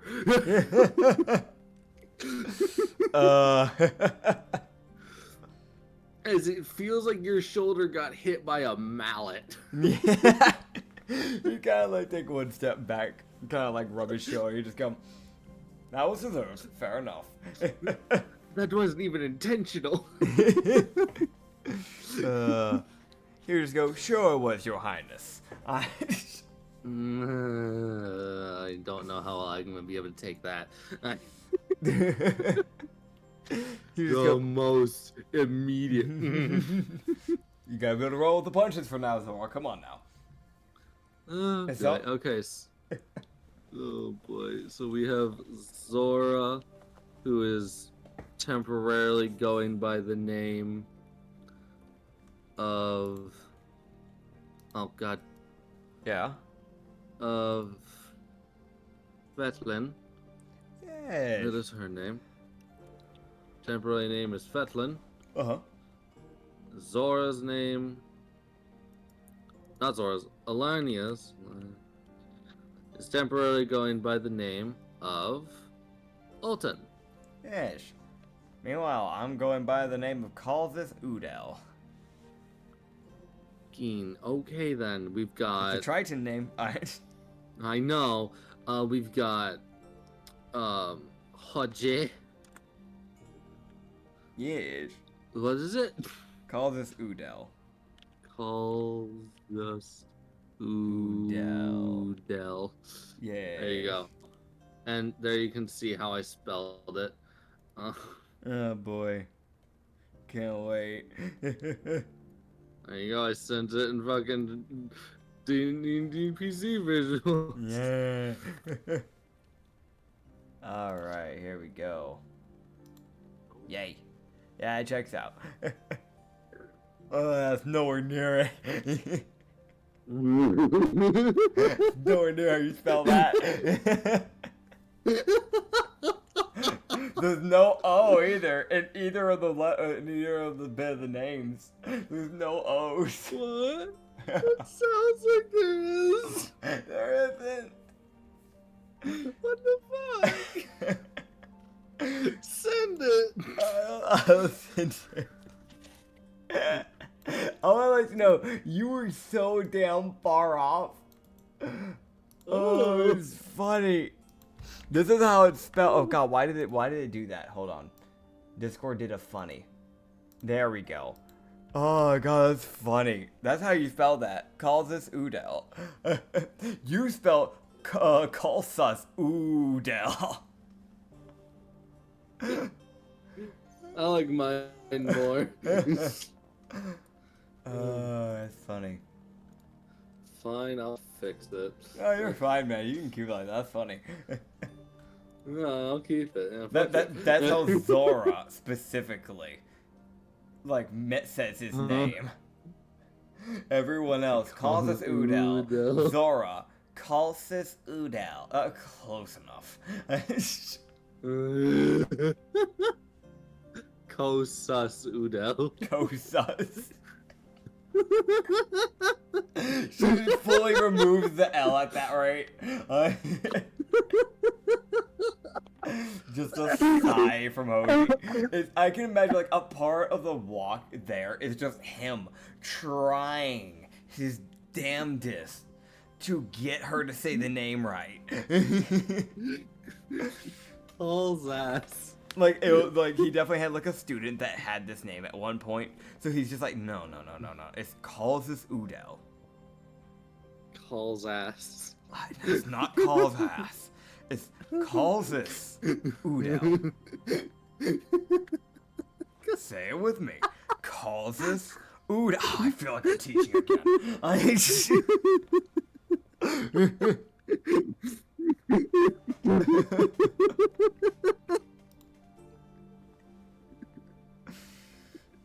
100% Alania is dying.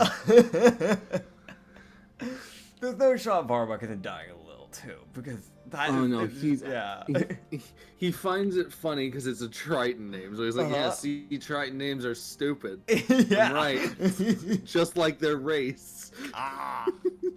That's funny. And their species as a whole. Oh god. Inferior, I know. They're so bad. Oh god, that's funny. Oh god. So yeah, their vintage is much more of deep sea tridents. Yeah. So. Yeah. Oh boy. Oh man. All right. So Rudonath is Rudonath is his last name, which is what he's going Yeah. by.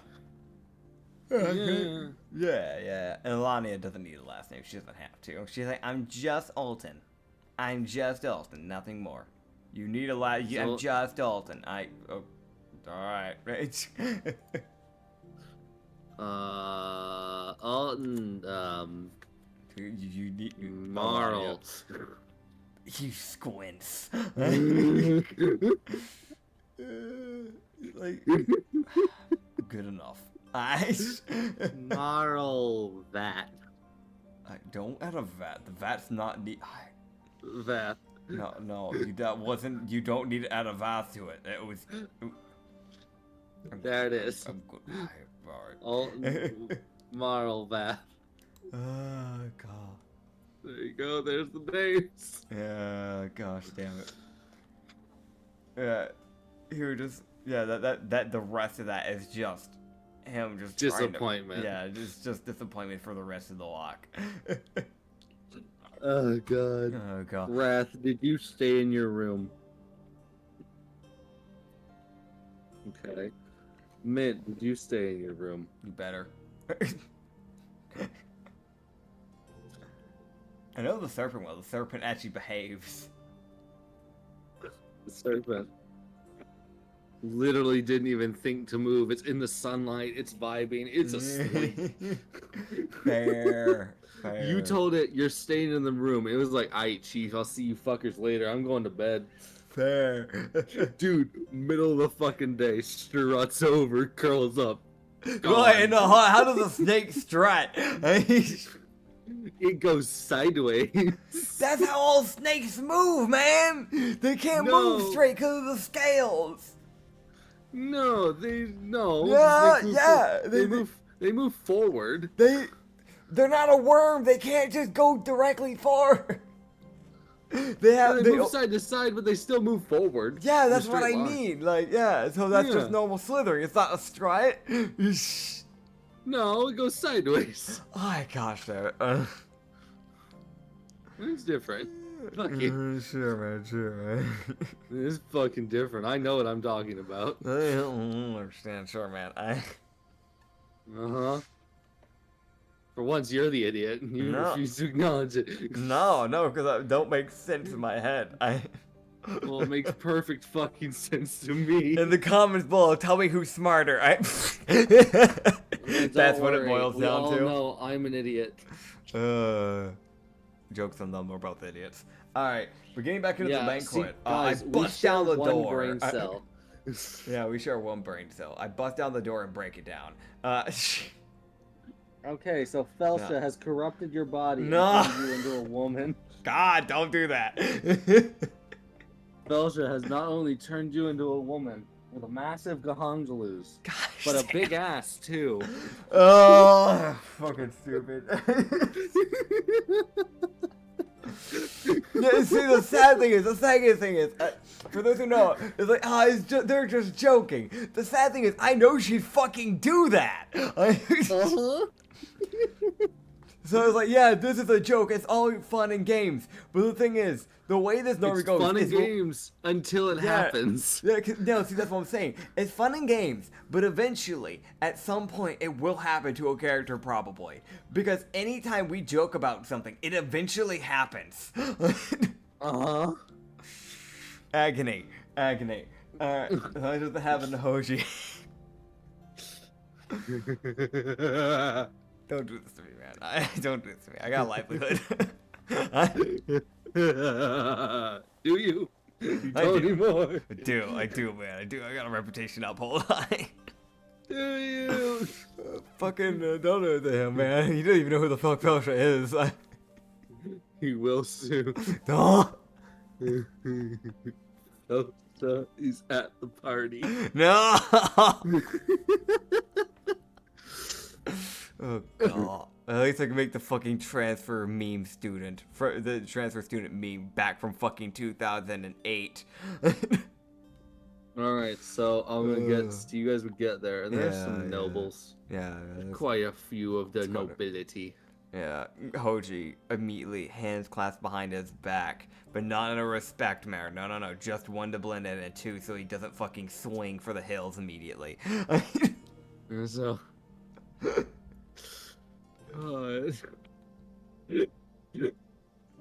He's got like, and people will never know that it's Mr. Idma committing this act of crime because he doesn't have the mask on. And he's dressed completely differently, and with disguise self, he has disguised himself as a Triton. Uh-huh. A deep sea trident. Deep sea Triton, because he knows for a fact that an Anglerian king or noble would never allow themselves near a fucking normal Triton. Nope. They'd have them executed. Yeah. So you guys would arrive at the door, and you guys would see there's several carriages parked outside. There's a lot Yeah. of different things. There's music. There is a singular bard who is trying to keep the music flowing, Oh. but he is alone, Oh god. and he's got a large group of people to deal with. Poor So dude. these are some of the nobles you will see hanging out. All right. We've got white man, big fuzzy fur cape coat. It's like the actual cape is like almost a black. It's like going it's like almost black, but it's a little gray. It's like that very dark gray.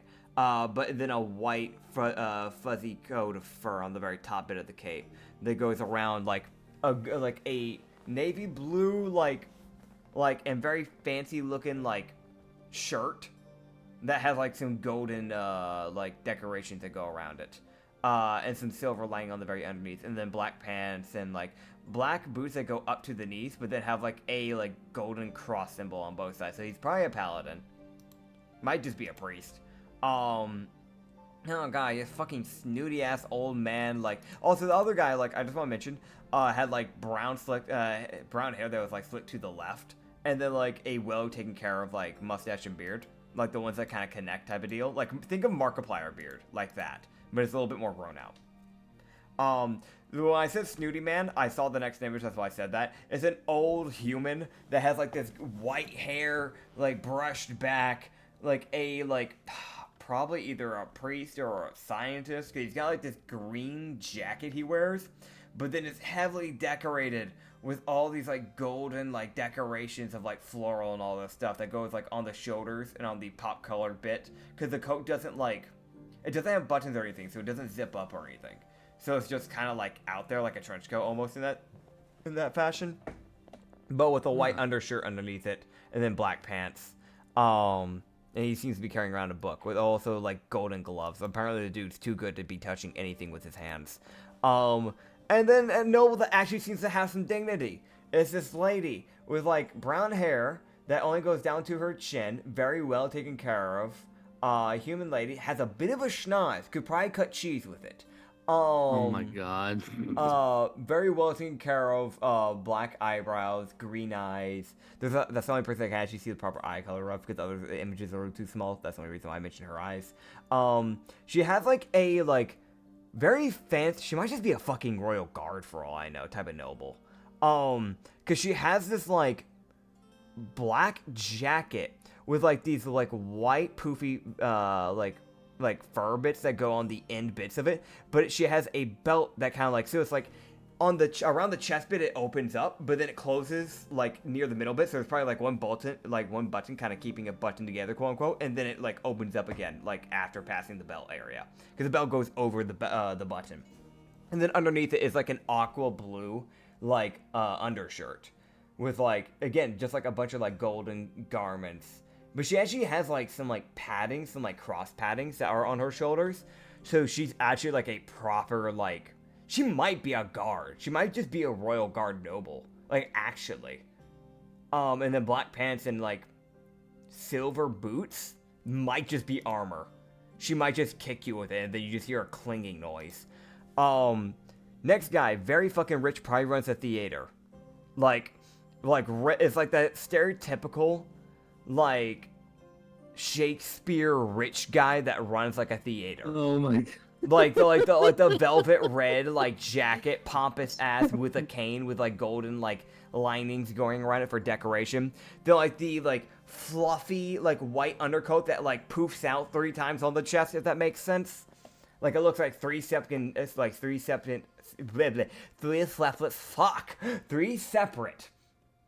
bibs. That's what it looks like. And then black pants and black shoes that are like well taken care of. And slicked back hair. Dude looks like Fonz from Happy Days.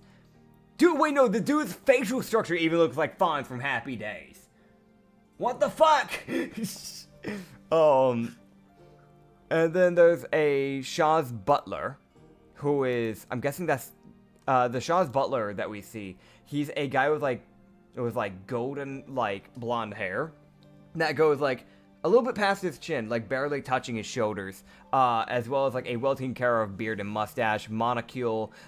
Think of like a normal butler. Like we're talking like that like trench coat, like not trench coat, but the very fancy like black and white suit. Yeah.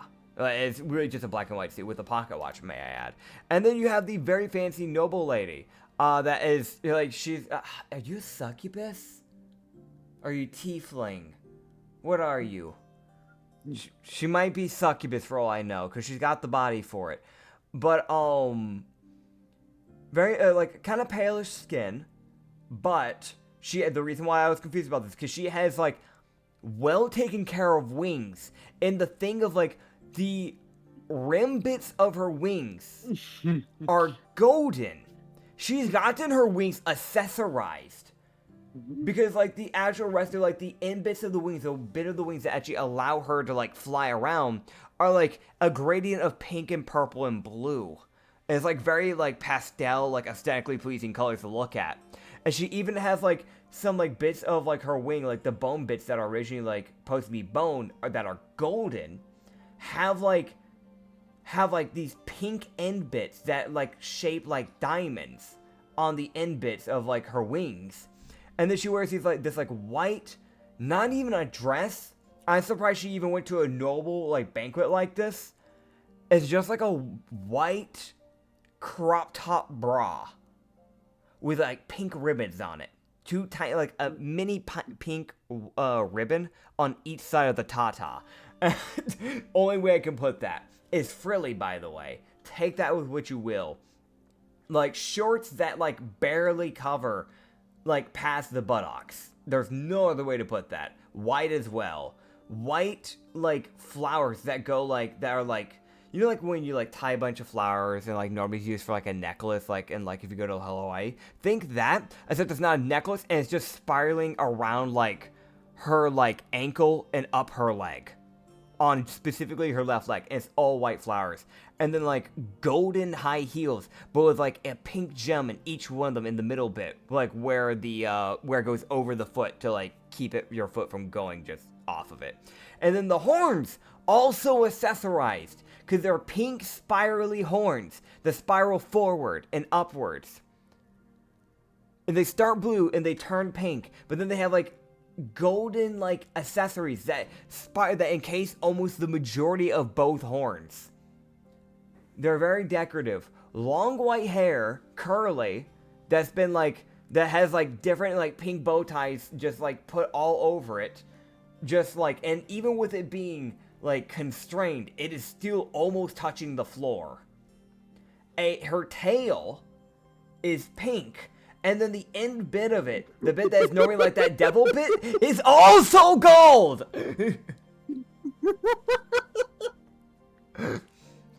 Oh god, but she looks friendly, so I might get along with this noble, which pisses me off! But yeah, very white long hair. You would see her specifically talking to a guy. Okay, who's she talking to? She's talking to this guy. Okay. Mr. Copper. A Mr. Copper styled top hat. Yeah, he's got with the top hat. Yeah, we've already explained how Mr. Copper looks, but yeah, slightly different outfit. Yeah, so he would approach over there first, like with Zora, because he can't leave Zora by the side, obviously. No, so Zora wanders over there, and yeah. He would hear the noblewoman. Mm-hmm. She would say, "Well, it's a pleasure to meet you, Mr. Williamson." So apparently, this guy's name is Mr. Williamson. And then Hoji would just kind of like start to wander over, and just go, "Okay, noted, Williamson, Mr. Williamson Copper, gotcha." Just like noting in the back of his head, like, "Gotcha, understood." Or it's one of those like, this is another thing because this is definitely a thought Hoji would have. Mm-hmm. It might be a fake name he's using for this. It's also very true. I wouldn't be surprised. He's like, yes, my name is Mr. Williamson. Yes, quite. Yes, quite. And not that the name Mr. Copper's much less suspicious. Also, I want to mention, like, the way Hoji would just kind of point to like Zora, like, we probably should check this out before we start doing stuff. He would just like, with the hive mind telepathy, would just kind of went, hey, Zora and I will probably split off. You guys just stick near each other. I see Mr. Copper's over there, so we actually need to properly address this, because if something's about to go down, we need to know with Mr. Copper as well, so. Yes, because it's one of those, like, Mr. Copper's here. Problem, you're not seeing his 3 associates. Mm-hmm. Yeah, that's why I'm like, we need to check this out, see what's going on. Because he's probably here for a reason. It's one of those, like, that is a mercenary corps leader. Mm-hmm. Why are you here? Yeah. Yeah, so let me... He would approach You can go behind ahead. Zora, because he's technically supposed to be a guard. Yeah. Yeah. Yeah, so you can also roll an advantage perception check, because you know who you're looking for. Mm-hmm. So 17 plus 9, so 26. Okay, yeah, that'll be enough. He would see, and it's one of those, like, he sees him barely. Uh-huh. So, like, out of the corner of his eye, he sees Mr. Sinclair disappearing into his shadows, like, hi, I'm here. Yes. as he is. phases into the shadows and actually dips. So he goes somewhere else now in the building. Fair. So you guys are in kind of a of course you would be. It's one of those larger, more like, I'm rich. I have big house. For no fucking reason. There's like 3 people that live here. Gotcha. But it's got like the 18 rooms. Yeah. That shit. Yeah. Gotcha, understood. You're like, I know who I'm killing. Yeah. Yes, as this lady would turn, and you would also hear the guy who you were, Mr. Williamson. Yeah. Yeah, that's his name. Go, well, thank you, Miss Liliana. Yeah. So he greets her, so you would know her name now. Yeah. As Understood. Zora walks up and starts making idle conversation with Liliana, who's like, "Ooh, well, aren't you pretty?" Oh god. Fair. So Liliana is immediately fucking distracted as he would see Mr. Williamson turn and look at him and go, as he go, I think we know each other from somewhere, don't we?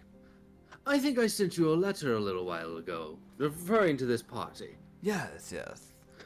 Yeah. Indeed. So, sorry, the noble, of course. Yeah. So, it's very clear. He's like, I know you, you know me. Let's not fucking out each other here. Let's. Yep. So, there'd be some idle conversation between everyone where, Hoji essentially gets the gist. He's like, he would hear Mr. Copper be like, well, I'm here particularly looking for one man in particular. Mr. That by chance. Mr. Johnson. He's a priest. Ah, well, I've seen one man that almost looks like a priest over there. He kind of very quick glance towards the old man. Yeah, the old man in green. Yeah. He's like, there's my friend. Your friend. Yeah, sure. You just go, well, if I understand correctly, things might go down then if that's the case. Well, I'm looking for a friend of mine as well, for personal matters. Wonderful. Mr. Shaw's. Upstairs. Understood. Have a nice day. You too. As he would distract Liliana as Zora and you would dip. Yeah. As you have run into Mr. Copper, who he's here to kill someone. Uh-huh. It's one of those like, yes, the friendly old man. Real friendly. Oh. Problem, his 3 associates aren't too friendly. Yep. Alright, so I go upstairs with Zora. Yeah, you head upstairs is where you would see. You would also run into the guy in the red suit. He's walking. By the way, Hive Mind, he just kind of let the others know, like, hey, upstairs, where we need to go. Varbuck is approaching at speed. Yeah. Oh boy. And check so he would see. He would see. Where are you? Oh, there you are. There you are, you pompous shit. Yeah.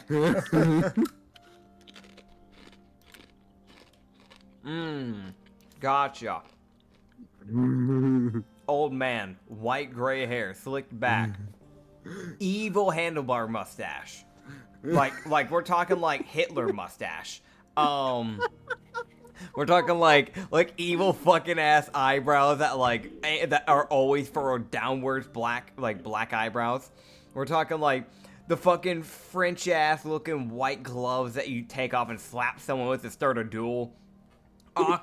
Ugly ass, murky ass, aqua green, like overshirt with the undershirt being white, and the overshirt has this ugly ass like bronze like decor going all over that's supposed to be quote unquote floral, ugly ass, with a black belt that has like the buckle is bronze, and a red like cape thing that doesn't even act like it just goes over the left shoulder and that's it. And also white as fuck. They cover it? Oh, and black pants, yeah. That's Mr. Shaw's.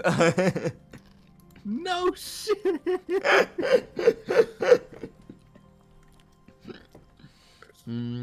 God. You would hear him call for someone named Eric. Mm-hmm. And you would see this boy. Alright. Which is probably Zora's brother. So he does look older than her. Pampered boy, like slicked to the left side, too much gel in his hair, blonde hair. Like demon eye, blue eye type of like eyes. Like the eyes that like a serial killer normally has. With like brown, like slicked, like brown eyebrows. Very. What the hell's going on with his mouth? Actually, wait, no, hold on. Wait, no, actually, what the hell's going on with your mouth, dude? He's something weird going on with his mouth. I can't place it. I can't place. What do you mean? Something about the chin. I don't know. Something about the way the chin's turning into the lip don't look right. You know what? It's fine. It's whatever. It's art. You know what? They did their best. It looks fine. Something's not right, and I can't place it. I genuinely can't place it, but something's not right with that. So anatomy-wise, something isn't right with that, and I can't place it. But like not like a navy. It's like if you took a navy blue, but you faded it out a bit. Like that's the type of color he has going on for like his shirt and the cape that goes over it. Very well taken care of clothes, like golden, some like golden strappings that kind of go around him to kind of like holster like his like sword's like sheath. And like aqua green like cloth that kind of goes around his waist and then goes down to kind of like hides his pants. Weirdly enough. And he does seem to have a pet owl, though I don't know if he's actually brought that with him, but in the picture there is an owl, like a snow owl. Yes, he does. Yeah. It is sitting on his shoulder. The Gotcha. owl is just vibing. It's just sitting there like, I'm here. Yeah. You would see this tiefling who's sitting there talking to them. Okay. He doesn't look quite like a nobility person, but he seems more like a businessman. Gotcha. So it's like... I like him. It's a tiefling he's a businessman, but he's also got some muscle to him. Very well built body, not like overly bulky, but just like I lift a bit type of like fit, type of vibe. You know what I mean? Yeah. He's got a similar like muscle structure to what Hoji has. Actually, funny enough. Yeah. He does have pointy ears, so he might have a little bit elf in him. I don't know. But like reddish skin. He's wearing just like a black, like a charcoal gray, like button-up shirt that has like a not like a shiny gold, but just like a sewn into like the cloth, like quote unquote gold. Kind of like design. A dusty gold. Yeah, like a dusty gold. Dusty gold. Yeah, it's only on the left side. It does this like circle, like across his chest and then onto his arm, and then makes a straight line down the sleeve. Like darkened black eyes, black, like a gray slicked back hair that like is actually kind of thick and shaggy. It goes like like down his neck and a little bit past his shoulders, but not by much. And then like a well taken care of, well shaved beard, but the chin bit kind of poofs out a little bit more than the rest. And then like these horns, like these like grayish horns that kind of slick backwards. They don't even go up; they just slick backwards. They almost look back in the way of like what roots of a tree does, honestly. And he's just got a genuine, just happy look. Yeah. So he seems to be. It's one of those like he seems to have gotten some deal struck. Yeah. So he's like, perfect. That's kind of the voice you hear from him. Yeah. That's his reaction. He's like, perfect. That'll be wonderful. Yes. So he wanders off. Mm-hmm. He kind of wanders off. He walks back and gives like a smile nod to Hoji. Yeah. And Zora. As you would also see this woman walk in. Yeah.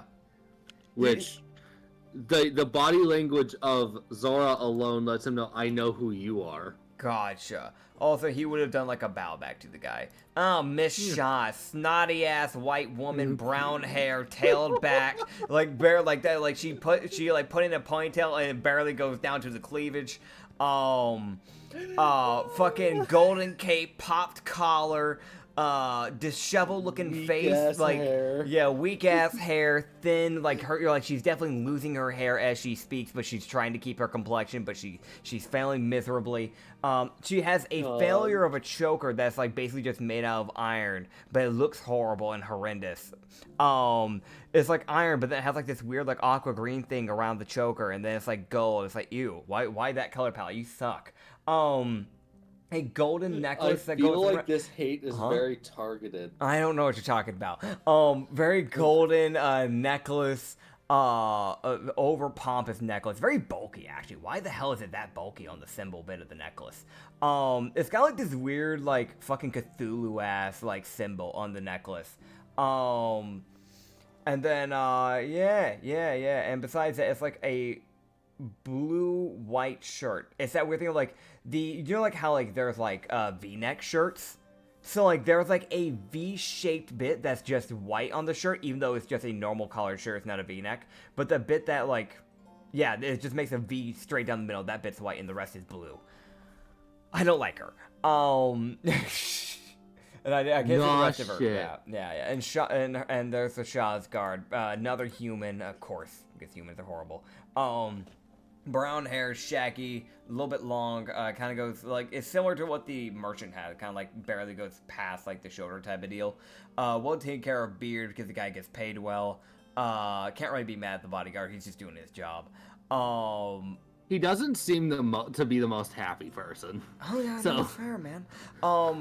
He works with nobles. He works with snotty nobles too. Yeah. So he's like, Yeah. I get to deal with people constant fucking let me die. Yeah, it's fair. So he's got like a black undershirt, a black overshirt that's like a button up with a popped collar, and then like a black cape that has like some golden decor going over it. He also has some like golden decor going around on the sleeves and a like golden necklace that almost looks a little tribal-esque, weirdly enough, because it has like these like points that almost like mimic that of like like shark teeth almost. And then it has a circle bit like that like circles around like some type of gem in the middle of the necklace. Yes. Yeah, and piercing blue eyes, or actually no, it's green eyes. My bad. Yeah. So one guy can look at him like, no, see, you're fine. However, the rest. Everyone I'm targeting. I have okay, so people that I will not target. Miss Lania, because she seems like a decent actual human being. The merchant, because he seems like a good person. Unless he throws hands, in that case, I will clock a man. And I'm gonna try and talk the Shaw's guard out of him, because I really don't want to have to kill that man. Because he just seems like he's genuinely upset to be here. Also, you would have seen the merchant fucking dips. Yeah, fair. It's always like he walks in. You see as he walks down the stairs, you see him like kind of glance over. He's like, oh, like he gets that look of, oh, you're not supposed to be there. Well, I ain't saying shit. So he saw someone. Yeah. He's like, that's not. It'll be fine. There's just that little smile from Hoji. It's definitely one of those like he's like, I got my money. I'm done here. Oh, fair, dude, fair. Okay, so Zora, how do you want to do this, buddy? Oh God, Zora.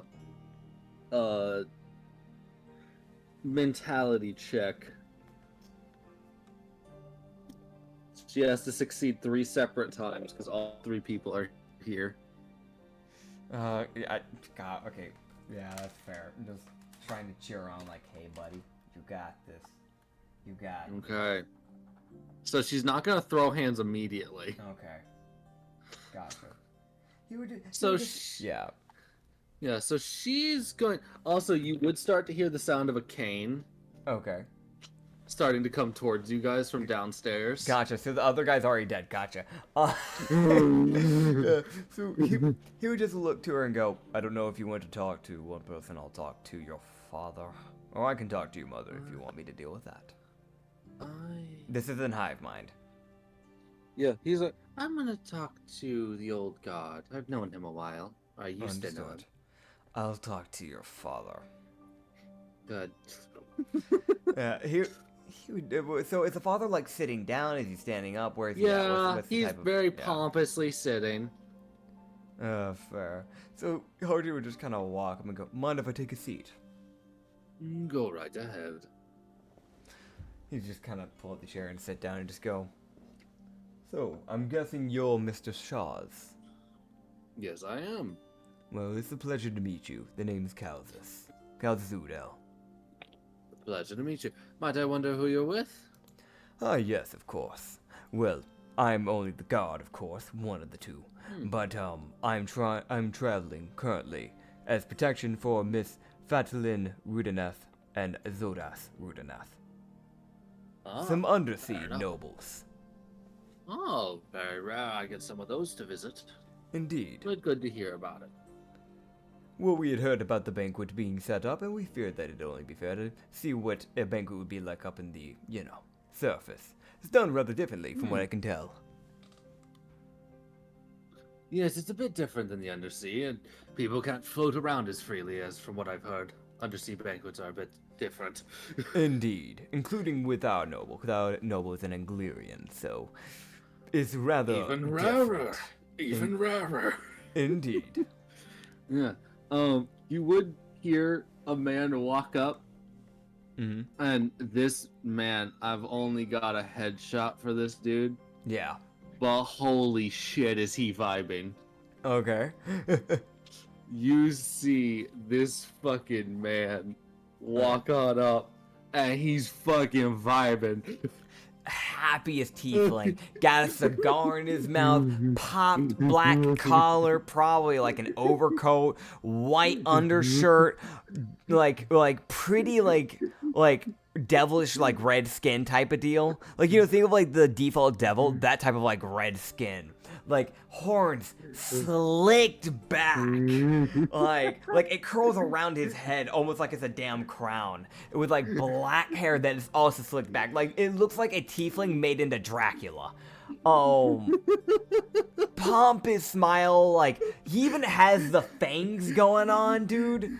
Like he's got like 2 golden like hoop earrings in his left ear as well. He is having the best time of his life.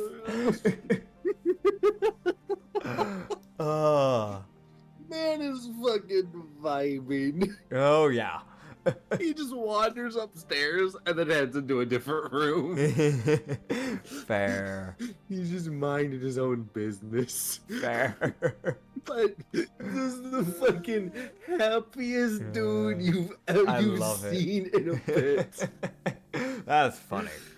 Here we Yeah. just- You Yeah. would hear, you would see Mrs. Shows kind of walking and going, Elizabeth? Where's that girl? You just gotta look around. You just go, Elizabeth? Is that a god or something you have? Oh, that is my daughter. I'm not sure where she's at. Oh. She seems to have disappeared. Well, I mean, it is a rather big building. She might just be walking around, most likely. I doubt she could get kidnapped or anything. I mean, with the type of crowd you have, with the amount of bouncers and guards going around this place from different nobles, I doubt anything bad could happen. Oh, yes. It'd be quite difficult. It would be. It would be. I want to mention, you can roll a perception check. Yeah. Yeah. Because you're looking... It's one of those, like, he's like, now where the fuck is everyone? 15 plus 9. Okay, so he sees Varbuck come up the fucking staircase. Yep, I know. Followed quickly by Alania. But not only that, he Mhm. sees it out the window nearby. Yeah. He sees the glint of a scope. Oh, there it is. There it is. It's like there's someone Yeah. has a sniper rifle. Oh god, there's Alania. No, Alania's in the room with yeah, you. Yeah, you're right. You're right. There's escaping. So yeah, he would just kind of go, well, if you don't mind me asking, of course, may I ask about the legacy of your family? A lot of nobles normally have things going on for their family. I'm imagining you're no different. No, in fact, I have a wine trade that I've run. The man I just sold some wine to, he runs things out in the Dwarven, so he needed some more wine, so I sold him some wine. That makes sense. That makes sense. My son will likely be taking over, and my daughter, wherever the hell she is, she's normally not this far. It's one of those, like, it's definitely that weird of he's getting slightly concerned, because it's like, where the fuck is my daughter? She's not one to ignore. Yeah. Yeah. Oh, good. However, Yeah. let me roll for something. Oh, boy. Yeah.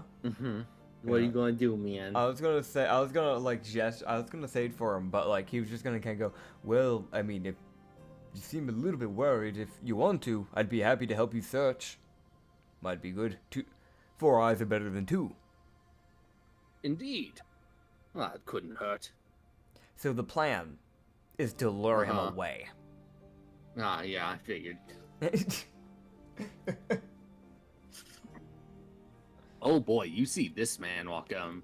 You see this man walking around, by the way, which it's definitely a noble. Yeah. Except he's from the Underdark, so he has no claim in this shit. He does not care. Yeah. But you see this man walking around, which it's one of those like Underdark noble, which I'm classifying him as that because he deserves it. Yeah, fair. Okay. Underdark Noble. Oh yeah, his left. So it is normally a human, right? But his left arm is completely made of like some type of purple like crystal or something. But the rest, like, so that's the bit that you can see because he has his sleeves, his long sleeves, kind of like rolled halfway up, so you can see that bit. But like he's got this white, like slick to the left hair, like white beard, well trimmed. Very pompous, like, look. Like he's constantly judging you type of look. A purple, like, robe that has, like, a popped collar. But he wears a, like, gray dress shirt with a white dress shirt underneath. And then a vest over all of that. That's like a gray and white, like the white bit has like some like weird swirly design going around on it. And then a black dress pants with black shoes. And like this silver cane that he's using. But no, that's fair. Yeah, so Hoji would get up and with his arms tucked behind his back, obviously, still like clasped together, you just go, well, shall we look? Where do you think she might be? Let me see. She often travels in the northern side, so you guys would head a bit to the northern side of this building. Which, let me see what the show's is doing. Wait. Yeah. What do you do? Oh boy. Okay. Okay. So I know what's happening with that. This is gonna be interesting. When hell breaks loose, it's gonna hit the fan. Oh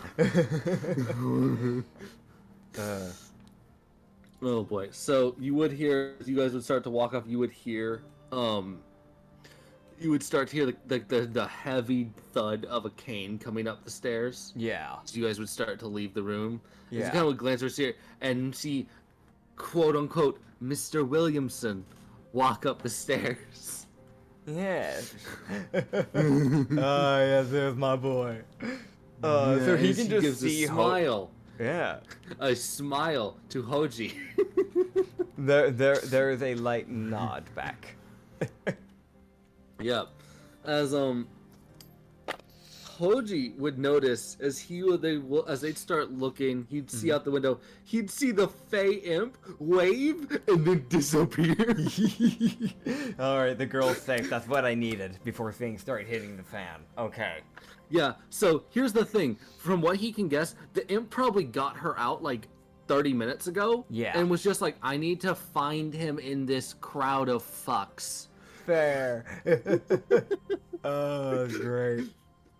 Yeah. So it's one of those like they can't find her because she's not here. yeah.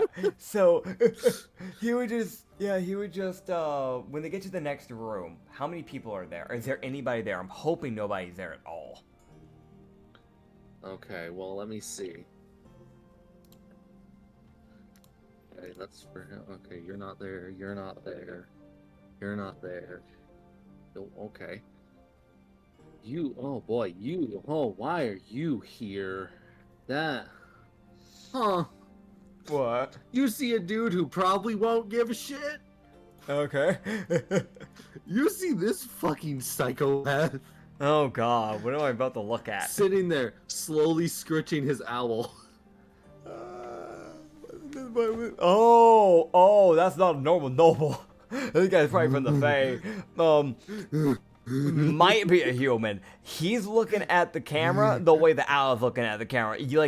His eyes match with the owl's. Like, owl-like eyes, bright yellow. He's wearing this, like, blue hat thing that has a fur that goes all the way down, like, his head. So you can't even see what hair color he has. But you can see that his eyebrows are black. And he has, like, one of those, like, like, Scream, like the painting Scream. He has, like, a face that is weirdly enough kind of structured similar to that.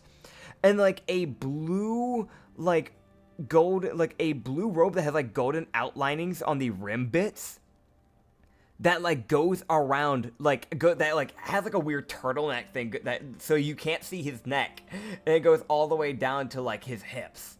And then he has, like, a, like, leather, like, belt that he has going around it, and then like brown pants. So he's just in there by himself with his owl. He's sitting there on a couch by himself, alone. So okay, guys, funny. So so he'd pretendingly look around for in the room a bit for him. Yeah. And then let me know when this guy turns his back to me, because that's when I'm striking. I'm gonna be honest. Okay, so let me. Oh boy. You would see in the next room over. Mm-hmm. This fucking blind man. So is there like a window or something?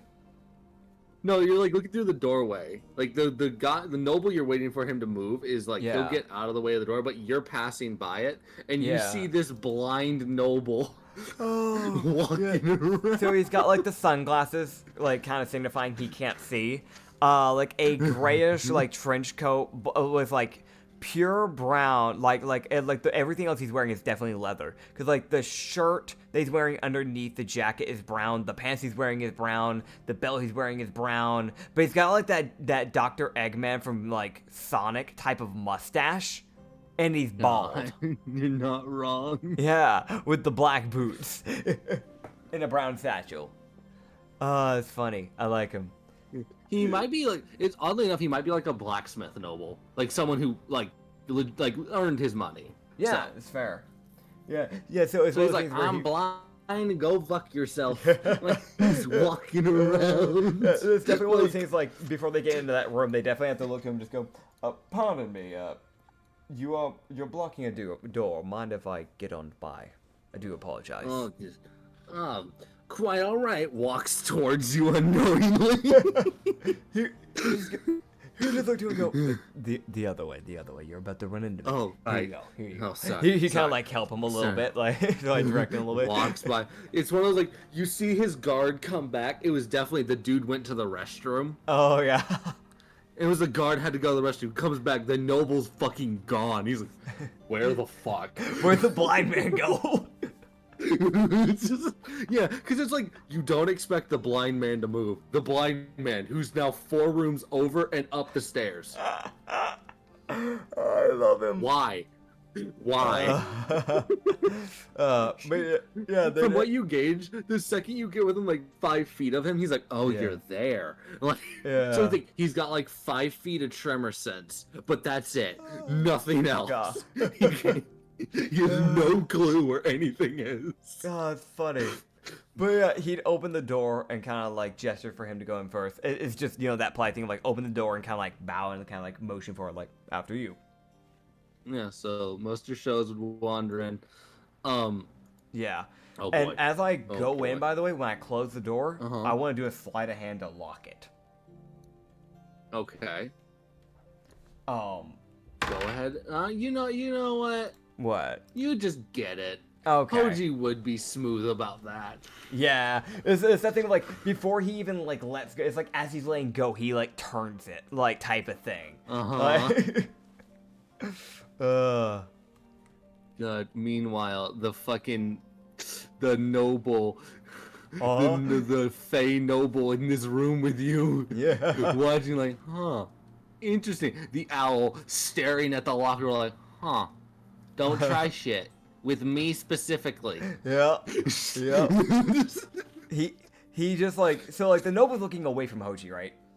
Yeah, Mr. Shoza's. Okay, so he looked to the other noble, the noble with the owl, and just kind of like motioned as like a shh, kind of winks to him. He sees the noble and the owl wink. Great. I know they won't care then. Awesome. So, okay. So, boy, he grabs that great sword off his back, and he strikes straight down the middle of the back.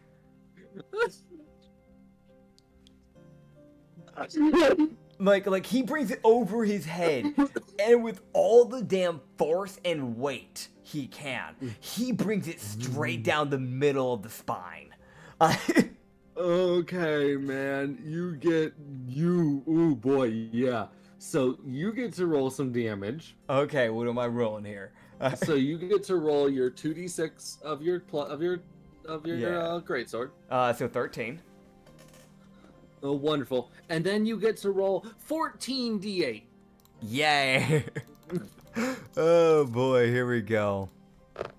As I do the natural 13 and then 57. Cool. Mr. Shows is dead. Great. He had 50 hit points. So, what's in this room besides the couch? So there's the couch, you have one chair, one of those like really shitty and pretty fucking useless side tables that's too low to the ground to actually be used. Mm-hmm. But you could put a pot on it, and that's about it. Is there a pot? No. Okay. What? So there's that couch though, right? Yeah, there's the couch that's got the noble sitting on it. You just look to the noble and just go, mind if you stand up for just a split second? The noble like flies upwards. Just floats. Just fucking levitates. I love this noble. Yeah, he like pushes. Yeah. He hasn't said a word, by the way. Yeah. He didn't even flinch. I love it. So let me ask a question. How low does this couch sit? Can I shove the body under it? You can certainly try. Alright. You'd probably be able to. Yeah. It's one of those like it just might take a little bit of finagling. Because That's Mr. fine. Shows is an unfortunately slightly bigger man. That is fair. Yeah, I'll just do that. I'll just shove him under there in the finagle until I hide him perfectly. And I want to steal. What did he have on him? Okay. So he had on him. Okay. He had 387 platinum. Okay, I'm taking that. 4,682 gold. All right, hold on. Okay, so wait, 387 platinum. How much gold? 4,862. Okay, gotcha. 14 silver. God. Yeah. 1 copper. I knew it. I knew it was coming. But does he have any like jewels on him by chance? 13 garnets. I want to just take 1. Okay, and 2 amethysts. I'll take the amethyst then. Screw that. Amethyst. I'll take the amethyst. Okay. Yeah. And he had 1 fake knife. Funny. It That's wasn't funny. even a real knife. Yeah, he just shoves him underneath the couch. You see the Yeah. noble levitate back down and just sit back on the couch like nothing happens. Yeah. And he just says, "Good day." He And- gives you a very like twitch of the neck nod. And then he As it's like an owl fucking nods at you. yeah. It's one of those like, what the fuck? Why does your neck move like that? Oh god, that's funny. Yeah, and he'll walk out. Yeah. Yeah, so the owl noble dude, man, fucking watched and thought that was funny. So he would just use high mind and just mention target down. Mr. Shaws is out. Yeah. As Hoji rounds the corner, Mm-hmm. he watches as he hears a deafening bang. Oh god. Yeah, there it is. Uh-huh. And an anti-material round Uh-huh. comes through the window and kills Eric Shaws, Yes. punching through his owl and through his head. Why the owl? Yeah, that's The fair. owl's dead. Yeah, and he would just That wasn't yeah. he can tell by the way that bullet flew, that wasn't a Skaven. That was probably the ranger he saw a while ago.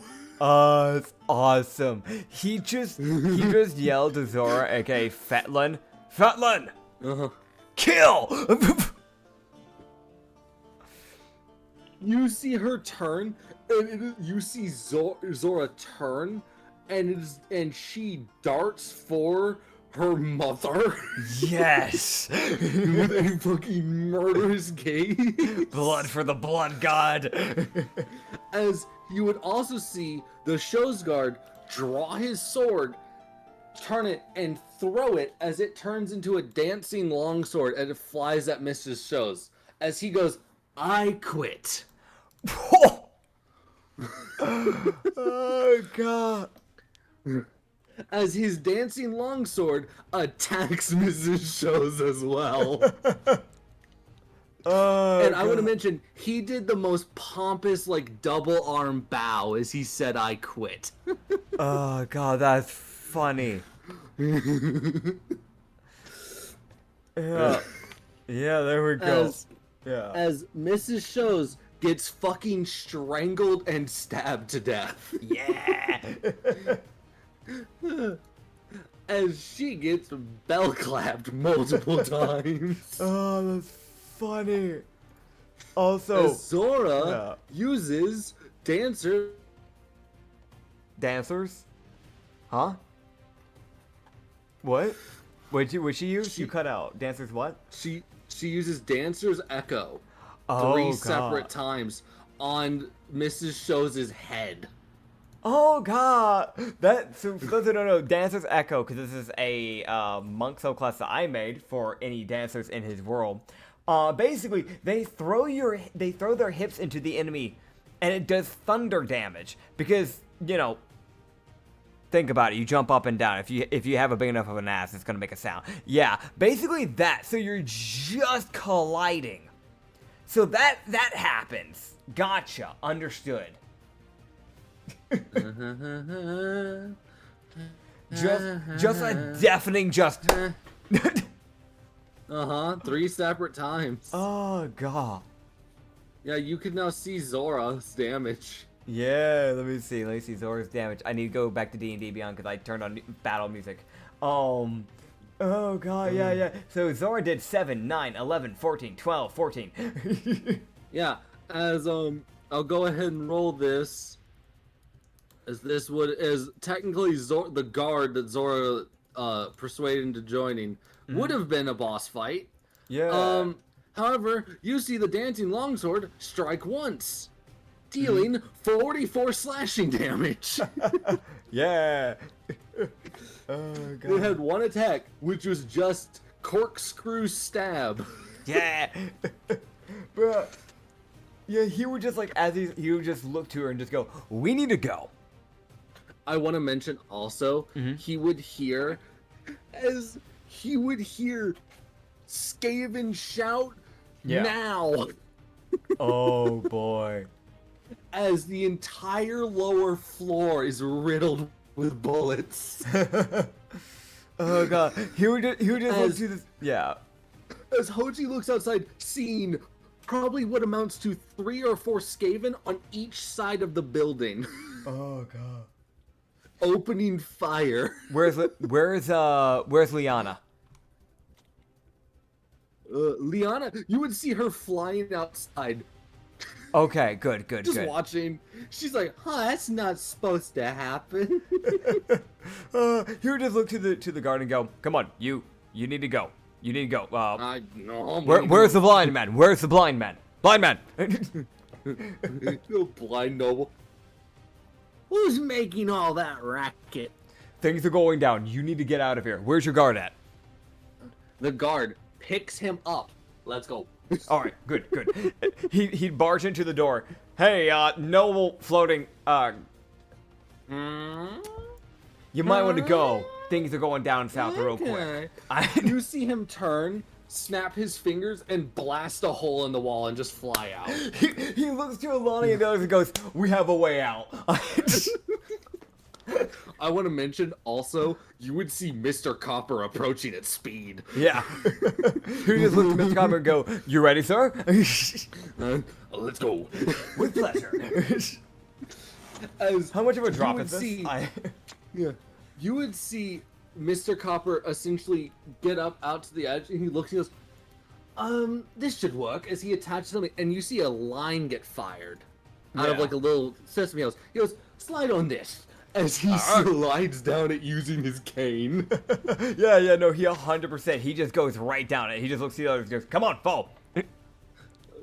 Zora with her quarterstaff, fucking Varbuck with his fucking knife on the side. He's like, this should work.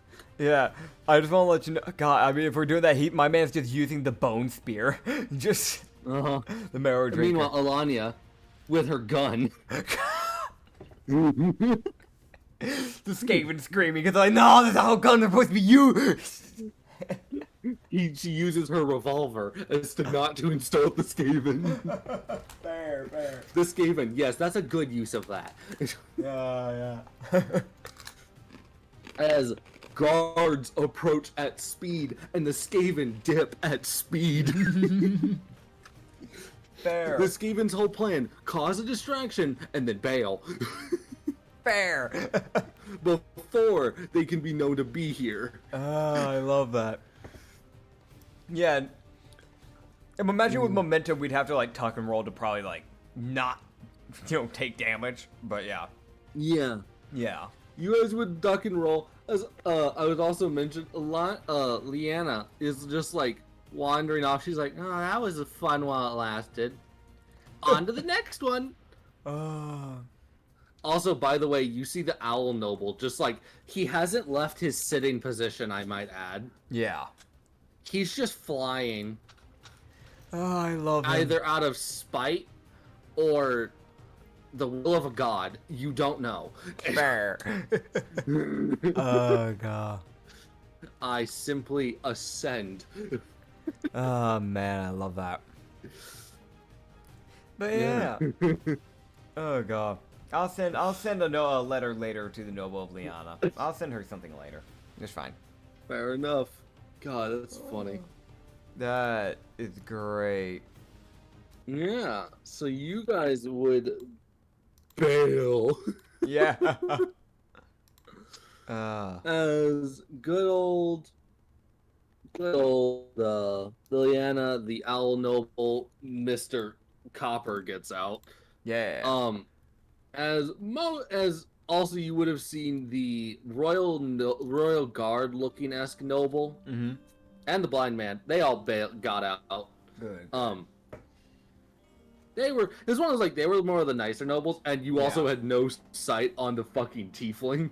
Fair. So the merchant tiefling is fucking gone. Yeah. Oh man. He was nowhere in the vicinity. You don't know where the happy-go-lucky dude is, or the Yeah. Underdark noble. The Underdark dude probably just opened a portal and dipped. Like, Fair. Oh, it's one of those like he definitely probably had magic considering his fucking arm. Oh yeah, definitely. Yeah, Hojiro just looked at Mr. Copper and just, Nobles he were was just boss kind of going, fight capables. yeah. But most of them were useless. He just looked at Mr. Copper and go, well, that went well. Yes, quite. You like my Skaven friends? Good people. Yes. Yes, they are. Quite capable as well. Indeed. And Zora, I'm not how you sure feeling? why you made a friend with him. He points at the Owl Noble, who's still flying above you. I didn't expect him to follow. He watched me murder. You see the guy look down and go, okay, well, they seem to have gone. I'm gonna fly this way now. As you see him fucking the most, like, cartoon-ass, he's sitting there, petting his owl, like he's leaning back on the couch, Yeah. flying. The owl, by the way, has not moved. It's still sitting on his arm. I love him. He's so stupid, but I love him. Oh, yeah. He can fly, apparently. That was definitely a boss as well. Like, no shot. If you actually did pick a fight with him. He's like, you pick a fight with the owl dude. The owl finally opens its wings, like, okay, fine, let's go, bitches. The owl has 100 health. It's like, it's an owl, yeah, but it'll fight. Watch it go. It has 100 health. It's like, how much does the noble have? I know, 1,000. What? The demigod gotcha. Oh, dude. No, he's just existing. He had like 500. He was just existing. He didn't care. That's funny. That's fair. He's from the Fae. What do you want from him? Fair. I knew I was right on that Fae bit. Yeah, he just looked at him and go, well, I'm glad this all worked out well. Zora, you doing good? Just double checking.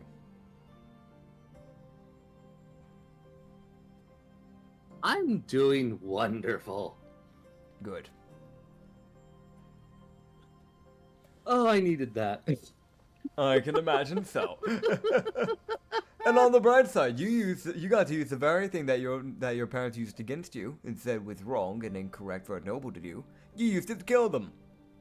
In my opinion, Yes. that's sweet revenge. You would see one noble, like, running away. Yeah. You see Alania pull out her gun and shoot him. She's like, fuck you. She shoots at him and just says, fuck you. Who did look to her and go, you know, we could have given them a more painful death and just thrown one of the illness darts at them. Should have given them a slower death, Alania. Come on now. I know. Oh, he sent you at least in But the he tried to flirt with me, so he deserved it. Oh, yeah, no, he deserved 100%. Want me to hide his body? Leave it for the pigs, they'll eat it. You're right. But the birds would never even bother with that. No. Well, actually, I want to mention this whole time they're on the move. yeah. Mr. Copper's leading them somewhere. Oh, great. As he would duck into a side path that they actually didn't notice. Yeah. And there's like, oh, there's a pathway there. Huh. Yeah. Yeah. He's like, this should be safe enough. Indeed. As essentially now it's just a moment. It's now a matter of hiding out, getting dressed back into different clothings, Yeah. and wandering out. Hoji, did you bring clothing or did you let someone else pack for you? Because I feel like that is a genuine thing that some people would end up doing. Am I wrong on this? No. Yeah. Alright. Him- Oh god, okay, so who packed for you? That's Varbuck. That's a disadvantage because it's Varbuck. A dark Varbuck would be like, yeah, no, I'll pack. I got your clothes, man, chief. Because it is that weird thing of the reason why I say why I actually put that up as an option is because he actually had to go out of the way to be like, he's the guy that has to plan the strategies. He's the guy that actually has to plan the stuff. So he wouldn't have a lot of time to go out of his way to be like, yeah, let me make sure I have clothes, like in case things go down. Yeah. So I feel like that makes sense, right? Oh no, it does. No. It's just a matter of who. I don't get a roll for Alania because Zora got a damn nat 20. So what the hell did she pack me? Oh no. It was like Varbuck 6, Alania not Alania, Zora nat 20. I'm like, well, I guess I don't even get a roll for Alania. It's like, what do you want to do? Zora's like, I got you. It's like, oh, dude, yes. Are you sure? Yes, but yes. Hochi didn't pay in mind. It was something like he had his head in like down at the desk, like hovering over a piece of paper. She asked, and it was a simple, "Are you sure you want to?" She asked. She said yes one more time. He's like, "All right." Didn't bat an eye. How much am I going to regret this? All right, let's see how well this clothing works for you. Oh boy. Oh wow, it's actually really nice clothing. Oh. It's like it fits his normal attire, but it's like mostly like kind of like a darker blue. Okay. Gotcha. And it comes with its own mask, so he doesn't have a mask that doesn't fit. Yay. Oh, that's good. That's good. So instead of him just like wearing just pitch black, just colors. Uh-huh. And Blue. Yeah, he's got like a navy blue type of thing going on. Yeah. Yeah. All right. Meanwhile, the fucking owl noble. God, that fucking man. There was also the blind man. He was like, yeah. Yeah. We're fine, right? The guard. Yeah, sure, man. Getting shot at. Yeah, no, we're fine. Yeah, he would just kind of look to her and go, well, that's appreciated. Thank you. Yes. So, as Mr. Copper would lead them all to a wash bin where they could wash off their makeup and everything, Yeah. which they all do. I just have to. It's also a separate area. Let's have to get rid of my Just magic. deactivate your magic. Yeah. Yeah. You got it easy. But also there was a site that someone was able to see through your magic. I didn't give the nobles a roll. The only person I gave a roll to was the guard, and he got a 3. Yep. I was like, well, you're not seeing through it. Yep. But the one thing that was interesting is he instantly recognized Zora. Like, even through her through her makeup. He was like, you're not who you say you are. Yeah. I'm not gonna out you yet. I'm gonna let you talk to me. Yeah. It was one of those, like, if she came up, he was like, well, I don't have a choice. I'm getting paid to do this. Yeah. Fair. It was fair. one of those, he was a very avoidable boss. Yeah. Because he worked for, it was the thing of, there was a reason he was the only guard. Yeah. For them specifically. Because he was really good at what he did. Oh, yeah. But Yeah, as you guys all get 9,000 experience. Whoa, 9,000. All right, do I level up? Let me check. Manage EXP 9,000. I'm level 9. Can I add it into a new class? Depends on the class. Barbarian. Fine. The only reason why I said it is because he's constantly angry. So I was like, no, this kind of makes sense actually. Like. It does, and I hate you for it. It's not fair and balanced. Why is it not fair and balanced? No, see the unfair combo is Warlock and Monk.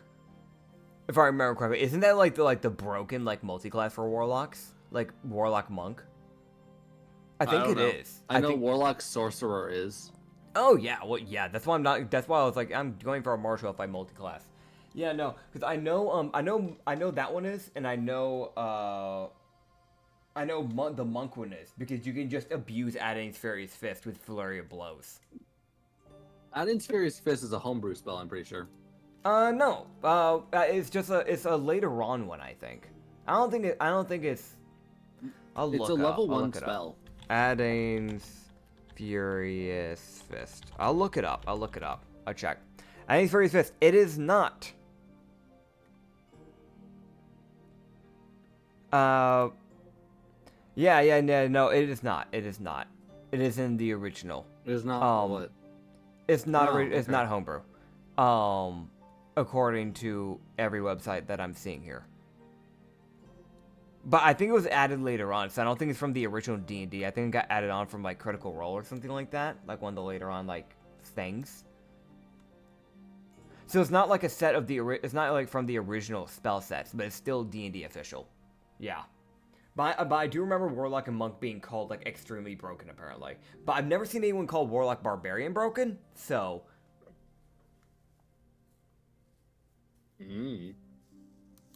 Well, now Elenia and Zora can run across water and not fall. Yeah. Fucking why?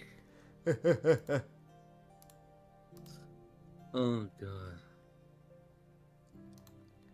Oh boy. You can move along vertical surfaces and across liquids on your turn without falling during the move. Don't you love it? It says I'm not even in acrobatics anymore. Fuck you, I run on the wall. I run on the wall. What are you gonna do about it? Proficiency. Simple weapons, martial weapons, shields. I get a rage now, so now I can rage. So now it's not just my guy constantly being like, grr. It's like an actual rage. Yeah, except he can't concentrate on magic if he rages. Yeah. Which, I mean, like, I mean, it's one of those things where it's like, that's kind of what I expected anyways. But, yeah. I mean, that's just a normal D&D thing. Yeah. I rarely multi-class. I actually just I didn't know if it was a homebrew thing or a D&D official thing, but that is completely fair. When you're not... I think it says in the Barbarian's Rage, like, itself, it's like, you can't concentrate on magic. Yeah, that's completely fair. Ish, because angers. Yeah.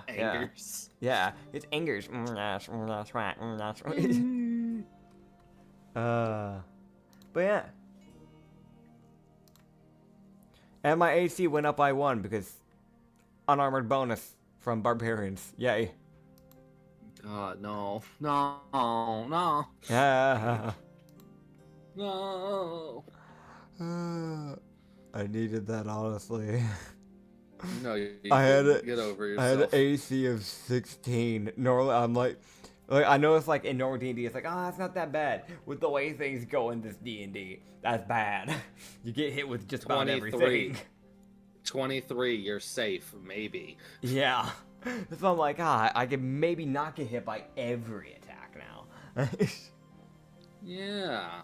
Yeah. Because I give them like a similar to hit that the actual players have. Oh. Problem.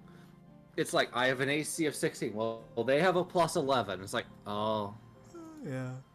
I'll let you know if I wasn't gonna be able to get those nobles like to split up, and if they just want to stay there, I was eventually just gonna fade into the crowd, have the others like get away from the nobles. I was just gonna fucking roll a bomb over to them. I have a bomb. I just have that. I've had it since the second session. I just have that. Yeah, man. Yeah. Like, that was a backup plan. I was like, alright, either I lead them away, or I'm blowing everyone sky high. The poor guard, who was like a childhood friend of Zora. Yeah, it checks out. But that's actually why she was able to convince him, and that's kind of what she was like, that he is actually a childhood friend of hers. yeah. Before she got disowned. he was a childhood friend of hers. Well, he'll just look to Zora and kind of go, well, in case you end up wanting your friend to still have a job, you can refer to him. You can refer him to the Hidden Garden. He'll get an immediate instant send. He won't have to be checked. Yes. If he was a guard for a royal, I know he's capable. Oh, he's very capable. Indeed. So yeah, that I know it's a weird one to have. It's like everyone else there, shitheads mostly, and then you have the guard who's like, hi, Yeah. I'm here. That checks out. Yeah, I'm paid to be here. I'm paid several hundred platinum to be here. Yep. This is the only reason I'm here. Yeah, it checks out. But yeah. He was half tempted to kill them himself. Yeah, that checks out. But yeah. So, one thing that would occur. Hoji would have heard. They would get that done, and they would rest up for a few days. Yeah. What did I? Yeah. Yeah. Yeah. Yeah. So here's what happens, right? Mm-hmm. Hoji and everyone kind of gets relaxing. They they hang out for a little while because they won. Mm-hmm. They actual pretty big for them. Yeah. After any big mission like that, people kind of just hang out. Yeah. So you guys would hang out, and Hoji would hear kind of a stirring through the whispers through the tavern on the third day of them just hanging out. Yeah. He would start hearing stories and things about how apparently something's going on near the port. Okay. And it's people it's starting to get whispered through the tavern that there's some pretty big people here. Okay. So it's one of those there's one people I'm gonna go see. Apparently he's there. Apparently, who's there? It cut out. Ty. Yeah. Apparently Tai Chen is there. Okay. So that's kind of something he hears coming from the crowd. So I was like, he's probably just sitting there fucking reading, minding his own business, and he hears that drifting through his room, and he's like, What? Yeah. He would just kind of... if the other nearby close enough, he would use Hind Mind if they are here. Uh-huh. And yeah, they are here. They're all vibing. Cool. So he just kind of go through Hind Mind. Something's going down at the port. We might need to go check that out. Apparently, Tai Chin is Lego? there. I fucking hurry the fly. That is the reaction of Alania. So the fucking who the what? What do you mean? Why is he here? For those who don't know, Tai Chin, who is a past PC of mine, has become very, very well known. It's not really like a history check. It's a no, you know this guy, because he's the God of Law's threat. So if you start fucking up, he sends that guy to kill you. Yeah. Because the gods themselves aren't allowed to kill the mortals. So instead, they send one of their threats after you. And if you kill their threat or you beat their threat, then they send their fucking champion. The person who is literally designed to protect the god and are literal demigods. Yep. If you survive that, I'm sorry, you're a threat to the gods. You might, yeah, at that point you're fighting gods. You're fighting the god you're going after, and the god's gonna kill you. Yeah. And then turn you into the new champion. Yep. Forcibly. Yep. But yeah, so yeah, they're gonna make haste. They're not spending their la-di-da time. They're making haste towards that place. Yes. They fucking sprint on the haste-giving road. Gotcha. Because it's one of those things people don't I don't want to walk 3 hours. It's well, there's a haste path.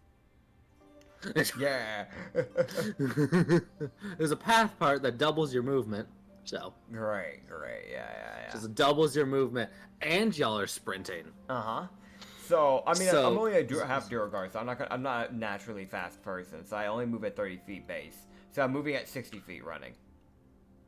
And then you're moving at 120 with the haste. Yeah. and then it's like, okay, you look over. It's like, okay, Varbuck, who's moving at 160. Yep. Alania, who's moving at Zora, who's moving at 180. Yeah, that checks out. Oh god. And then the blur ahead of all of you. Alania moving at a blitzkrieg. Fucking 220. Hey, don't forget the snake and the fox though. Mint and Snow. I know Wrath is just on my back probably. Mint is clinging onto dear life onto Lania. Meanwhile, the snake slithering at speed as fast as he can. As fast as he can. Moving at 120 feet. Like directly behind Hoji. Desperately trying to keep up. That's fitting. It's that thing of like Hoji might be the slowest, but he's got fucking strength, so that's where he kind of comes into play on there. Yeah. But yeah. So funny. he would sprint on over, cause curiosity beans. Yes. As he would As he would sprint on. sprint on. Za. Za? Za? So sprint on Za. Yeah. Pizza? Za. Za. Za. Sprints on Sprint- over. Okay, sprints on over. Gotcha. Yeah. Uh, God. Your internet was like, yes. Yeah, he sprint Za. That was it.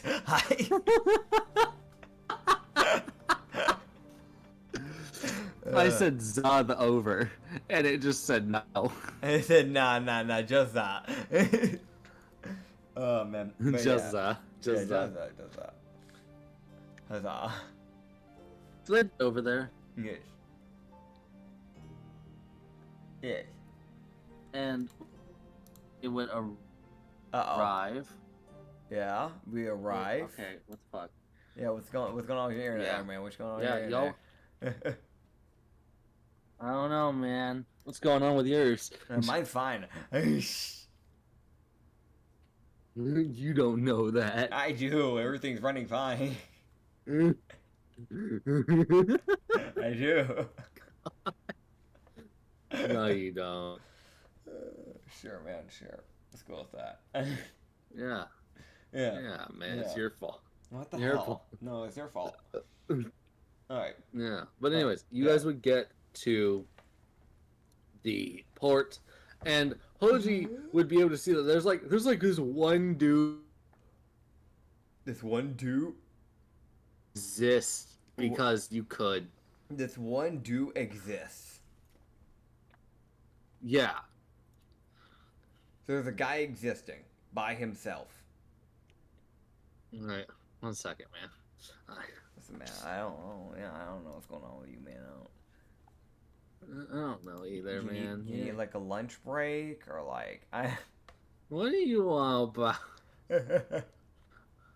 Yeah. So I'm trying to grab this. Hold on. Yeah, you would see someone akin to this man, who is standing there holding a box with a bunch of eyeglasses in it for people to use. Okay. So they let can me- see Let me. what's let me, happening. Let me check. Let me check and see what's going on here. Also, this music is blaring loud. Shut the fuck up, Abyssal Passage. Okay. So we're looking at a man who is he's wearing like this like brownish cloak, like a tan brown almost. Blue hat that kind of like dopes for like Donald Duck's hat almost. Yeah. Like golden beard, tanned skin, like a rosy red like nose, and then like a like orange robe that he's wearing, like commoner type of clothing, with like brown boots. Yes. Yeah. As this guy is selling eyeglasses to everyone. Mm-hmm. As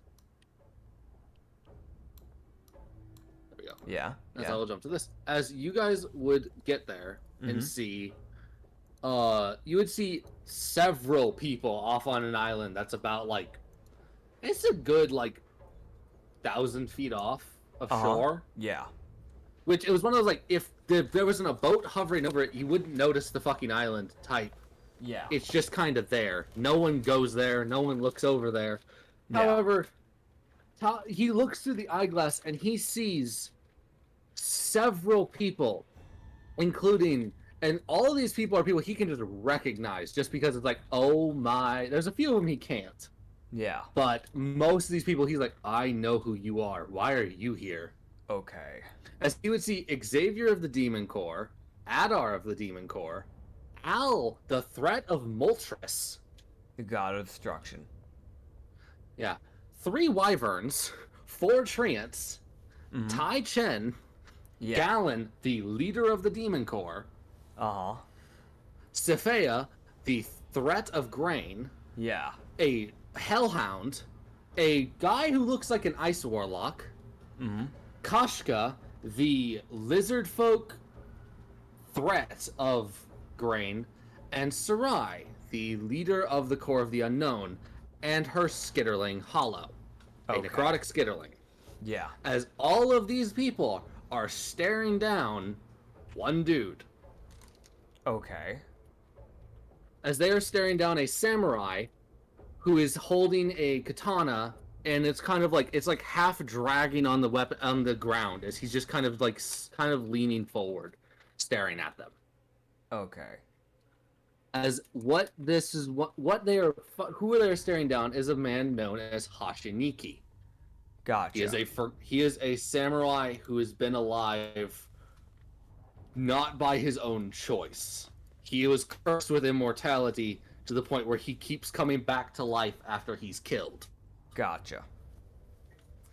And if you want to describe him, there he is. Not describing everyone else, because that's a lot of people. Yeah. Tai Chin is a very, very tanned, like, man.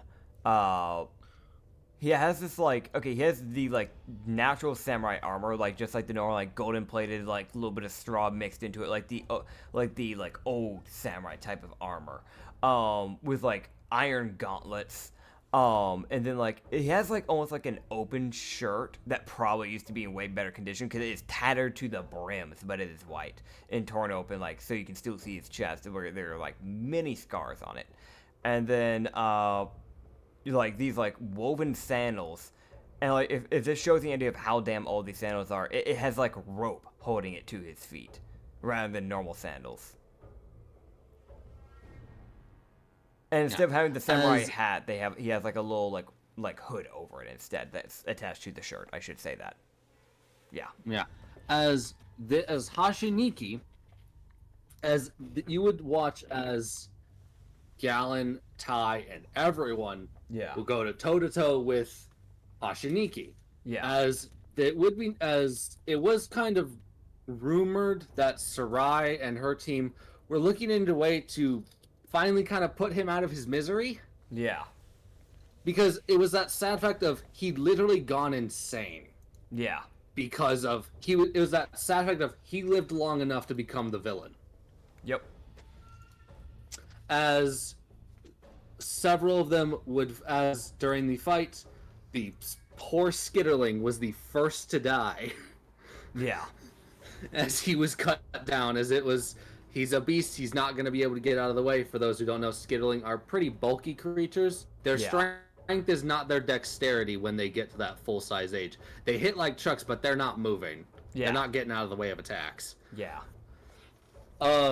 The Ice Warlock got cut down not long after taking several hits for everyone, even though he didn't need to. He still chose to. Yep. That checks out. 2 treants die, which they're trees. They're trying. They're trying. And 2 wyverns get cut down. Yeah. Cutting down an ice and a fire wyvern, leaving only a psychic wyvern. Yeah. Which is known that psychic wyvern has been with Galen for an ungodly amount of time. Yep. That's a special summon. As they would find, as you would watch as Tai-Chen and Hashiniki would clash blades after Tai does a several multi-attack teleportation, which is basically his specialty at this point. Yeah. As they would clash blades and Tai would gut underneath Hashiniki, slashing his gut open. Yeah. As Hashiniki would fall, sit there for a moment, re-grip his blade, and stand back up with it arcing with lightning, as he uses the lightning of a dead god. Yeah. As he uses the lightning of the god before Archon, who was known to be quite evil, unfortunately. Yeah. As the fight continues with this time with the last Wyvern dying to save Xavier, who was still managing to survive. One of the treants manages to survive. Yeah. Barely. It's trying. However, it would be seen that Hashiniki would go for Adar's neck, and you would see a 3-foot-tall tiefling materialize and get decapitated instead. Ow. As you hear, and as well as you can hear it from a distance. That is 1,000 feet, and you can hear him scream. As you hear a tiefling yell in utter rage. Yep. As then Hashiniki goes for Galen, and Adar jumps in the way, getting cut down instead.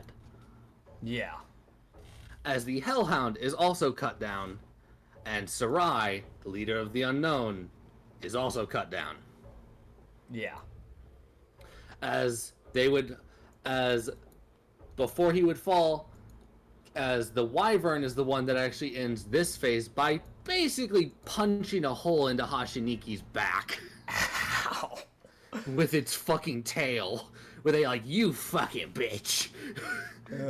As it does that as it dies. Oh, damn. So it got in the last laugh as far as it cares. Yeah. Oh, sad. As the final phase would start as Hashiniki opens up by launching himself into the air and launching a volley of lightning arrows. As now he starts teleporting around and unleashing hell.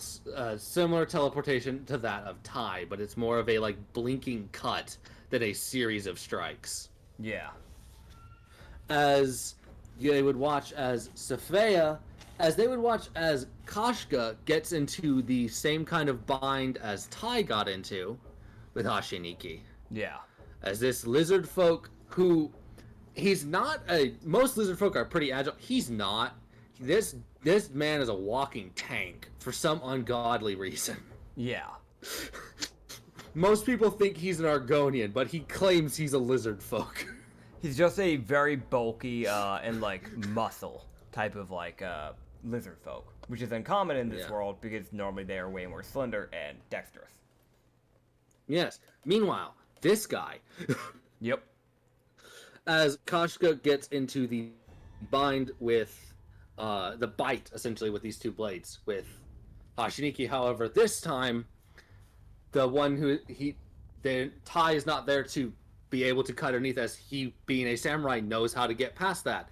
The guy with a great sword doesn't. Yeah.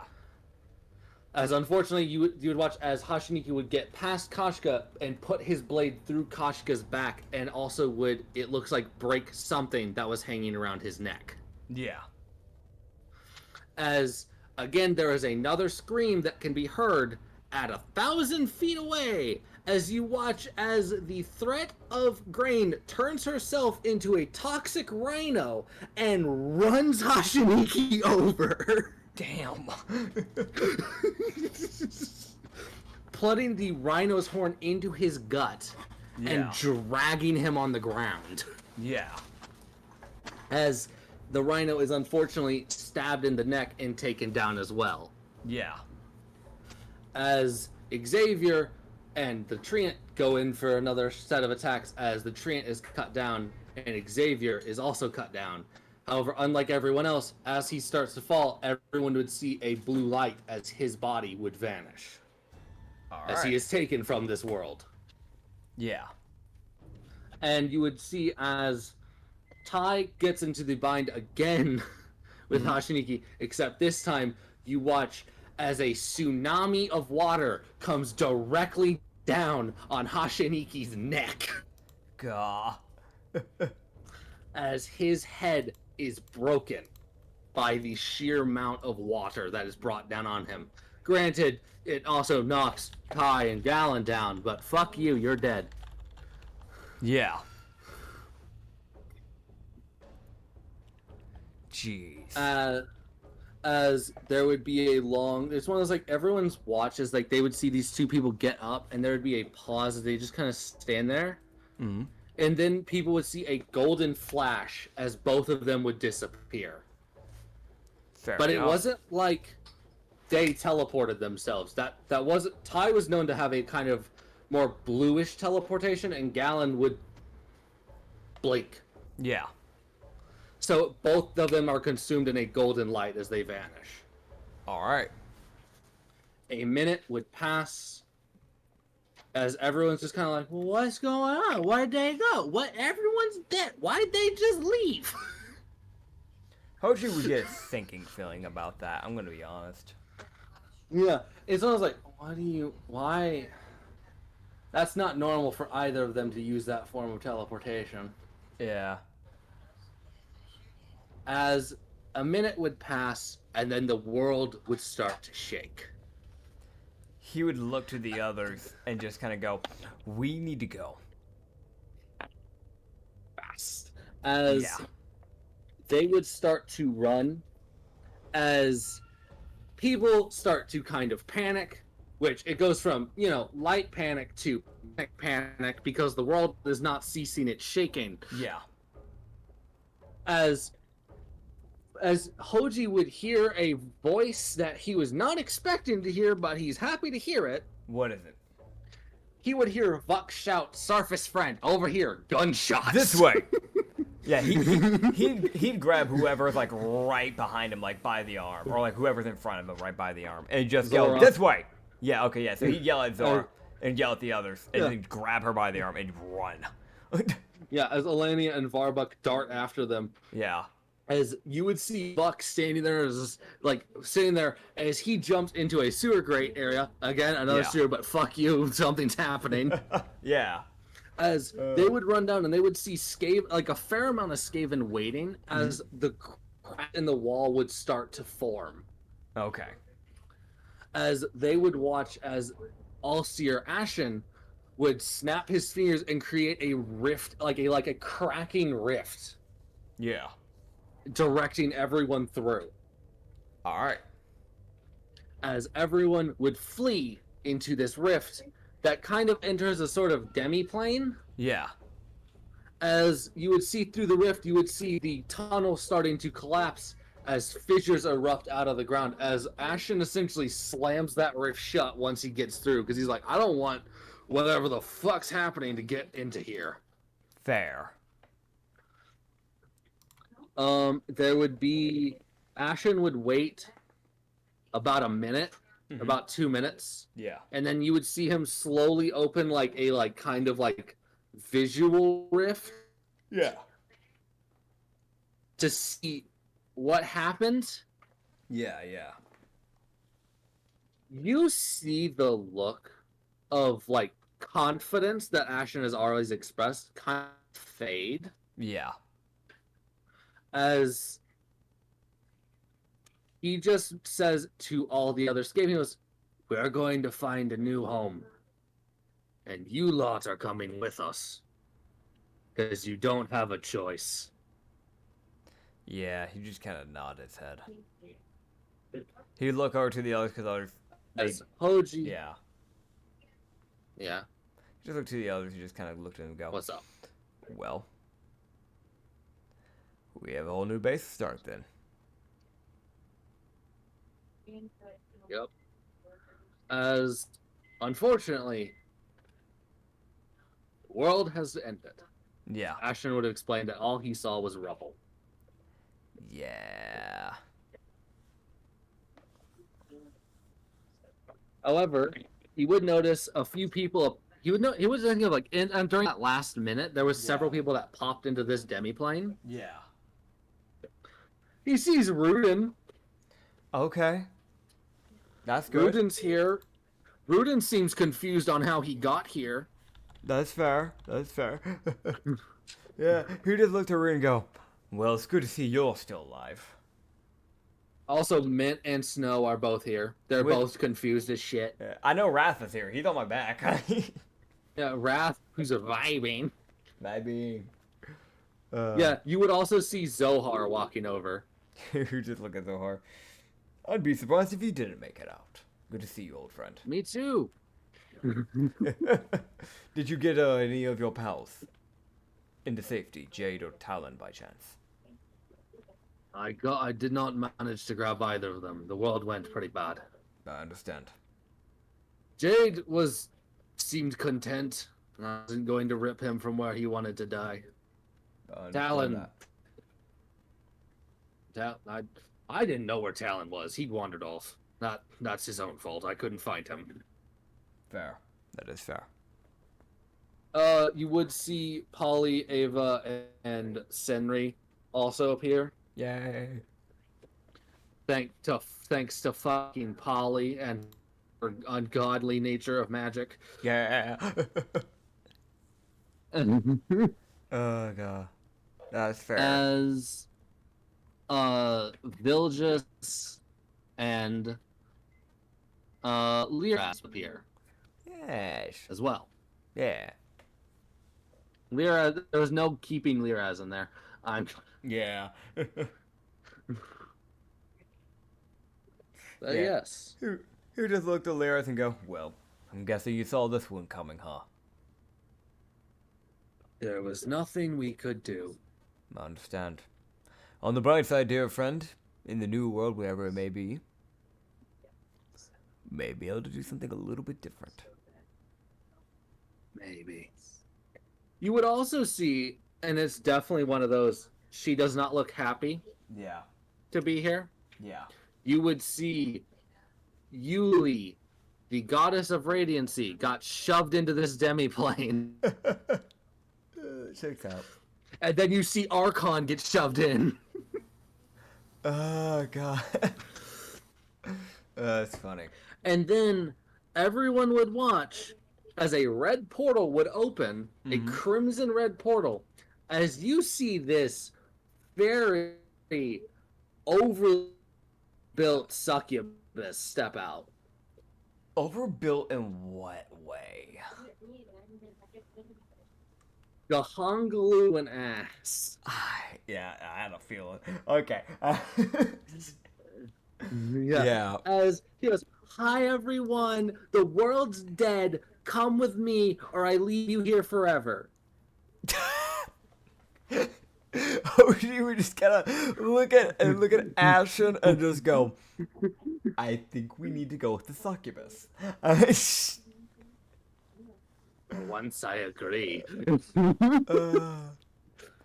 He would just, yeah. Felsha opens up a portal and pulls everyone through, one by one. Don't shove, or I break your neck. Conga line. God, as a bunch of panicked people understand order as the 6'2" succubus with giant tits and ass stands there. Hoji, I feel like Hoji and the crew would probably go to the very back, yeah, no, we're gonna wait. We're calmed and collected, so we're gonna go to the back because people need to get unrowdy first. Yeah, no. It's also one of those, you would see the owl merchant, owl noble there. Yeah. Yep, he's there. Somehow. Yeah. You didn't see him open a portal or pop in, he just appeared. He just looked to the owl noble and just kind of tip his head like, good to see you again. The owl and the man crack their neck to the side in a sort of what was probably supposed to be a greeting nod, but it just comes off as creepy. Yeah. God, that's funny. That's funny. Dude, I feel like Hoji would kind of feel a little bit. How much of the anger is gone? Because you know the desert's gone. Fucking, I know it's like end of the world, but for once in Hoji's damn life, he feels happy. Yay.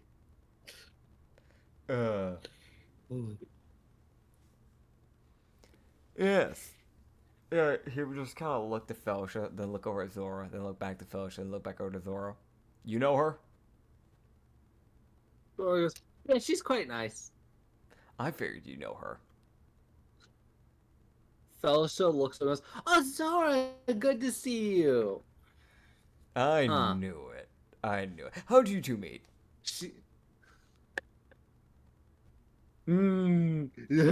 That's Felicia's reaction. That's not a good react. What happened? I feel like I missed a beat.